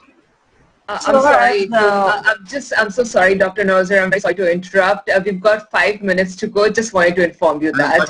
I've done 5 more minutes to go for the 5 more minutes to go, Doctor. Am I audible? I'll take 10 minutes more because we just done 15 minutes as yet. I'll try and wrap up in 20-25 minutes. All right. So try and make it, if you can make it between 5 to 7 minutes. Thank you. Thank you very much, Dr. Nozer. Dhwani, let 10 minutes, let them take 10 minutes because they have not started. Only the other sessions went on for too long. No problem. Please. Yeah. As Dr. Selvapriya rightly said, that we need to catch the adolescent very early. So I think that's a very great idea. And second is the FOGSI has done a commendable job in this, and it has got associated on various forums wherein we are educating the adolescent. We are already going in and doing surveys and holding in camps wherein we are educating the girls and giving them sexual education. The problem here, sir, is not that the girls are uninformed, but the bigger problem is that they're misinformed about various things. Like, I want to quote in here that a few years back there was this advertisement which used to come regarding the emergency contraception. So most of the adolescents had this perception that this emergency contraception is kind of a regular mode of contraception. So there were a huge number of cases popping up of ectopic pregnancies. So I guess that was misinformation is more dangerous thing rather than being uninformed. So government also needs to take in steps in this field and make community participation more, and sexual education should be started right early from the early classes, from the initial classes like 6th, 7th, so that we can guide them the right way. Okay, so I get that what we say about information remains the problem of access. And you very rightly brought up the issue of emergency contraception. Personally, I believe which was one of our greatest successes. It gave protection to people who were never protected before, and when they landed up with some menstrual disturbance, they came to us and we gave them reliable contraception. And one thing, the government needs to take and formulate strict policies about the over-the-counter drugs which are available. We'll have the discussion a little bit. Oh, sorry. Over-the-counter drugs, particularly many of the contraceptives, are probably giving women a service where services are not available. And I come to the issue of abortion. Okay, now this is the elephant in the room. I can never ever have a discussion without 15.6 million abortions in India each year. Most of them medical, most of them outside site. And we still have a challenge. We still have a challenge for accessibility. Okay, let's face it, the 15.6 million women who are having an abortion, Many of them have to go for over-the-counter self-managed abortion, as you mentioned, because they have nowhere else to go and no one else to serve them. We also have a problem of entitlement. I mean, abortion is dispensed as a favor when she goes to a medical practitioner, and she's very often judged for it, particularly if she comes for repeat abortions. Here I want to go to the non-gynecologist first, Anjali. Anjali, there's so much work you and GHS have done, and FOGSI has been privileged to do it with you. We have this big problem. It's not going to go away. 27 million births each year in India, 15.6 million abortions. It's the second commonest and most important thing women do in their life. What can we do to make abortions easier and more accessible? It's a no-brainer that contraception should be used and pregnancy should be prevented. We are talking about a pregnancy which has already occurred and which will occur even when contraceptives are used. What do these women do? It's a big challenge. And, you know, I was one of those individuals who was privileged to work in Population Council that made emergency contraception a policy and brought in the whole discussion around medical abortion and made it accessible in India. And today, after so many years, it really pains me to see that a lot of women at the community level still don't know that abortion is legal as we are going in for a second round of amendments. So I think the big challenge here is to get the information to them that it is legal. You can get an abortion, and it is something you can ask your doctor to give you, and the doctor needs to provide it to you on request. Whatever the laws are, follow the rules, follow the laws, but you have to give it to an individual with privacy without any judgment. Unfortunately, that doesn't happen. We did a discussion, a clarification dialogue in Punjab. Some of the doctors who were in the public sector would say that they did not want the problem, so therefore they would not give any second trimester abortions.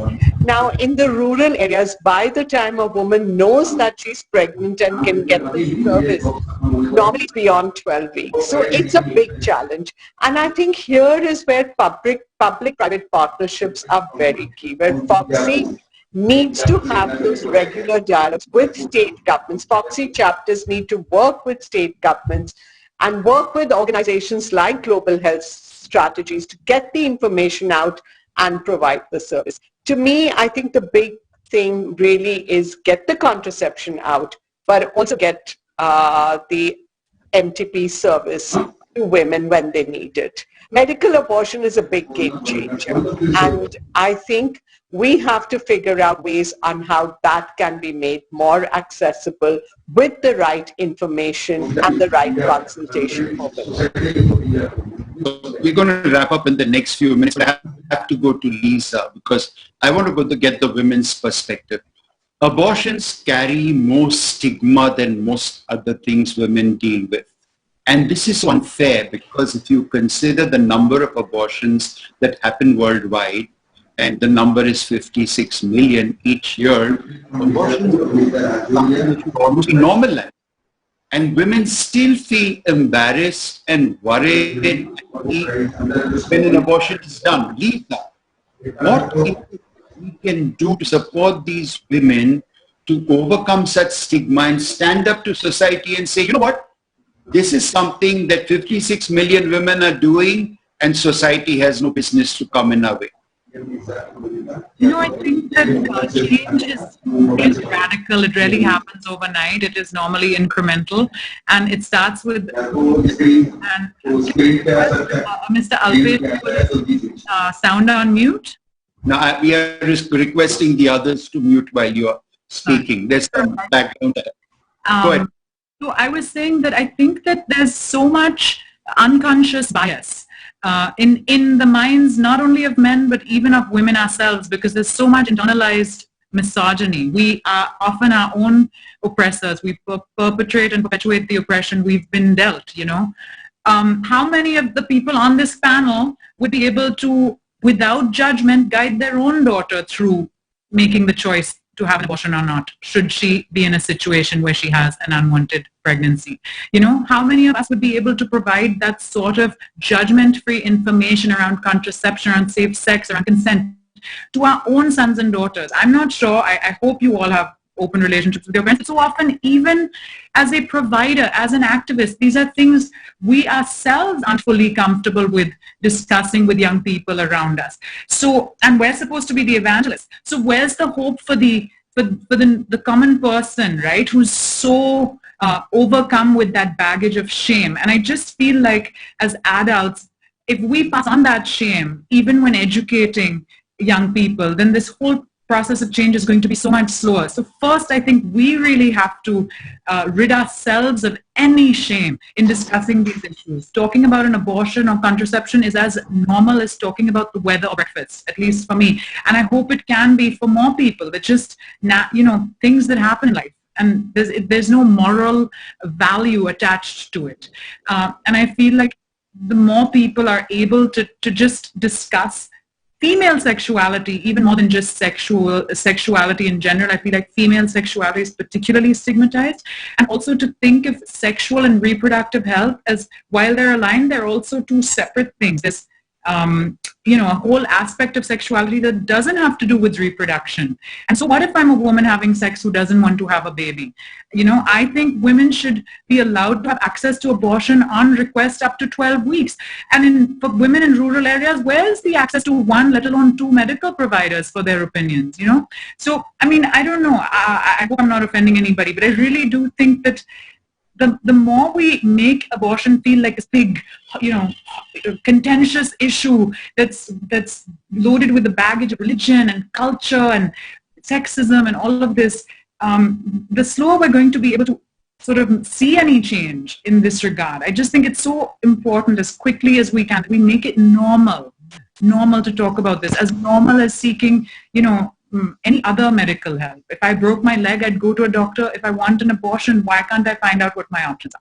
Thank you, Lisa.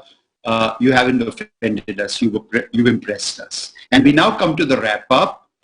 There are other things we wanted to discuss when it comes to abortions. I'm proud to say that by and large, the Indian gynecologist has delivered for women in almost all situations. But to deliver further, I think the Indian gynecologist has to be big-hearted, and we have to have mid-level providers. You cannot access 15.6 million abortions unless you have mid-level providers in those 115 wellness clinics. We have to give access to young people. The FOGSI Act has stigmatized all sex under the age of 18. FOGSI has to find a solution. And the solution could be under 16 fine, between 16 and 18. Let's be a little more nuanced and allow the woman a certain say. This is what it was. This is what has changed. We won't touch upon violence here. We don't have enough time. Gender-based violence is a big problem. Alpesh did a great panel. We all have to be constantly vigilant. We are the champions of women. If you're seeing something, it's not just for the neighbors to speak out. It's for the doctors to speak out. And finally, I know we talked about the Me Too movement earlier. It's early days. Please trust the woman when she says she's gone through a bad experience. Remember, there is no other person in the room, and it's very, very easy for a lawyer to prove her wrong. Women have suffered for a long, long time. They've had a lot of courage to have come out in the open and spoken, and let's be unconditional in our support for them. There will be some misuse, but most of the time, I think women will deserve our support. I finally request each and every one of my panelists to just give a short message for the gynecologists, for the OBGYNs. We are the providers for half the world's population. I will start with the non-gynecologists first, Anjali, Lisa, and then, of course, the other three. So I don't know what I would have done in my life without my gynecologist. I've had 2 abortions and 2 very difficult deliveries. So I am forever indebted. I think gynecologists save lives. And if they can expand that to provide the information and provide the service to women as and when they need it, just go that little step, particularly for abortion. It'll be the biggest service.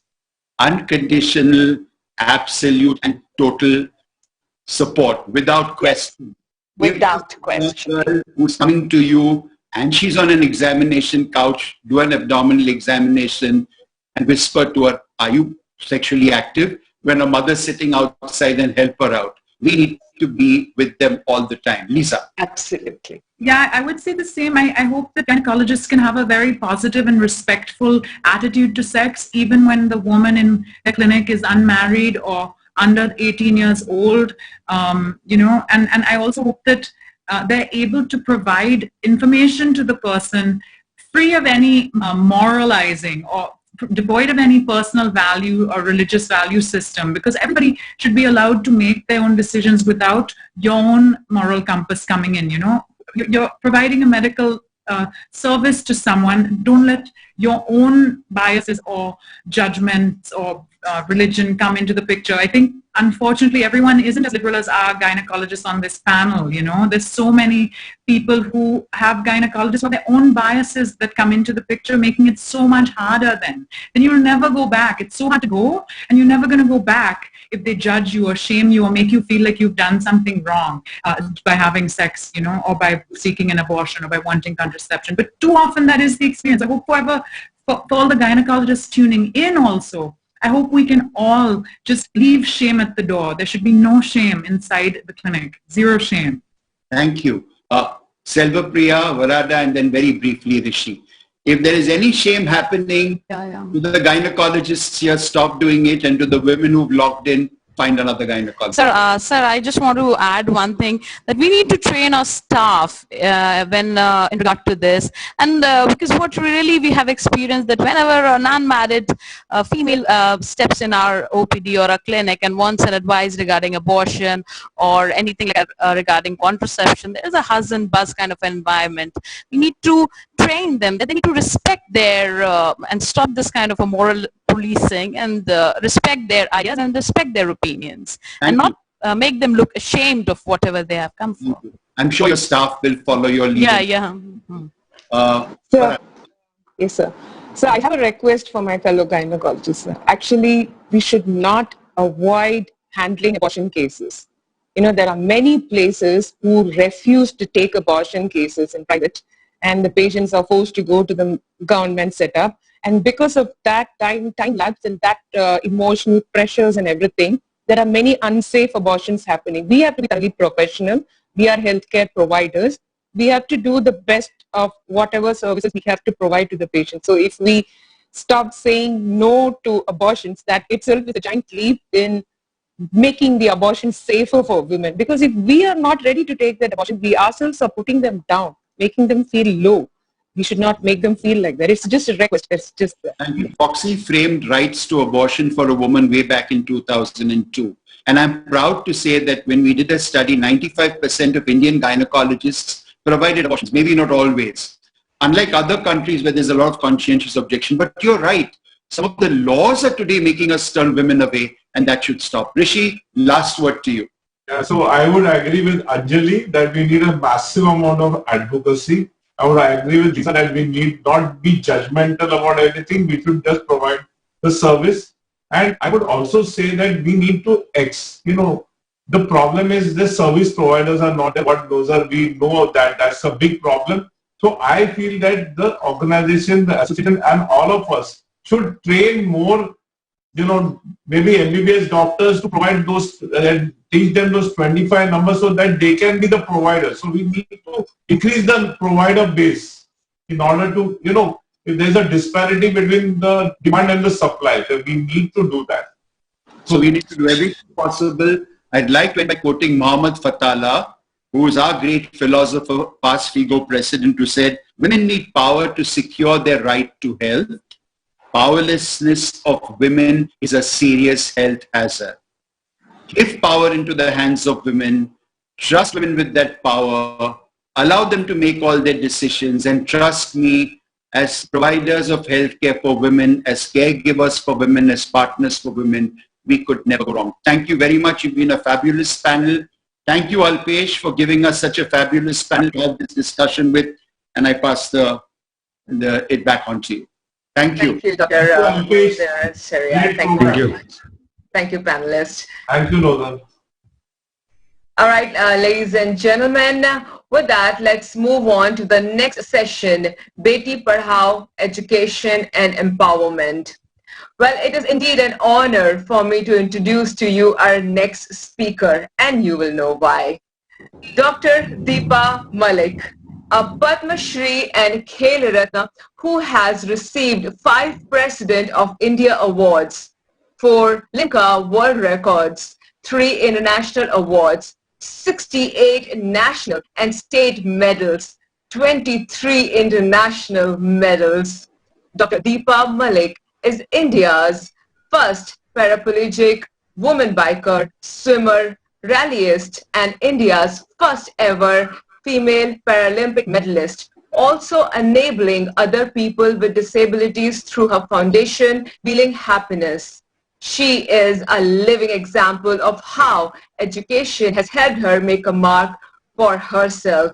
She always quotes that education was the wind beneath her wings. Education, Beti Padhao aspect, not only gave her the confidence to fight discrimination and sexism, it also helped her change the face of para sports and adventure sports. It is indeed a matter of great honor to have her with us and listen to her inspiring talks on this subject, sexism in education and sports. A warm welcome, Dr. Deepa Malik. Good afternoon, and thank you. A very strange topic for me to be in, but definitely talking about Beti Padhao. I think who would better know the value of education when I'm a mother of 2 daughters, and it's Mother's Day today, so a happy Mother's Day to all the mothers out there. And कहते हैं कि जो पहली गुरु होती है बच्चे की वो माँ होती है, और अगर माँ पढ़ी लिखी हो, so if one woman in a family gets educated, then 7 generations get educated, and that's a fact. And when the mother becomes the very first guru of a child, then why there is some kind of difference, some kind of restriction, or some kind of resistance in giving an at-par inclusive atmosphere to women.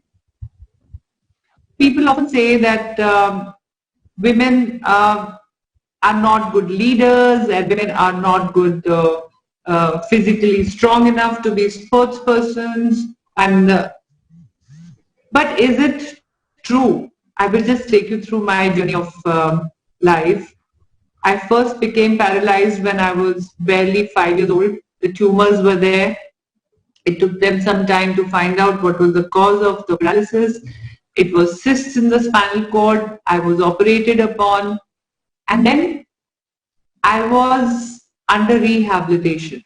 Now, if my mother had not educated herself to learn all the physiotherapy, all the occupational therapy, and she did not have an educational background in where she had gone to college, the education had been imparted on her, then how would she have even understood that situation and made me undergo all the rehab, everything? Because father had to earn money and he had to be out, an army officer, mostly on training. So it was mother's duty basically who actually took me through that journey. And I'm fortunate that I had a mother who had knowledge, education, even from her era. That helped. I walked again, and a lot of stress in my education was given. I got educated, I got married, and my daughter was born.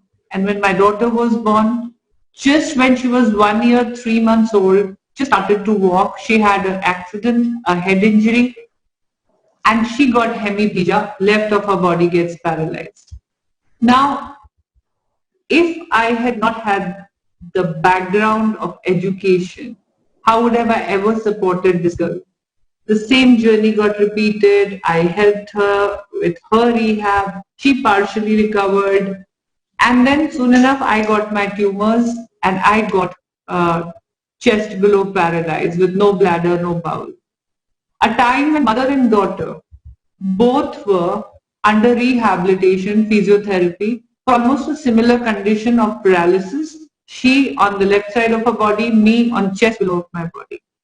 And लोगों ने कहा कि, you know, the typical attitude of people that now what is going to happen to this family.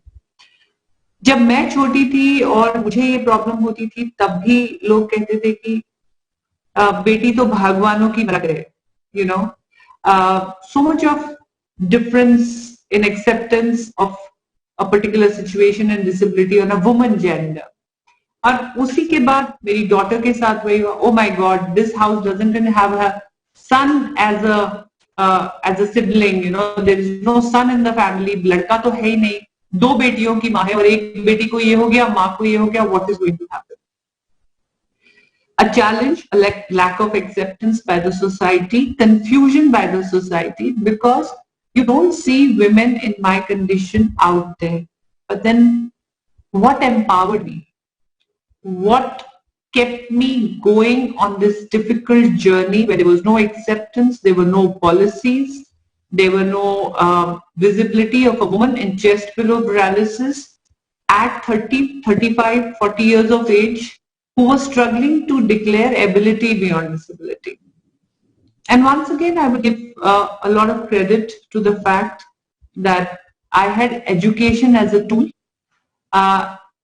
And I used every bit of it, and I even continue to learn. It is so important. So if you want the gender balance, I think the first and foremost thing to do is to educate women. And because of that, I could research, I could do computer aptech course, I could research about the situation. I had no legs to walk on, and I had no footsteps to follow. What I could do was to educate myself on the current situation, what are the available resources, and in resources, what is lacking.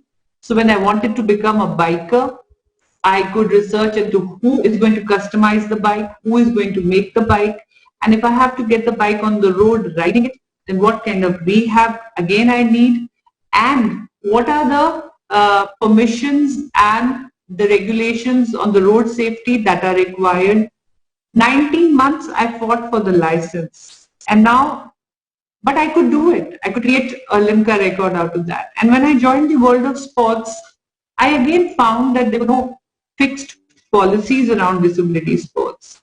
And thankfully, the daughter, whom people thought that she will probably be a special child when she grows up, well, her education in psychology helped her an NGO which is called Wheeling Happiness, and that assists people in psychology in studies. They give assistive aids, they give wheelchairs, they make people in disability identify their sources of happiness, that is enhance their hobbies, make them join the world of sports. She could not have done all that if she was not armed with education and make a space for herself in the society. Such a space that she went on to win an international award from the Queen of England. And a person who was probably destined to be in the hospital or to be inferior or to be sad, well, there's another one. It could be a mirror image, but then she has been awarded the Global Happiness Leader and also under 30 Forbes 30 list. That is where she figures. And she became my teacher when she grew up. This whole concept of happiness, she absorbed me into it, and she gave me purpose in life to give back to society. This education made me become a member in the 5-year planning commission, where I could not only play sports, but also change the policies as a member in the 5-year planning commission as appointed by the HRD division. Why would they do it? I always had an edge, even an edge over the male para-athletes. We do have male para-athletes winning a gold, but I won just a silver. But my silver was the silver of Rio, it was considered way bigger than silver or the golds of male counterparts, because I created awareness through this. I added education to this. So I could make a bigger space for myself even in the world of sports. And with this started coming, because the policies were already in place and then I win the big medal, I also get all the cash awards. Not just the cash awards, I also become the president of the Paralympic Committee of India, which means that I am heading the Paralympic movement as on date. So starting a journey from adventure sports, even when I wanted to do rallies, well, I had to learn to read the road book. Deepa को बहुत कुछ मिल गया. दीपा को बहुत कुछ कैसे मिल गया? Deepa lucky है? नहीं. दीपा एजुकेटेड है, क्योंकि एजुकेशन ने उसको एम्पावर किया. Deepa went on to fight for the rally license. I fought with the system for accepting my modified vehicle to be at the rallies, and they said Deepa will never be able to travel again. In 1 year, I had clocked more than 1 lakh kilometers on the road. How? Because I had made an effort to learn. So that is what I again and again say. And they said, क्या होगा एक कमरे में अपने ही bathroom में अपने ही stool में पड़ी मर जाएगी. She's going to be a financial liability. That is because that is how it, and people were making fun